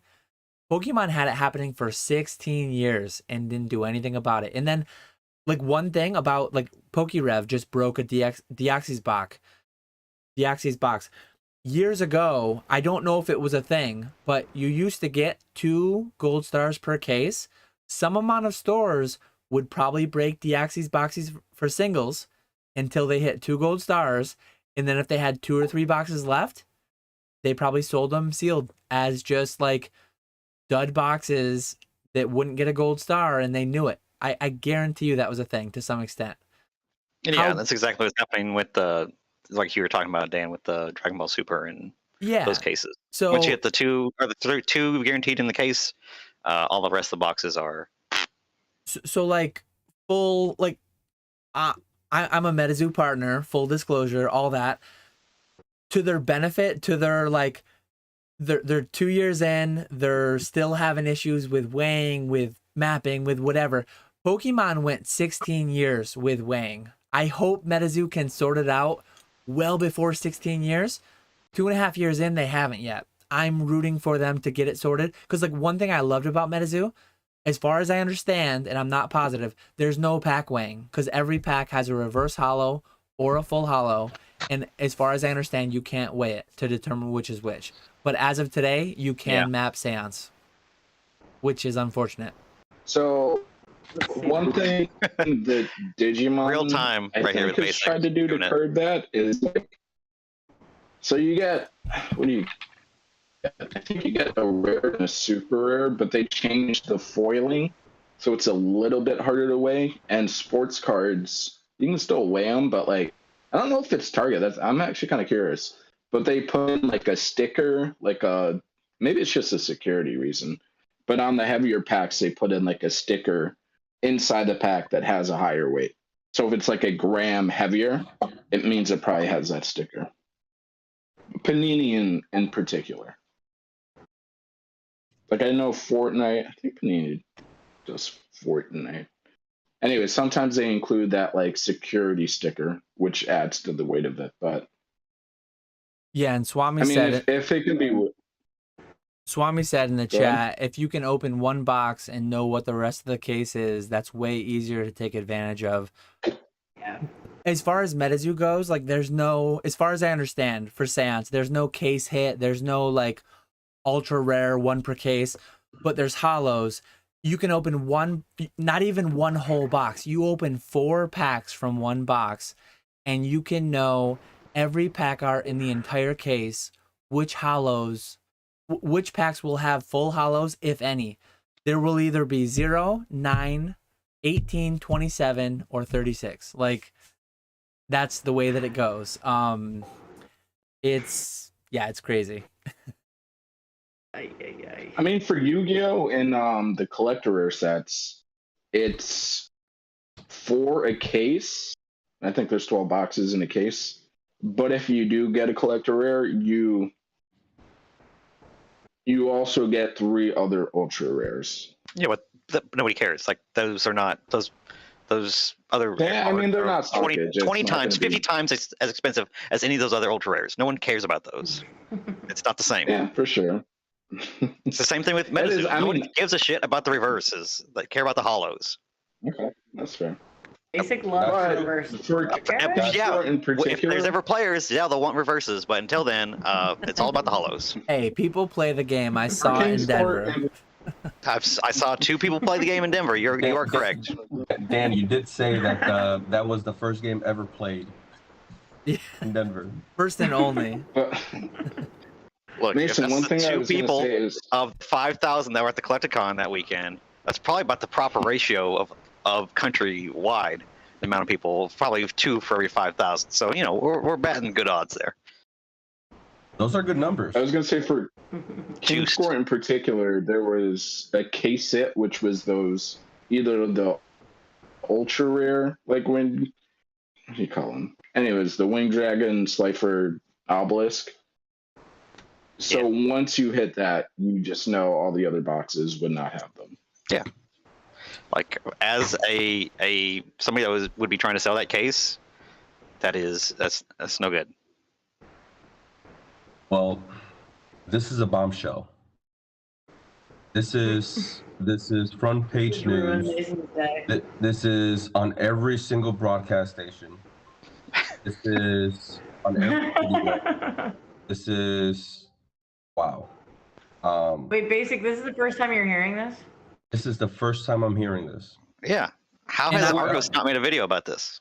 I'm upset. I heard it this morning, and I was told it 5 times today by different people DMing me, hey, have you seen this, from Facebook groups, from Discord groups? And the issue is, like, the person who told me, and I won't say who told me originally, I told them, like, this information is just, it's radioactive. I don't, like, I was told it, I can't unhear it, I don't know what to do with it now. Like, I sell 4-pack lots of UFO for people who want pack art sets, for people who just want to collect one of each pack art. I sell it at map. I'm a partner. I can't sell under map. They sell, not super quickly, not like high volume, but they sell slowly for people who just want one of each pack art. Now, I can't look at a Seance pack and pretend like I don't know what's in it. Like when I go, this is what I'm going to do. Monday, my pallet should come. I'm going to rip packs for singles. God. I'm going to sell the cheapest singles on eBay. I will be the lowest. If you want singles from Seance, I will be the cheapest. Basic, I'm going to hook you up with 4 possessed auras, whatever else you want from the set. Cheapest around. Minus fees, minus all that, as I did with the neutrality totality. But as far as like, I'm going to make a tote, I'm going to make a box. It's going to be all dud reverse hollow packs.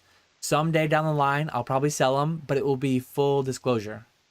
And there will be people out there who will abuse it. There will be whatnot streamers who sell packs. Oh my God, I can't believe it's a non-hollow or a reverse hollow. I can't believe it's a reverse hollow.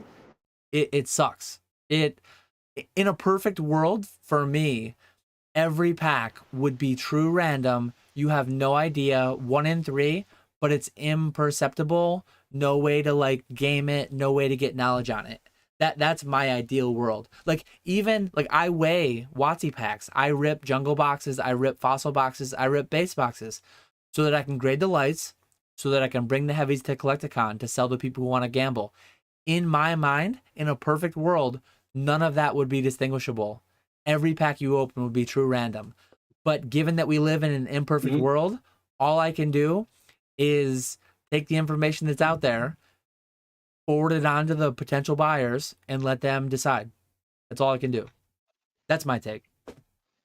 Mike said that they would never go away from true random.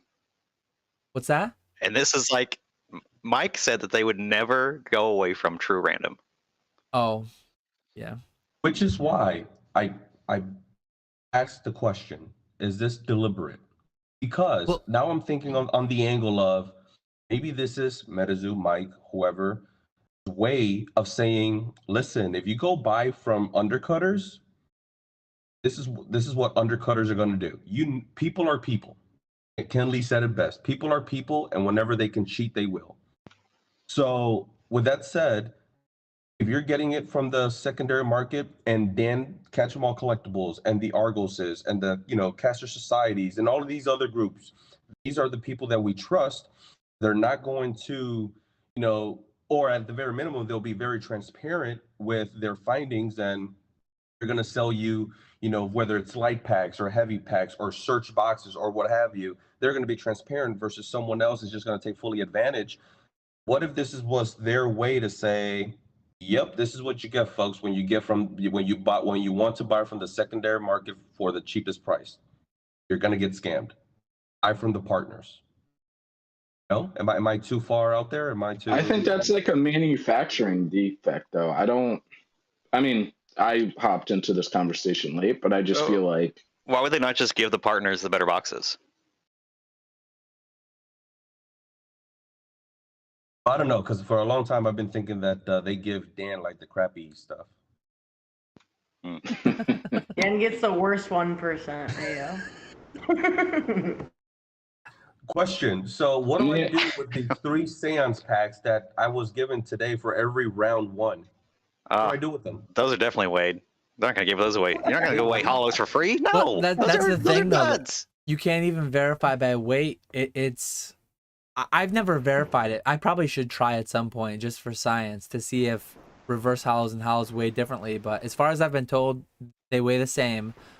But if those came from boxes, whoever broke the boxes, if they had wanted to, they could have searched them. They were all piled up in a cooler. They were probably they're probably legitimately one in 3 chance at a hollow. If I had to guess at a Metazoo tournament, they're probably legit, but I don't know for sure. One of these 3 are hollows. Well, in a cooler that's not the way math works, though. Like all 3 could be hollows, all 3 could be reverse hollows. How math works? So, yeah. Also, one thing I wanted to say, Mason, is specifically with Yu-Gi-Oh, if you buy a booster box, they're pretty mapped. Like if you get a hit 3 packs from like the top or bottom, you're likely to get that on the right, from my experience. Granted, anecdotal, could be random, but people online say similar things, and I've noticed that pattern. Sick. So far, so good. Oh god. All right, we're batting 1,000 here. Yeah, Manny, I don't know about that. I mean, obviously, like in collector's tins and stuff, there's like set stuff, but I've never known Yu-Gi-Oh boxes to be like, you know where the goods are. I think all of that is anecdotal. Yeah, that's fair enough. I've opened to grand Full total. hollow, let's go. There he is. There we go. There it is. Hey, so now hold Almost on. good, guys. So you don't open the next one. Now, mathematically speaking, you know it's a reverse hollow, right? If you don't open it, you're a scammer because you're searching packs. He's gonna open it. Science. Science. Science. Seance science. Otherwise, I'm going straight to that shop and demanding a refund. Yep. And getting like really deep, getting really sciencey. Randomness is there's a reverse hollow. So basic perfectly hit the odds. 1 out of 3. Metazoo did it right. Randomness is very hard for computers and machines to achieve. Basic. You're taking it hard. True randomness is very hard to achieve. Like the way it's made, the full hollow sheets are done, the reverse hollow sheets are done. To make true randomness, that's actually a task. 100%. I used to deal with it in my line of work.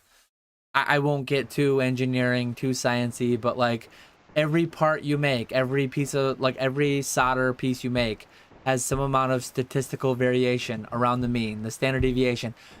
When a big company is buying from you, they want to get like the average allocation. They want to get the normal distribution around the mean. If you take any random amount of parts though, say you take 1,000 parts randomly from a batch of 100,000, to get that average distribution, to get all that stuff to work out, true random, even distribution, it's not super easy to do. That's a lot of sciencey type stuff, but yeah, it's No, I'm actually curious. So how do you think Pokemon has achieved it then, if you think it's so difficult to do? Well, again, Pokemon came out in 1996 in Japan. Pokemon did not fix it until 2016, 20 years later. 20 years it took Pokemon. And I'm not convinced. I'm not convinced that it's fully fixed. I've heard from some people that you can use a micrometer still. I've heard that you can still do it thickness based. I've never tried it. I've never verified it. I don't open any ultramodern product, but I've heard some stuff is still weighable. I've heard some stuff is still micrometer. A micrometer? Yeah, like Really? thickness. Thickness. I'm not 10,000ths of an inch? I've never verified it, but I've heard. People gotta do that in sports. I heard Fusion. I mean, again, anecdotal. Some random YouTube. Basically, one of my friends heard Fusion Striker was a little bit easier to weigh, but I've done it with other sets, and it's not a repeatable thing. I guess. Some of them in Pokemon are weighable. I think like the trainer gallery sets. I've seen things that are not great. I mean, weighable is one thing. At a minimum, everything up through mapping is a breakpoint. problem. Yeah. Yeah. Yeah, mapping Sun and Moon, Max Mofo, Swami that was Sand. so bad. Yeah, that was like seven ultra rares. You could like see, you knew exactly where the hits were in the first run of Sun and Moon. It was crazy. And it's mind blowing. It's mind blowing that this is still a thing. Like Topps has been around for a long time.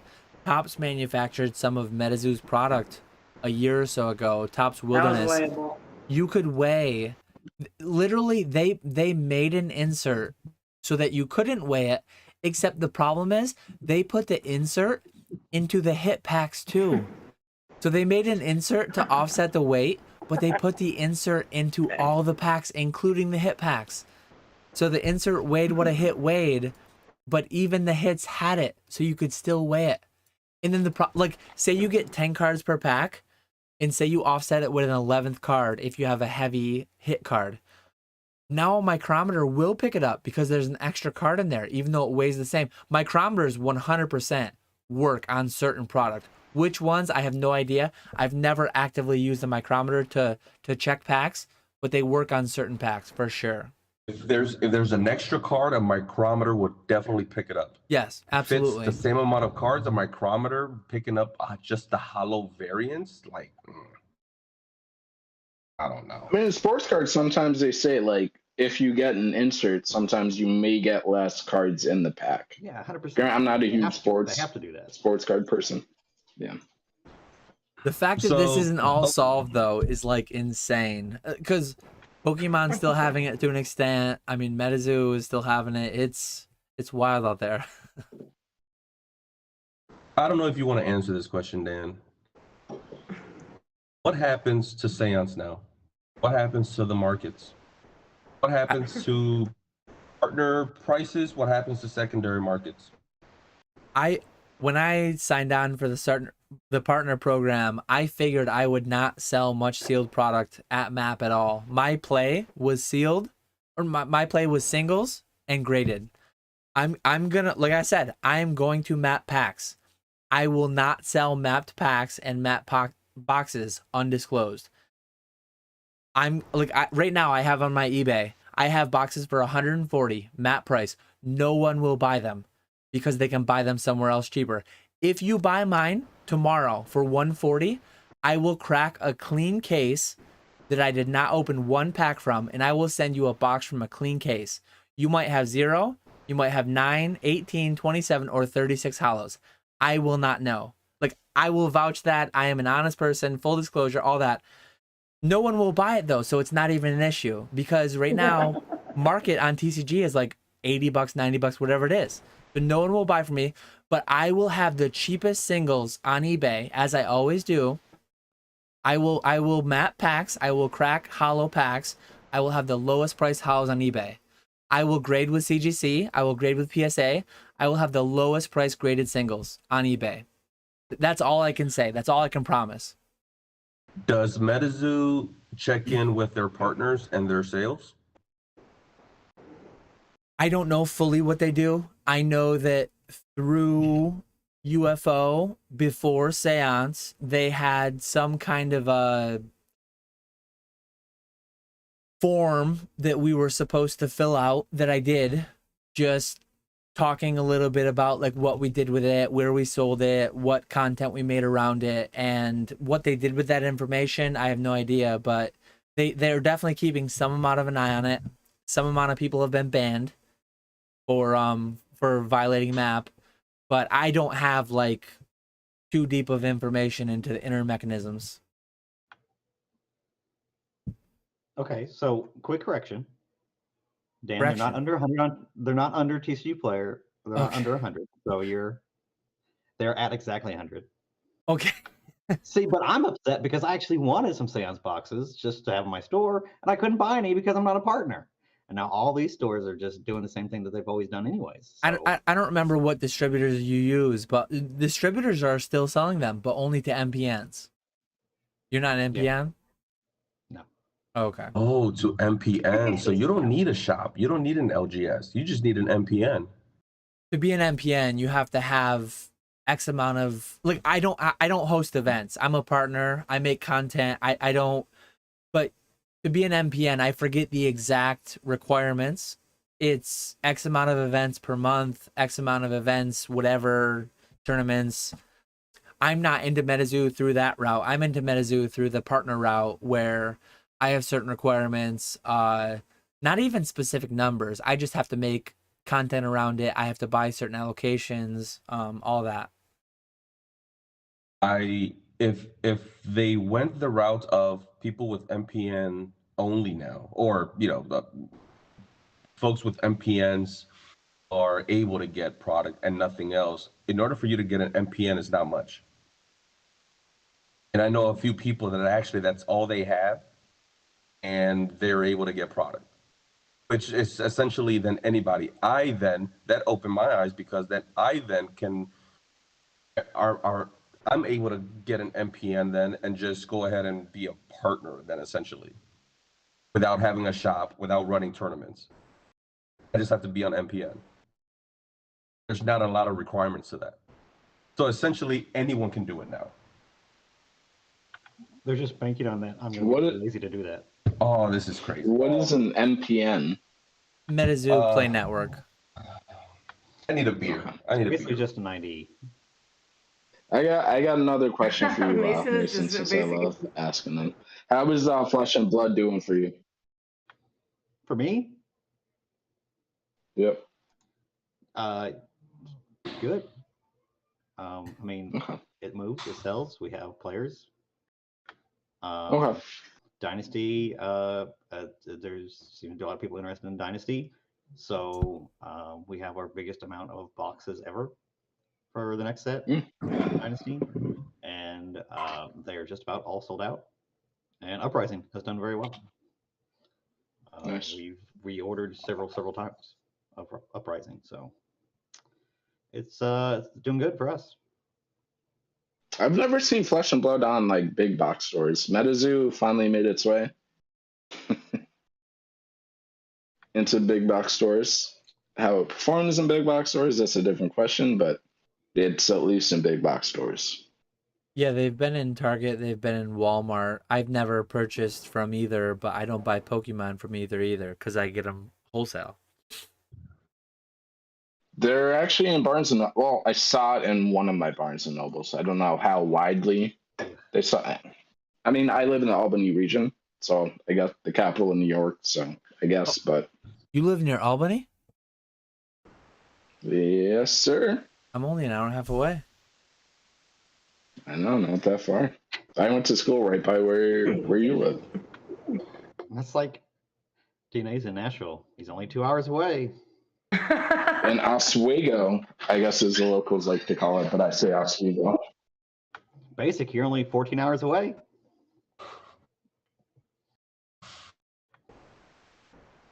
Basic's broken right now. He's so distraught, bro. This is rough. Is very disappointing. Very disappointing. He's not mad. He's just disappointed. I'm not mad. Did we get duped?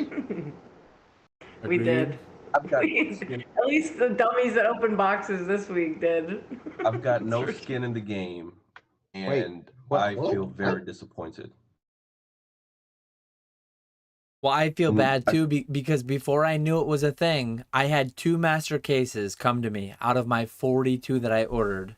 I opened one for myself, and it was a case that had 18 hollows per box. I made a video. Give us some shit case. I made a video and I talked about it. I'm like, oh, UFO was like 75% hollows. Looks like Santa's about 50%. And I gave the context. I've only opened one case. I don't know. And then I opened a case on stream for all the homies. They paid $140. They paid MAP. They paid MSRP. And I got 9 hollows per box. And I wrecked them all. Shout out to all the homies. Dan, this is not your fault. So this is not this. I'm not making this on you or on that day. Honestly, like had I been streaming and if I opened 2 boxes in a row with no hollows, and then a third, and then a fourth, I probably would have finished the stream, and I probably would have been like refund everybody. But same as UFO stream. I get some goodies, I get some partner exclusives, and there will be a follow-up care package for everyone who supported the MSRP. Yeah, it's... I got a question for you, Mason. Do you like delineate the stuff you well, you'll know, yeah, the stuff you crack for singles versus like, is there ever like you crack some stuff and you sell some boxes out of the stuff you crack, or you just set aside like shit you crack for singles versus like the boxes you sell? Say that again? What? So like if you're cracking a case, would there be a situation, let's say Yu-Gi-Oh for example, where you crack 6 boxes for singles and then the other 6 you sell as boxes? Like because I got the good hit in the case? Is that what you're saying? Not because you got the good hit in the case, just in general, like do you like pay attention to that, or is it just like you crack them for singles and it doesn't matter if it's like you dedicate one case to doing it or whatever? Yeah, if I open stuff, it's gonna be pretty much by case. Okay. Yeah. Okay. Like if I open these 2 Silver Tempest boosters, well, this is pre-release, so it doesn't count. But say I was opening a case of Silver Tempest, and like I hit like an Alt Lugia, in that case. Am I going to open up the rest of boxes? Yes. Okay. I'm just trying to backtrack and figure out, like, if this was your situation, like, how you would handle it. Oh, I would be up in arms. Like, if I was Dan, I'd be more upset that I don't have my product on release weekend. That's what I would be For pissed real, off about. Like, that is super cringe. Like, you're That's a a partner leak, and they don't bro. have your stuff to you on time. That's bad. Like, that's bad. And I did say, like, Dan's gonna... my local freight delivery people, they had it Thursday. They told me on the phone, they said, we knocked on your door, we rang your doorbell, you didn't answer. I said, I have security cameras. I said you were not here. So Metazoo had it in my area Thursday for delivery, the day before release. Not as early as I would have liked. I would have liked like Monday, Tuesday, whatever. But they didn't even attempt delivery Thursday nor Friday. I called the guy. I said, this is release. I need it yesterday. I said, I will pay you $1,000 to get me this pallet today. That was this morning. And he said, I'll see what I can do. I don't know. He said, it should be there Monday. He said it should be there Monday. G, you wouldn't do it? I wouldn't give him no extra money. That's bullshit, dude. Don't do that. After they lied to you and said that they tried to deliver it? No. Even more sad news. But to just add on. That's not on Metazoo. That's the local freight delivery people. Like I would definitely let them know and say, hey, these dudes that you contracted out. Like I chewed somebody out. I apologized to her as I did it, but I chewed somebody out from Metazoo. I'm like, I know it's not your fault, but today is release. I need this stuff yesterday. I chewed her out. I'm like, oh, I'll call your local freight. And I said, you like call them, give them my number, make them call me. And that's what she did. Like on Metazoo, again, I'm not just sucking up because I'm a partner. I'm saying the whole information. Metazoo had it here Thursday. It was supposed to deliver. My local freight people lied. They said they knocked. They said they rang. I looked at my security cameras, nothing. And they didn't even attempt delivery Friday. And I tried, like, you need to get it to me Saturday. It didn't come. Hopefully it comes Monday. Hopefully. I don't know. So, like, with pre-release stuff, because I remember walking in my local LGS and sometimes during, like, the boom and where people were going all crazy, sometimes they were like, yeah, like, we expected this much. They didn't come. Like, we'll try to, like, get back to you, but, like, does that happen on occasion where it's just like, because I know that's a big weekend because that's one of the reasons I went to the LGS, because I could get shit pre-official release in big box stores. I don't pre-sell anything, and actively right now on eBay, I'm selling some singles that I have not yet opened, which is a little scary. But that's the way, fine. Like I said, it's fine. Like, get that money, lock it in. Yeah, but the issue is, like, I have 1 day handling on eBay. I need to ship it Monday. I need my pallet to come Monday. If it doesn't come Monday morning, I'm going to be on the phone. I'm going to drive with a truck to wherever the hell it is and just pick it up from the warehouse. I need it Monday. I'm pulling an all-nighter Monday, cracking Metazoo packs. Maybe I'll live stream it. Find me out, Dan. Let's open some shit, boy. Let's go. Come on. I am a 2-hour drive from Nashville, where my Pokemon product is always delivered. If it goes on a pallet, like, they know that, like, if I had to go down there and get it, I would. They won't let me go do it. To save them money, they won't let me do it. They have to deliver it because it's got to go within their scheduled window of releasing.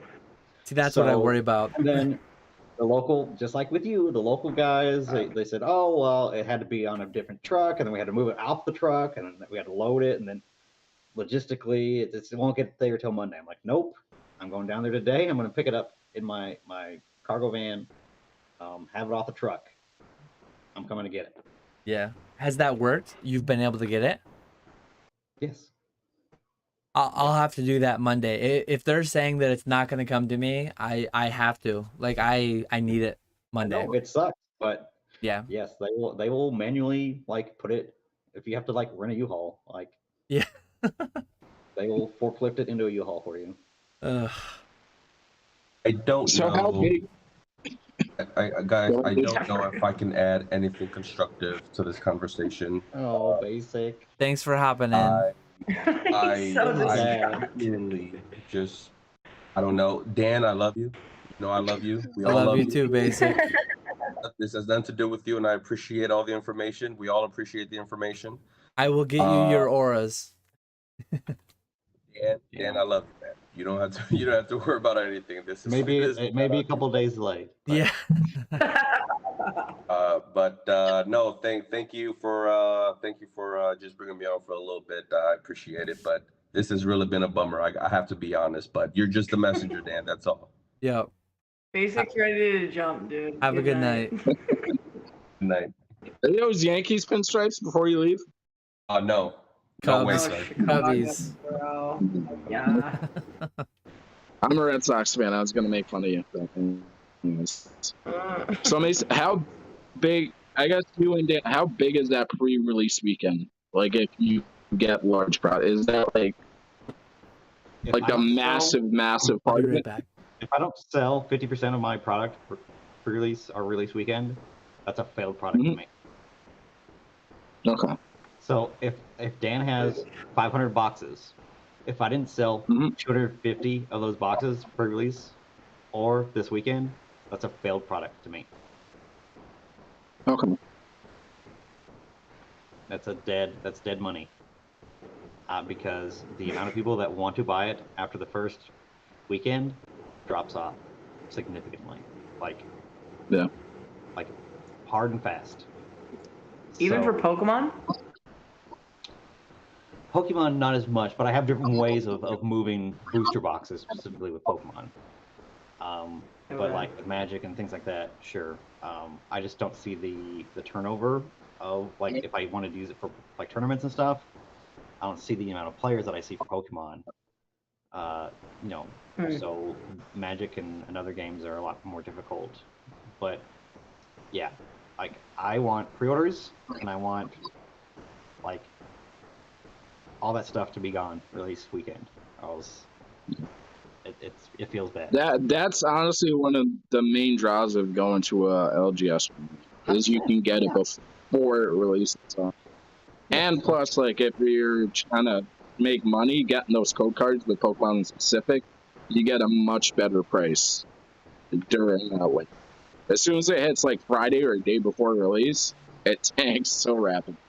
Yeah, I mean all that stuff helps you be able to, if you want to do like box breaks for symbols and stuff like that, that's huge for getting, making a supplemental amount than cracking them versus selling the boxes.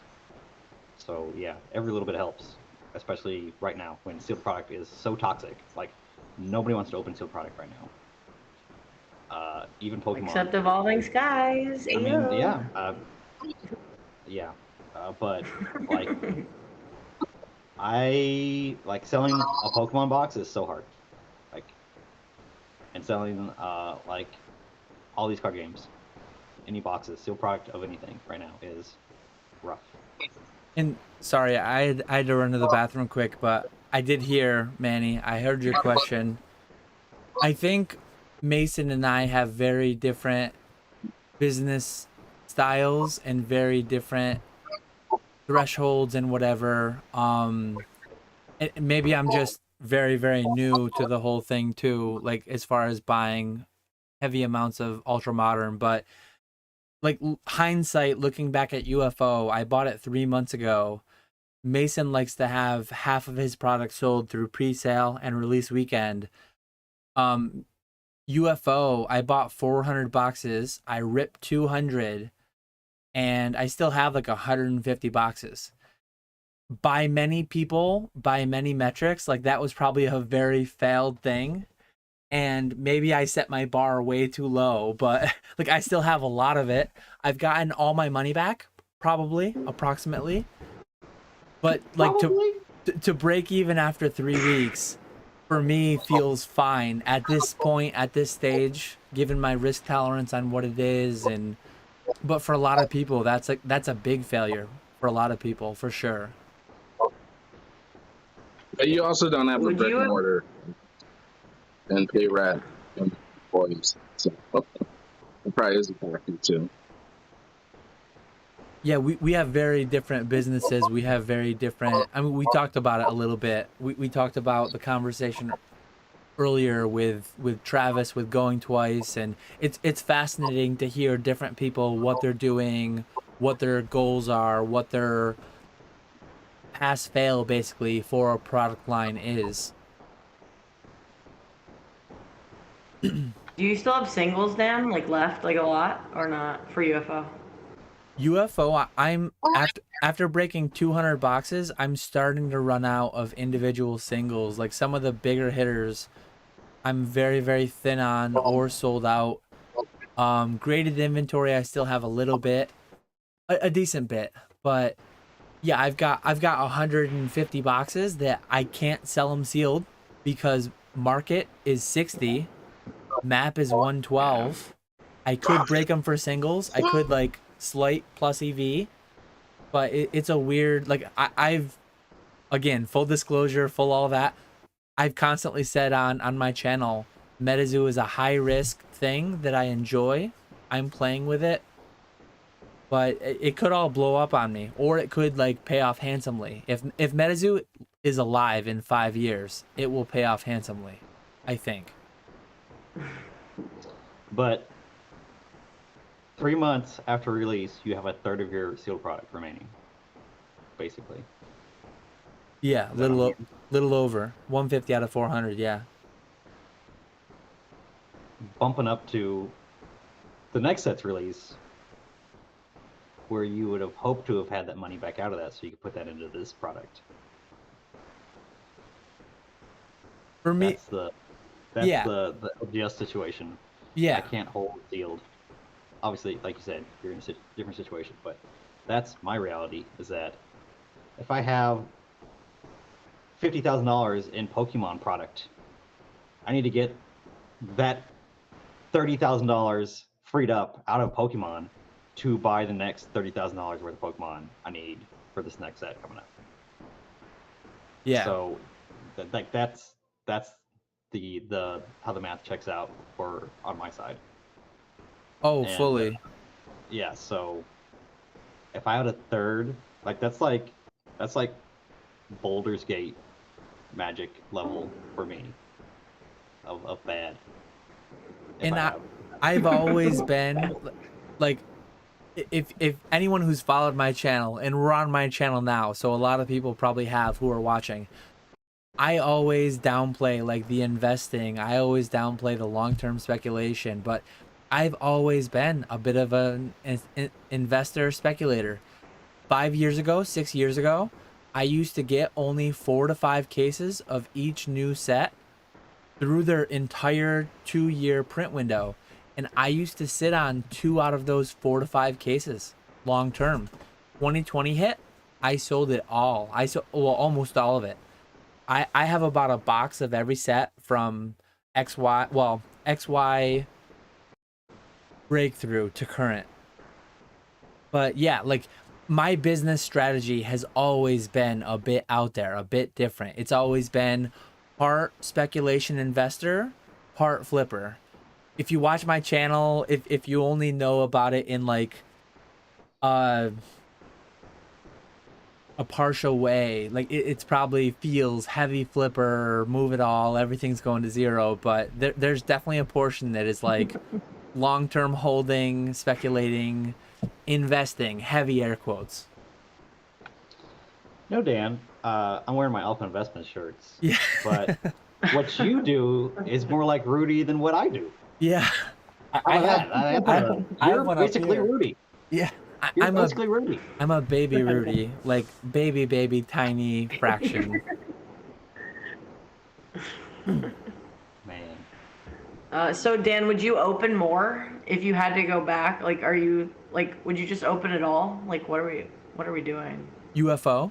How much do you want to keep sealed? Yeah. If I could like, go back ideally. in time, I would have opened 75% of my UFO, and I would have undercut quicker, sold it quicker, and I would have moved. Yeah, like I put about 30K. Right. Yeah, I put 30K into UFO, and I've gotten 30K back. I would have done it more aggressively so that I put 30K in and got 40K back. In hindsight. That's why with Seance, I'm opening 250 boxes off the rip as fast as I can. Falling knife, I am like, that's my play with Seance. Yeah, dude. But this whole mapping, 250, just open it all, dude. Well, what are we doing? That is so scary. Mapping is like 27 boxes. a wild, Just yeah. keep moving. Mapping is a wild card now. Like, again, if and when I do map cases, if and when I do sell those, it will be fully disclosed. Hey, this is a juicer box. This has 27 hollows in it. Hey, this is a dud box. It has 0 hollows in it. I will label every case as I map them to deal with it down the line, but I might only end up ripping 200 boxes to get half my hollows. I might rip 400 boxes if I have juice. I don't know. We'll see. We'll see what happens, but yeah, that's tough, bro. And see, the shady businesses are going through all the boxes, opening all the hollows, and then putting all the non-hollows, or the reverse hollows, back into the booster box to sell as single packs. Yeah. It, like with UFO,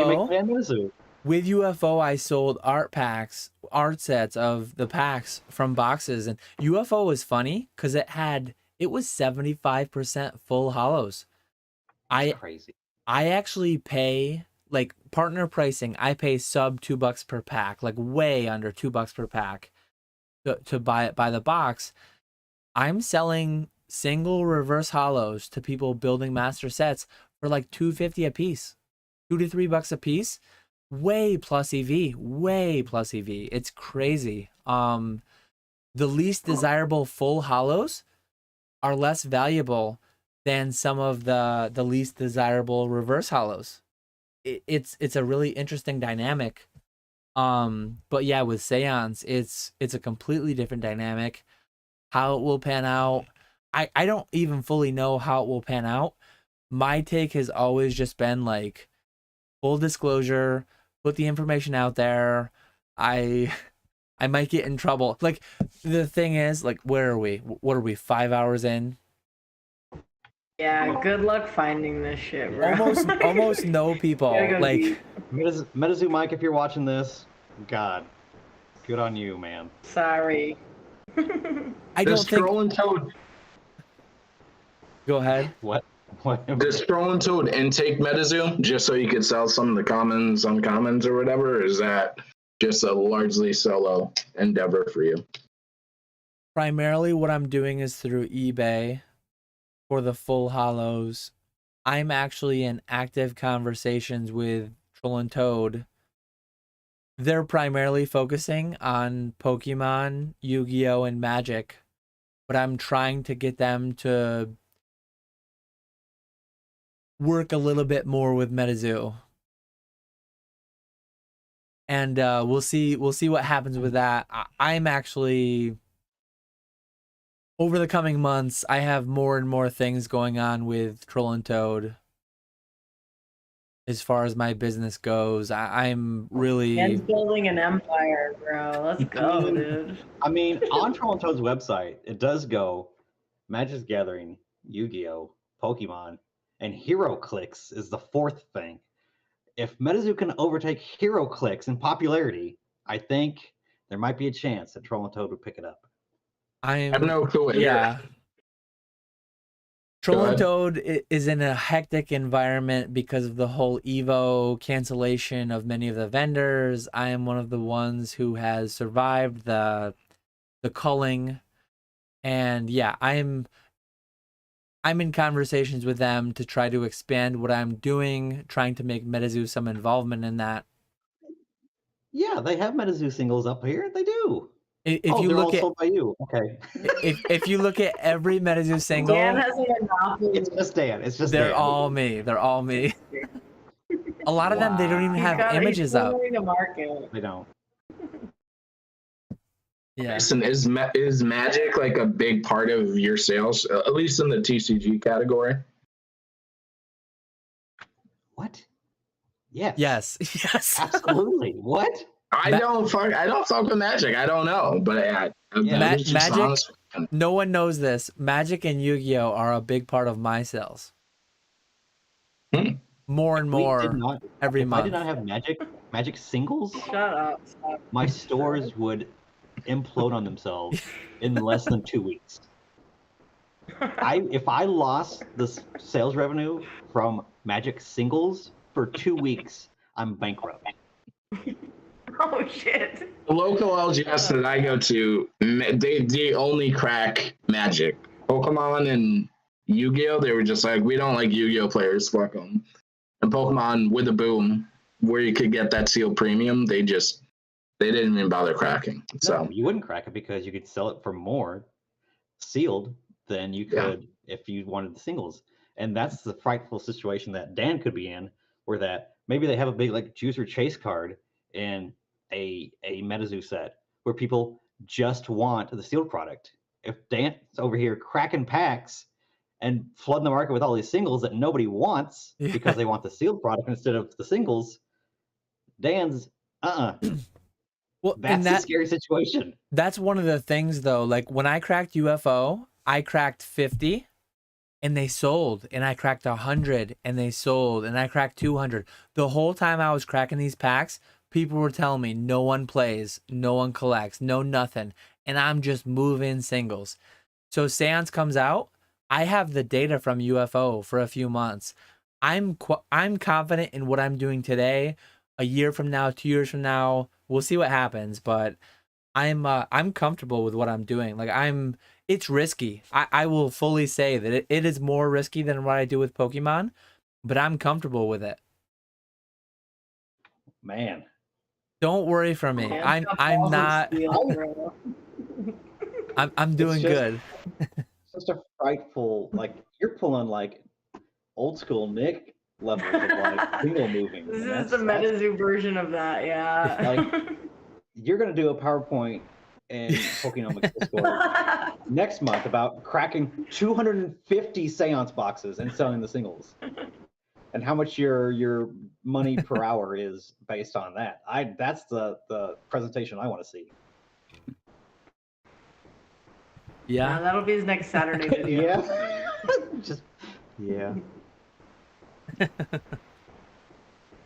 Look, Dan, I want you to succeed. Of anybody that can do it, you're the guy. But it ain't for me. Yeah. No, I get it. I get it. We'll see what happens with it all. I can't wait to see what the LGS promos are. Yo. Yeah, I haven't gotten tracking. I don't know what's going on with that, but I still don't have my product. You still got Lost Art promotions, Mason, for Yu-Gi-Oh, or they just kind of not do that anymore? No, they still do that. Yeah. All right. Well, maybe my LGS just sucks. Say what? So maybe my LGS just sucks because I haven't seen any of them. The Lost Arts, they're in just OTS packs now. Does that mean you got to sign up for a tournament, pay the fee, and if I wanted to pretend to engage? OTS packs are, well, they can do it one of two ways. They can either do events with them, or they could just reward people for buying Yu-Gi-Oh product with OTS packs. Okay. They're supposed to be for tournaments, but LGS promos in Metazoo are supposed to be for LGSs for selling product, and look, Dan's getting them, so. Dan's an online LGS. What are we doing? I'm a partner. I'm a partner. Yeah, keep flexing. Keep flexing that 1%, dog. We got you. Yeah, I mean, 1% sitting in a warehouse somewhere. We'll see if I survive partnership to the next set or not, but I'm a partner as of today. Whoa. Yeah. Maybe I've said too much. We'll see. Oh. Dude, they can't do. That's bullshit. If they kick you out for that, I'll fight them. That's 1% of the product. They gotta find somebody else to buy. So yeah, they're not gonna kick you out. Yeah, exactly. I'm a loyal They gotta buyer. pass it on to some other sucker. Yeah. Jeez.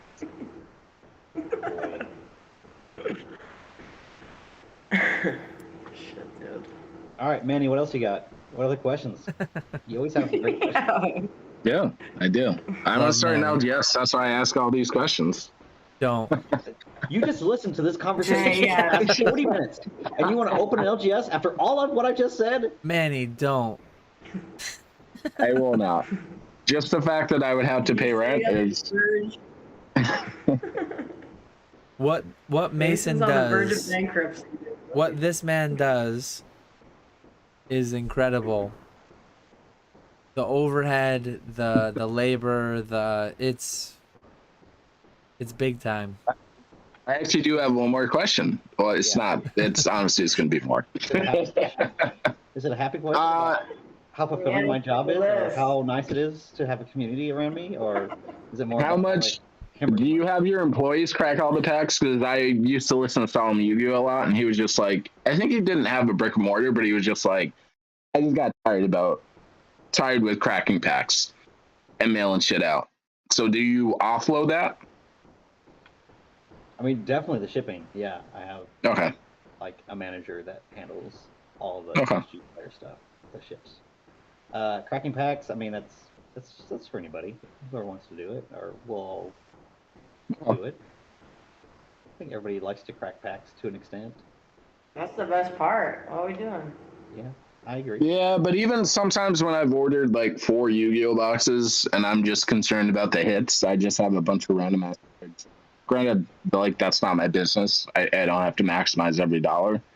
But if I were to crack like 8 cases or 20 or 30, I'd be like, all right, stops being fun after a while. I can answer Danny's question. He says, how much time do we spend for shipping? So our main store is a TCG Player Direct store, which means that we replenish the stock that they sell online with our own singles. So Monday, Wednesday, Fridays is when we get those, and those take a while because those will often have probably somewhere in the range of 200 to 400 singles we got to pull for those orders. So that could take a while for my guy to do it. But we have a pretty good system. He can do it in a couple hours. And then we have the other orders on top of that, which could be like 20 to 50 additional orders on top of that we have to ship ourselves. And that takes probably the same amount of time. Probably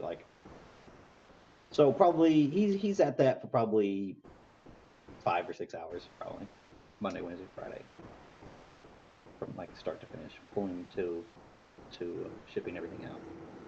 So it is definitely like a one guy's job for those 3 days a week, for sure. You have like because I watched the Patreon with Nick for Old Skool Pokemon. Do you have do you subscribe? You obviously probably do. One thing I hated about TCG Player was manually typing in all the addresses and shit. Like, you have a service where you can just print out with a thermal printer for like stamps. What is the price you pay for a stamp? Nope. You write it out? No, we copy and paste the address into stamps.com. Pirate ship. Well, Right. Pirate Ship doesn't do envelopes. Oh yeah. Yeah, eBay standard envelope is amazing. I'm sure it is, Dan. I'm sure it is. Must be nice. But yeah, shout out Pokenomics Patreon. Nick is my boy, obviously. We're on the Pokeflips podcast together, but he did an amazing presentation. I was very proud of him. Yeah. Anybody can follow exactly his job from start to finish through that whole spiel that he did. You can do start to finish. Start your own Pokemon Modern single selling.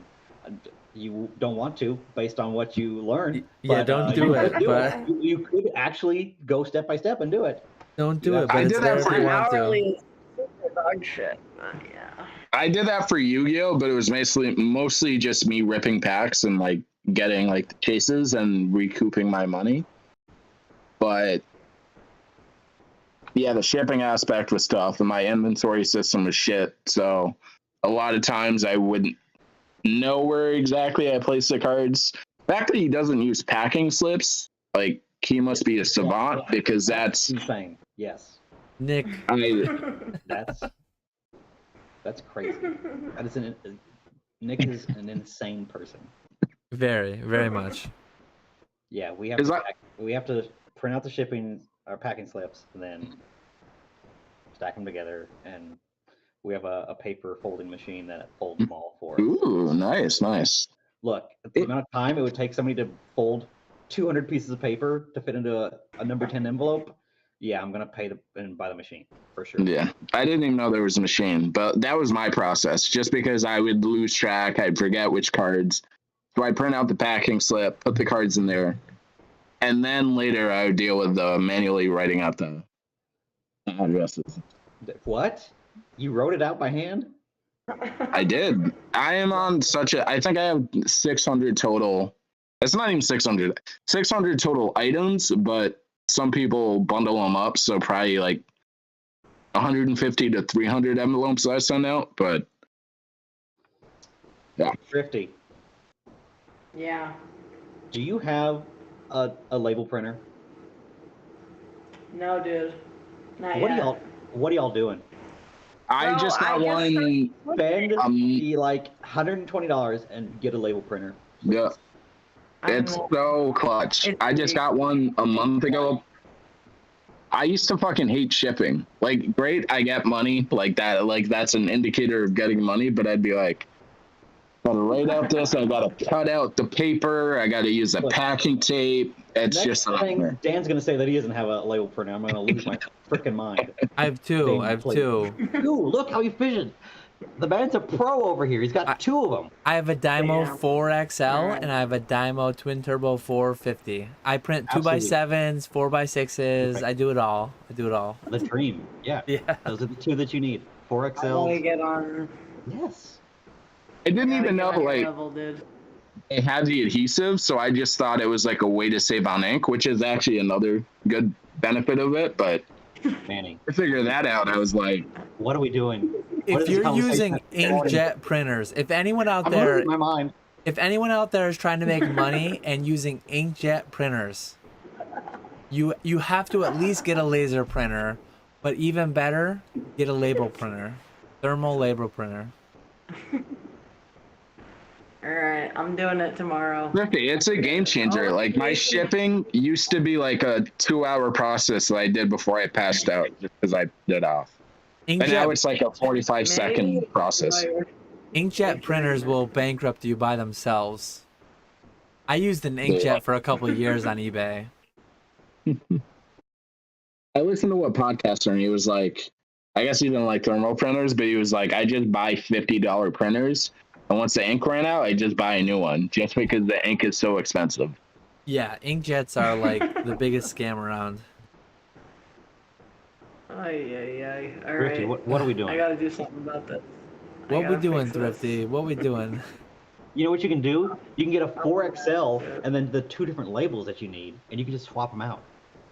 Yeah. Oh snap! That's the play. All right.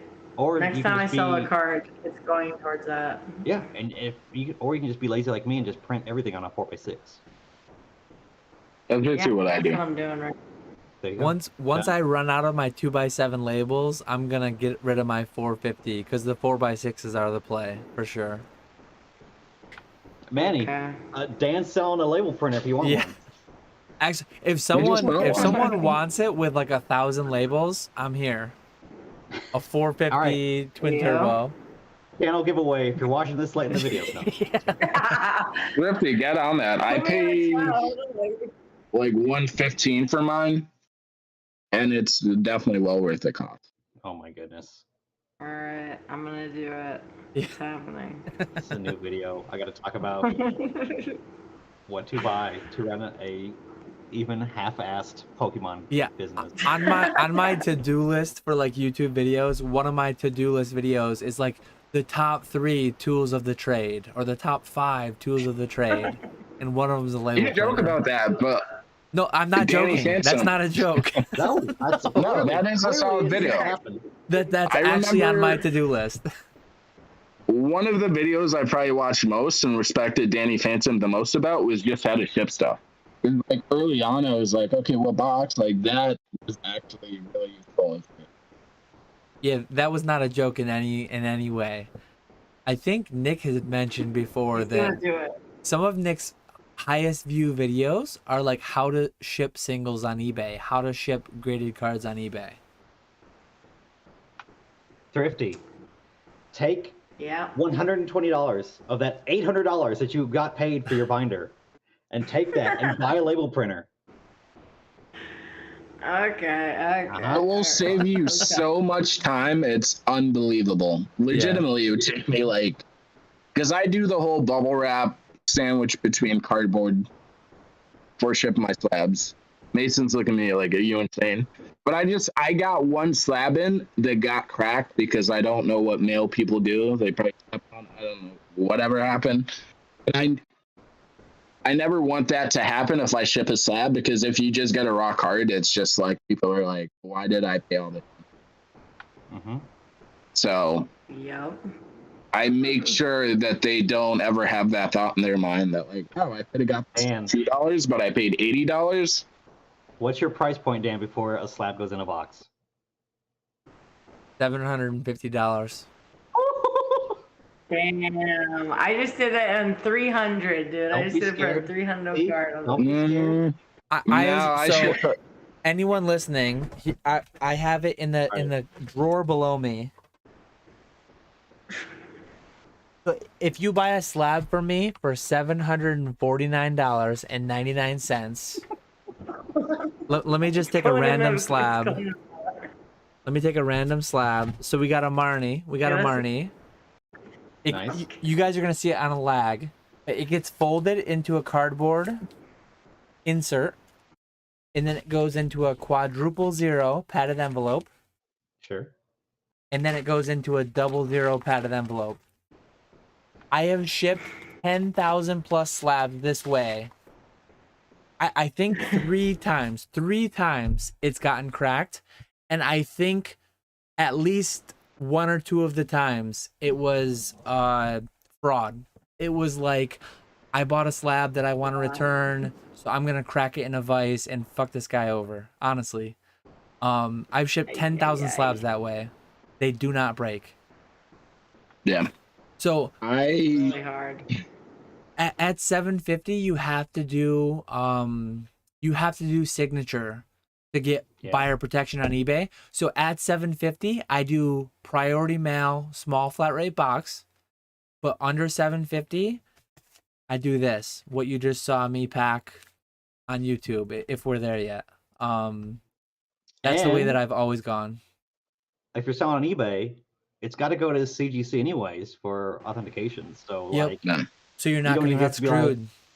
Like whoopie-doo, who cares? And then for me, I was so happy to send out that Charizard. Yeah, and then for me, if I sell it international, I just got to send it to Erlanger, Kentucky. So I don't care how it goes; it just goes. I throw it in a freaking it's so close. I mean, I think you're safe with cardboard and a bubble mailer. A bubble mailer by itself probably fine, but it could crack. Even saying that, like, I've ordered maybe not too many. I don't know, 150 slabs. PWCC doesn't. They do the thin like cardboard recycling thing, and they don't use that much protection. I forgot. I haven't ordered a slab from PWCC in a while, but you don't need a box. Shabals, what's up? What's up? Chevy, what's Diddy? He's at work. Ayo. Chev's all masked up. Can't really talk, but yeah, just wanted to say hi. Thanks for dropping in, man. We miss you, Canadian brother. Shabals, I'm sorry I left you at TSA when I was going and running around. I just did too. Sorry. No worries. You know, I tried to help as much as I could, but I had to go. It was nice meeting you in line. Yeah, the fist bumps were pretty sick. I loved it.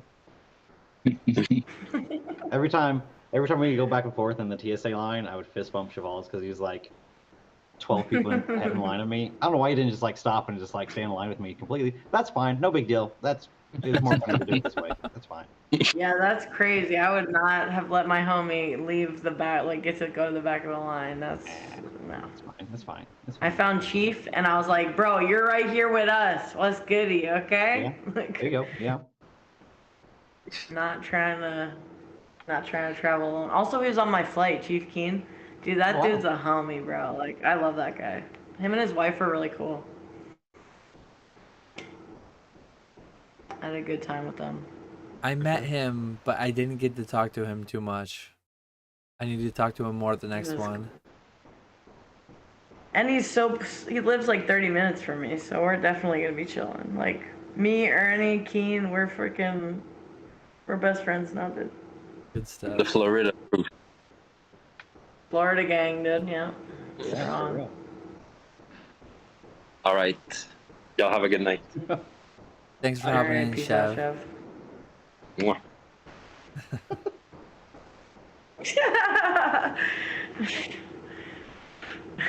He's a big teddy bear, old Cheval's. Oh. The little My Little Pony. He's a good dude. My Little Pony. Yep. That's it.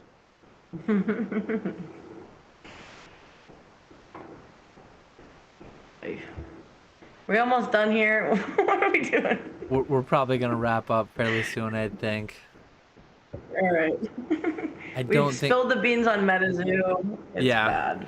I've already gotten banned as a partner. I don't think we're gonna beat the 8.5 Yeah, you got hours. the email.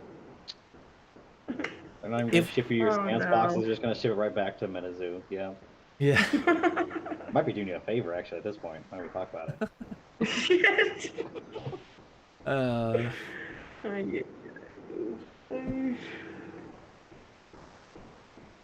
But yeah, I appreciate everyone hopping on. I've sorted all the cards I intended to sort tonight. If anyone has any other topics, good, Dan. any other questions in chat, let me know. I mean, I do have a question, if Yeah, just real quick. No, like slow if you want to. I mean, we can talk for a while Okay. still. Well, you know, I just want to. So, all you nerds with slabs, like, what am I supposed to do with them? Do I put it up somewhere? Like, what do you do with these things? Yes. You gotta get a stand. Selling. That's PSA, Yeah. right? What do you mean it was a PSA? The late I Arcanine? like PSA. What are you talking about? You gotta get a stand and you gotta put it up. CGC, you know. You gotta put it up behind you in a stand and it just stays there. You just look at it. That's Isn't all it you weird do. that I have literally 0 of my slabs displayed? What's the point? I What are we have doing? 2. Like, what? What if I? I just put them in the ETB box in a cupboard. And every now and then I look at them. I just need a Dr. Pepper can. That's a great place for him, man. Yeah, There you go. that's perfect, Mason. See, there we go. You're shilling Arcanine, and you know. Look, a light Arcanine doesn't need to be shielded. Like, And that you card. hold it. You Dude, hold it Light as an Arcanine is investment, fire. long term. Oh. Yeah, well, don't ever sell it. No. My long-term goals are a little shaky. We'll see. I do enjoy it. Shout out to Ray for selling it to me. Shout out to Ray for sure. That's a good card, dude. I like that. I like I love that you talk yourself up into a higher price. Oh, yeah. Yeah, he was gonna give it to me for 110, and I said, "How about 120?" And he took it. Right? What a I would have gone the other way for me, but yeah. What a that's master cool, too. negotiator. look. You know, it's all good. It's worth. It's for the hobby, dude. It's for the hobby. You Right, that's gotta- my contribution. You know, I've taken so much from the hobby. Clearly, I need to give something. And that was my contribution. All these $7 hot dogs you made us buy, and now you're giving back to the hobby. I love it, dude. By the way, Thrifty, Silver Tempest live breaks are on my website. If you, Oh, if you want, shit. tap in. All right. If you want some more error I cards, know, I'm gonna have to, Gonna be bro. garbage. Oh my god, bro. It's rough. I didn't get to sell those for 5x market. It was real unfortunate. No, I'm gonna pull you the Lugia, and then I'm Okay. gonna sell the rest of those And you 5 can have a boxes friend from line. that, or the 5 boxes from that case because there's not gonna have Lugia in it. So I gotta move There we those. go. Definitely not gonna be. There we moved. go. I gotta do the Metazoo. I gotta do the Metazoo strategy, and get the good hit, and then move the rest of the crap You out of gotta that case. you gotta do case searches. Now we're talking. Now we're talking. Yeah, for alt arts. For alt arts, searching the cases for alts. I love that, dude. Love that for you. I genuinely don't even know, like, how does Pokemon work these days? I know you can open a case without getting an alt art, but you can get 2 though, right? Yeah. I've seen some boxes people- with 2. Yeah, Like- boxes have 2. Like it is like Pokemon's like. So it's like very true weird. random. I don't care. It's true not random true on random. the Yeah, true random. No, booster boxes do have a set number that they should fall in. but by the but- case. There's certain slots that a booster box kind of has, like of course this is all theory, but full arts and VMAXs should take up the same slot. Secret rares and alternate arts should also take up the same slot. So you could potentially get 2 alt arts because you can also get 2 secret rares in a box sometimes. There's some intermingling there Right. that there's probably some complex algorithm, or it's just shit random that, you know. True random. RNG's But you should, in a booster just... box, you should be able to get somewhere between like 6 to 15 hits, and that should be pretty much equal to being at least a secret rare or 2 full arts, and then the rest be like regular Vs. Just like how there's trainer gallery stuff should be like 3 to 5 in a box, and stuff like that. It should all be pretty sequenced out in a booster box. Like in my mind, true random is the goal. True random would be amazing, but like the way that Pokemon works though, if they print 1 million boxes, what true random would mean is that there would be a handful of boxes out there in the million that were literally like all non-hollow, no hits. Statistically speaking, that's just the way it would work. It would be miserable for those like 50 people, but that's just the way true randomness works. Is that fun though? Like, why would that be an expressed desire for a product? That's not ideal for me. I think a booster box should have at least For me, some it sort would of be. flat guarantee. It should be. There should be no mapping. There should be no weighing. You should be able to take a loose pack, and it should have 1 out of X odds at a alternate art, 1 out of Y odds at a full art. For me, that would be perfect. It would be awesome. I don't know about that one, Dan. That sounds more like sports. Maybe it's a hot Isn't take. that I don't why know. they introduced the trainer galleries and stuff like that, so you could experience a hit, even though technically it's not worth a lot? But it just seems statistically, more. like overall, on average, you would hit the same amount that you hit now. It just wouldn't be guaranteed by the box. You'd get juiced boxes occasionally, but you'd also get like destroyed occasionally. You wouldn't know. Every pack would just be like a true dice roll, a true roulette wheel spin. That doesn't sound like fun, Dan. Maybe from a mathy perspective, but that just does not sound enticing to me. I'm all about it. I'm All weird though. about it. I'm Yo, weird though. okay. Maybe I'm the only one. This is the worst trainer gallery for me. I don't know about you guys. What do you think on Mason? What are you thinking on Silver Tempest?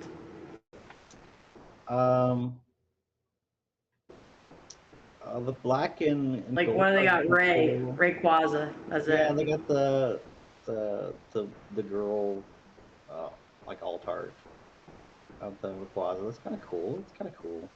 Yeah. That's probably the only one that's like super. The gold Rayquaza and the Zinnia's Rayquaza, and that's gonna be it, kind of, for the trainer gallery. It's rough. Mason, how many Shining Fates Eternatus do you have? I will buy them all. Shining Fates, the black and gold ones. Yes.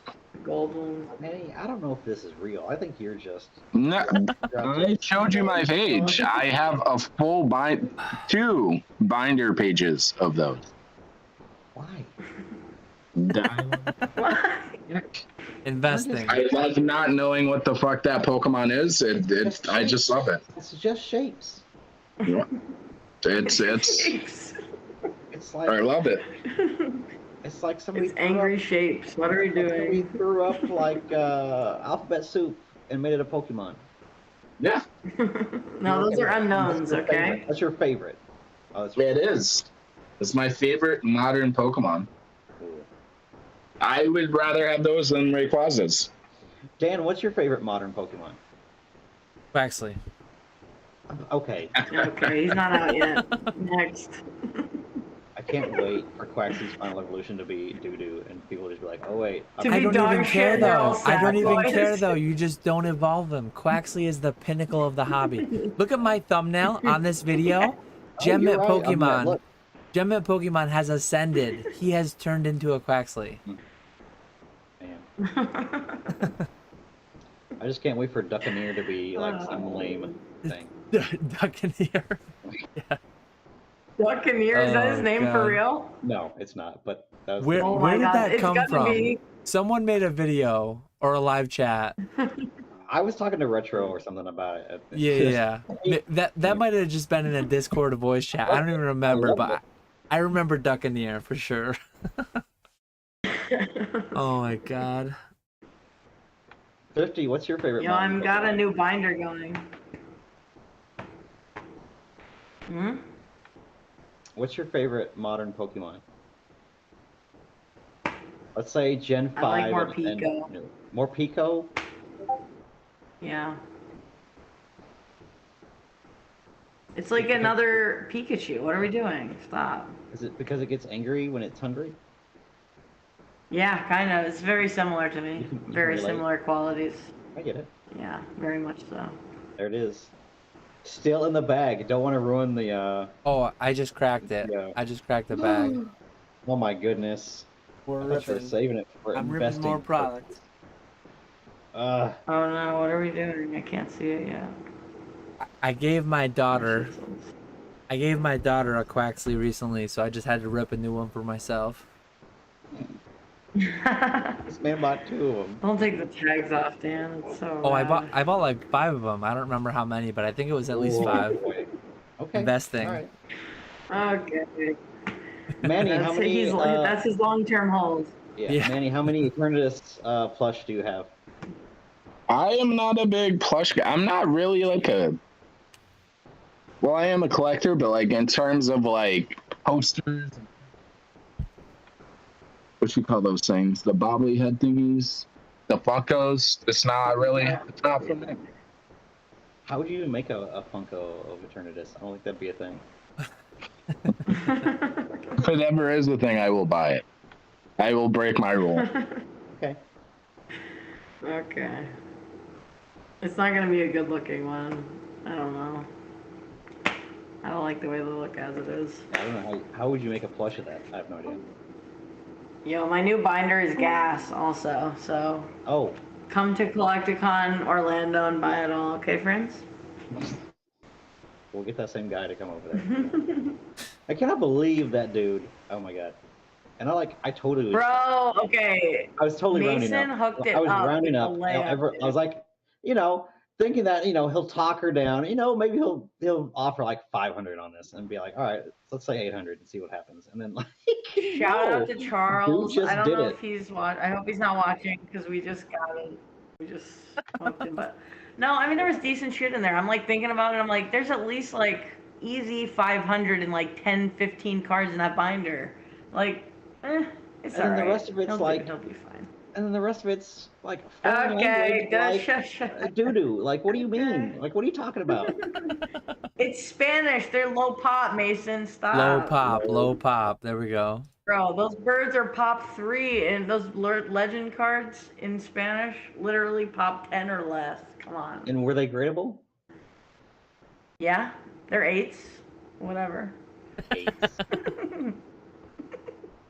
Oh, I'm God. sorry, they all came out the pack that way. It's not my fault. It's just Heart Gold Soul Silver's dog shit. That's not my fault, okay? Low pop. Low pop as fuck, dude. We got them. So, anyways, yeah, I got $900 for a binder. It was cool. It was cool. And it was a great weekend. We all left a fat sack. You did fine. You did great. Yeah, dude. Mason, are day? you confirmed for Orlando, Mason? I am not confirmed for Orlando. Are you But potential we're for really- Orlando though? We'll see what happens. You know. What's the likelihood? I need a percentage. Yeah, A we need percentage? percents. Look, if this turns out to be like Oaks, like Make a Wish, I gotta make it happen, right? Like, It is Oaks Make-A-Wish, okay? Yes. look, I Confirmed. don't It's Oaks disappoint 'em. Make a Wish. You know how like kids Make a Wish is like going to Disney World? Well, it's for everybody else to go to Disney World apparently for Oaks, so it works out. I like that. Yes, please. That's all I'm saying. More Mason. We all need more Mason. Everyone For needs sure. more Mason in their life. Hey, great. Exactly. I'd love to be there. I'm looking. And for it. even Manny's coming. Come on, dude. Mason, you gotta tap in. Manny's Manny, you coming. can ask me It's all these gonna be questions in real crazy. time. There we You can go. ask me how I to can't run wait. this. I It's can't great. wait. I don't know if he's being serious. I don't know. He sounds enthusiastic. I don't know, bro. Not really. Manny, I appreciate you, and I'm glad that you have an interest in this. Just stay far, far away. That's all. And just just live vicariously through me. It's all good. Yeah. Let exactly. me be the guinea pig. In there. Yeah, Go drive up never to start Dan. an LGS. Just don't. Like I jeez. What do we? Why? It's more the brick and mortar aspect than the actual selling of collectibles and video games, etc. Oh, you don't need a brick and mortar to do that. You can just do that anywhere. So, Yeah. do it out of your garage. Just have a yard sale every weekend. Anything better than having a storefront. Just don't do it.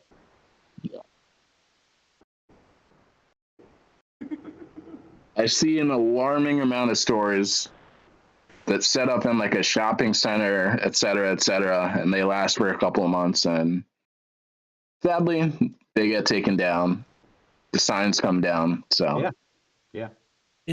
It's such a perfect business to like dip your toes in online. Like you can't start a pizzeria online. You can't start a restaurant. Like there are so many things. You can't start a grocery store online, but a card store, like you can start it out online. You can see how it goes. You can call around town, look at the lease prices.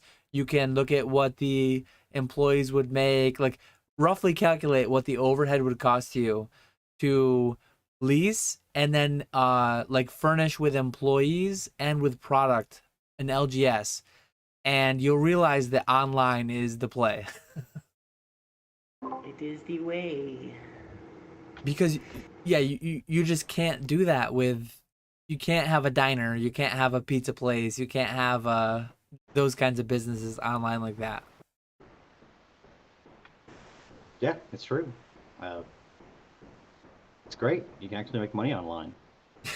it's gotten to the point where it's just like, if I need to move product, I just sell it on eBay. And at that point, like, what are we doing? Yeah. I just have a store for people to walk into and sell me things. And yeah, that's great and all, but I don't need all the rest of it to do that. I just need just a meeting point. I could meet up in a Walmart parking lot and just set up a folding table at that point and just be like, all right, come on down, sell me your stuff. It'd be the same thing. It'd be the same thing. Like, it's just like and more lately, like as a big YouTuber now with my 2K subscribers, I've gotten people to reach out to me like, hey, do you want to buy this collection? And I've closed on many deals just through YouTube. Just PayPal goods and services, ship it to me, my PO box. Like, I'm sure you get a lot more foot traffic. You get a lot of people, a lot of collections that wouldn't reach out to a YouTube channel, wouldn't be done through online. But at some point it becomes like, what percent are you really missing out on? How much do you value this? How much do you want to do it? The overhead is definitely a huge part for sure. How about the freedom of just being able to do whatever you want every day? And if you want to list stuff, you can. If you don't want to, like, I have to be in the same spot for 10 plus hours a day. Yeah, that's rough. Just chilling. And I got to drive there. I got to drive. Yeah. Gas. It's yeah, just don't. It's a labor of love. Now, is that informed by the pandemic? Because in my personal work experience, I never really factored a telecommute into my general sense of well-being and happiness. But since we've been working from home, I'm like, it really fucking sucks driving into work and taking half an hour or an hour to get ready to get into work. You know what else people really think sucks? Just going anywhere. So like, people just hate going anywhere now. Like, imagine owning a store that people like. It's a meeting place for people, and they don't want to go out and meet people. I leave my house 3 times a year, and it's for a Collectacon. 3 times a year. And it's for a Collectacon. Oh no, Dan, you gotta get out more, bro. What are we doing? Dan turns the electrical fence off 3 times a year to go to get out Collectacon. And go to Collectacon. That's it. It's the only reason to leave the compound. Danny asked me, Dan, do you ever see yourself hiring an employee? My favorite employees are the ones that do work for me, but on paper they're not employees. Troll and Toad Evo, things like that. Like, that's my play. I'm gonna have Those some kids videos. are getting older soon, so Oh, they'll help absolutely. Yeah, my kids are aging in to be free employees soon, so that'll be great. But if they know their colors, if they know their shapes, they can sort cards. There you go. yeah. Yep. 100%. All you need. And you know me, you know Catch 'em All Collectibles, Roth IRAs, all that kind of good stuff. When they're the right age, doing some work. Yeah. Yeah. That for life. Yeah.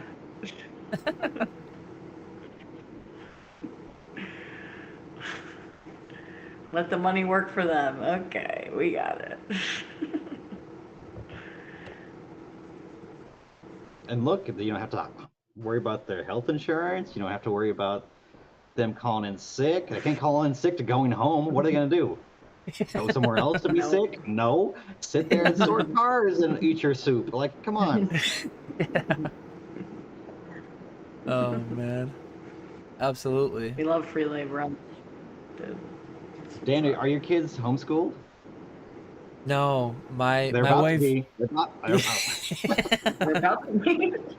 My wife teaches like very, very close to where we live. And Oh, that's right. That's right. Yeah. yeah, my son just started pre-K, and they're gonna go to school, but they're definitely gonna get some home lessons on self-employed businesses, and they're gonna be on the payroll as soon as they Economics. age into it. Yeah. Not get financial advice. Accounting. Yeah. Roth IRAs, all that good stuff. Yeah. They're going to Yep. sign agreements Long-term against investing. you for malpractice or bad information. Yeah, it's going to be. They're gonna be familial employees of Catch 'em All Collectibles Incorporated. The dream. The dream. Yeah.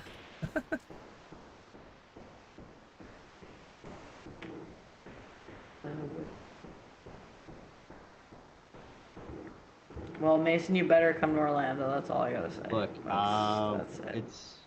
it is. Look, I gotta look through this Collectacon chat every day, so it'll be constantly on my mind to make it happen. Yes. Yeah, Mason runs. Shout out to Mason for running this Discord that we commandeered to run the YouTube Swami- live tonight. Swami just wouldn't create it, so I was like, all right, I guess I'll create it, Swami, and then it just grew from there. But I'm very glad that we had a place to all chat and plan together. That's very nice. It was good. And if you're coming to Collectacon, either get in one of these Discords or whatever, and like we'll definitely hang out with you. Like 80-90% for sure. Hang out with you. Yeah.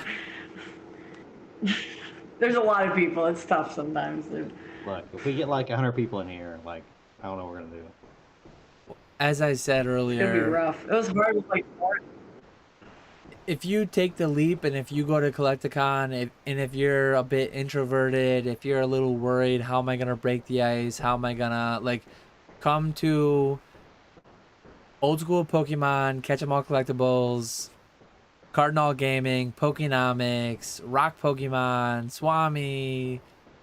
I can't even name everybody, but we will have 2 sections in Orlando. come to our section, say hi. That will break the ice. Yes. So many great people in the hobby that we all have a shared passion. If you're here 5 hours deep, whatever we are, we all have a shared passion, and we can connect, we can chat about Pokemon for sure. We need like Japanese a- Pokemon for me. I don't care about anything else. So We need like an umbrella, like corporate name that's not a real name for like, whatever this is. And we need to get that corporate name sponsored by Collectacon, because we pump it hard. Yes. We pump it real hard. Look, we brought people in just. we need those for- all access for us. passes. That's what I'm talking I don't know about, how yeah. many people it would be, but 100% we have brought people to Collectacon that wouldn't have gone otherwise. Absolutely. Like me, for example. I would never. Me specifically, yeah. I don't. Yeah. We'll have to see what we can work, what we can finagle in the upcoming years. Well, like I said, we just need one of us to pop off. I'm gonna sell this playmat with all the names on it. Sell it on straight to eBay, or somebody's channel pops off, and then they get the whole thing. And then it's all gravy from there. There we go. Thrifty, I'm looking at you. Mason's got a 1 of 1 over there. Have you shown it off, Mason? The playmat? I got it right here. Hey, yo. Yeah, have you showed it to the peoples? It's probably gonna be mirrored, so I don't know if you can Exclusive read it, but- for the 50 whatever people watching. Yeah, it's mirrored, but. No, That's fine. on your end it's mirrored, but we see it normal. Oh, is it? Okay, cool. Yeah, Discord is weird, so we see it straight up. Yep. Lovely. It's a beautiful lovely playmat. playmat. It's got basically. I mean, everybody that was. Nobody crossed out Rudy's name. That's And good. then some. No, I don't think. No, he's still there. But, It's the memories. Yes, it's a fantastic little memento. That I'll probably frame it. Get a frame It's the for best. it. Frame it up. Or if I go to Orlando, I guess I'm gonna have some more names to add to it. So maybe I should wait until after You're Orlando. gonna have to add, yeah, for sure. I want to start a new Yep. one. Get Manny on there. Get. Manny will be We gotta asking me questions do a from the playmat. Kickstarter for Charvy. Harvey's coming. Asking All right. questions all the time. No, we gotta start a Kickstarter for Charvy and Kai, dude. A GoFundMe. Okay. Yeah. Man, we got a lot to plan in the yeah. next. What is it? 4 months? We gotta get going on this. We That's got. that's gonna come real quick. Only Yeah, it's like 4 10K to months. go through. Jeez. Oh, yeah. I gotta start filling this binder. What are we doing, bro? What am I? Just 4 seriously, months you gotta, through the you I gotta start holiday opening all my season. sealed shit. gotta buy some more sealed products from CardinalGaming.com. Hey, yo. If I don't pull that Lugia, you're getting a charge back. Just know. Oh my God. You too, huh? Oh, geez. There we go. We pumped it in the chat. Oh, shit. CardinalGaming.com. Oh my goodness. I tell you, you Look guys are at too that. kind. There were way too many people on this gotta go live get- stream to link everyone in the chat, in the description. I won't remember to, but I got a couple links out. Mason, what's the homie price on Silver Tempest? 120 or 110? What are we doing? No, yeah, the life 140? breaks. What's the homie price? The life breaks are 110, just like they were last time. Oh, okay. I forgot. That's why I'm asking. Okay, 110. Yeah. Your average player just woke up. Of course. UAP's awake. Let's get A it. mainstay of the Pokemon chats. If they go to Dude, 3 what a.m. games yeah. do we have tomorrow? What time do I have to be up tomorrow for soccer? Yeah, nearly 6 hours in. Somehow we still have 60 people watching. I can't believe Why? it. I don't know. What do you all have to do? There's so many people asleep right now Like, listening. this to is- this. Yeah. This stopped being entertaining like 2 hours.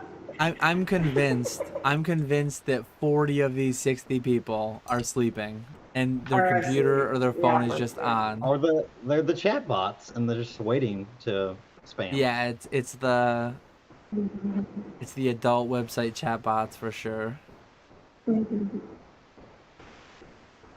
I do actually have. more of those. I have somewhere to go tomorrow. I have a Halloween party to go to with the children, so I shouldn't go Oh. too much longer, I will say. You got to turn the electric fence off then. Yeah, no, You gotta. Yeah. I have to venture outside the gates of my confined property. I have to go out into the real world. I would say that No. you'd be growing a beard like a hermit, but you're already actually doing that. So I guess that checks out. I'm working on the Actively growing a beard. I'm working on the Bigfoot cosplay, well into it. Hey, I think it'll work. Yeah. Jake Smith, to answer your question, if you buy something from my website, do you make money? No, you don't, but I do. There we go. That's what matters. Got him. That's what matters. Sorry, Jake. Eat shit, bro. Oh, wow. Jeez. Oh god. But yeah, Sorry, closing it's 3 o'clock in the statements. morning. We gotta go. Does anyone Closing have any? statements. Yeah, does anyone have any closing statements? Do you got anything you want to shout out? Anything? I Manny, mean, aside from last, Orlando Collectacon, because that's been chilled to death. I mean, it's already gonna happen. Like we're in. Yeah. Manny, any more last second questions from you? CardinalGaming.com. I think Manny fell asleep too. Yeah, bro. Manny's That's fine. sleeping. Manny's doing on great. We're stream, doing but great. he's sleeping. Man. Not good. I really appreciate everyone who's watching. I appreciate everyone who stopped in. I feel like we had like 20 different people throughout the night. It was You actually probably definitely did. I think we You peaked. did it. I got some flack. Why are you doing this on Discord? Just use StreamYard. It's easier. We peaked Oh my at 12 people, I think. StreamYard caps at Alright, 10. You won. I won You that. Dan. It's a good thing we didn't do StreamYard because we would have gate kept people out. So yeah, Oh yeah, we're the biggest. we don't want to That's good. gatekeep. I'm glad I did this tonight. I almost didn't. With all the recaps that happened throughout the week, I'm like, do we really need another Denver recap? But I'm glad I did it. It was a great time. I appreciate you guys for hanging out. Yeah. And since we went 6 hours, we were able to fit in the hour of Metazoo talk. We were able to fit in the hour of Charizard UPCs, just like all the other live chats. So I'm glad we went the 6 hours so we could actually have a couple of hours of actually talking about Denver. That's great. I'm glad we were able to do that. And I just checked 2 hours ago. It was me and Thrifty alone, and then Basic, Mason, Manny, Oak, all you guys hopped in to reinvigorate, to push it out another couple hours. I appreciate you guys. No problem, dude. We're Look, here for you, Dan. Anytime. Well, we're here until 3 a.m. and then we're gone. So Yep. you know. Well, it's 3 a.m. Yeah, we're It's tapping 2 minutes. out. You got 2 minutes. It's 3 a.m. so we're gone. I appreciate you all so much. Great meeting you all in Denver. Manny, can't wait to meet you in Orlando. Everyone in chat, stop by Orlando, come say hi. With that, we Yes. will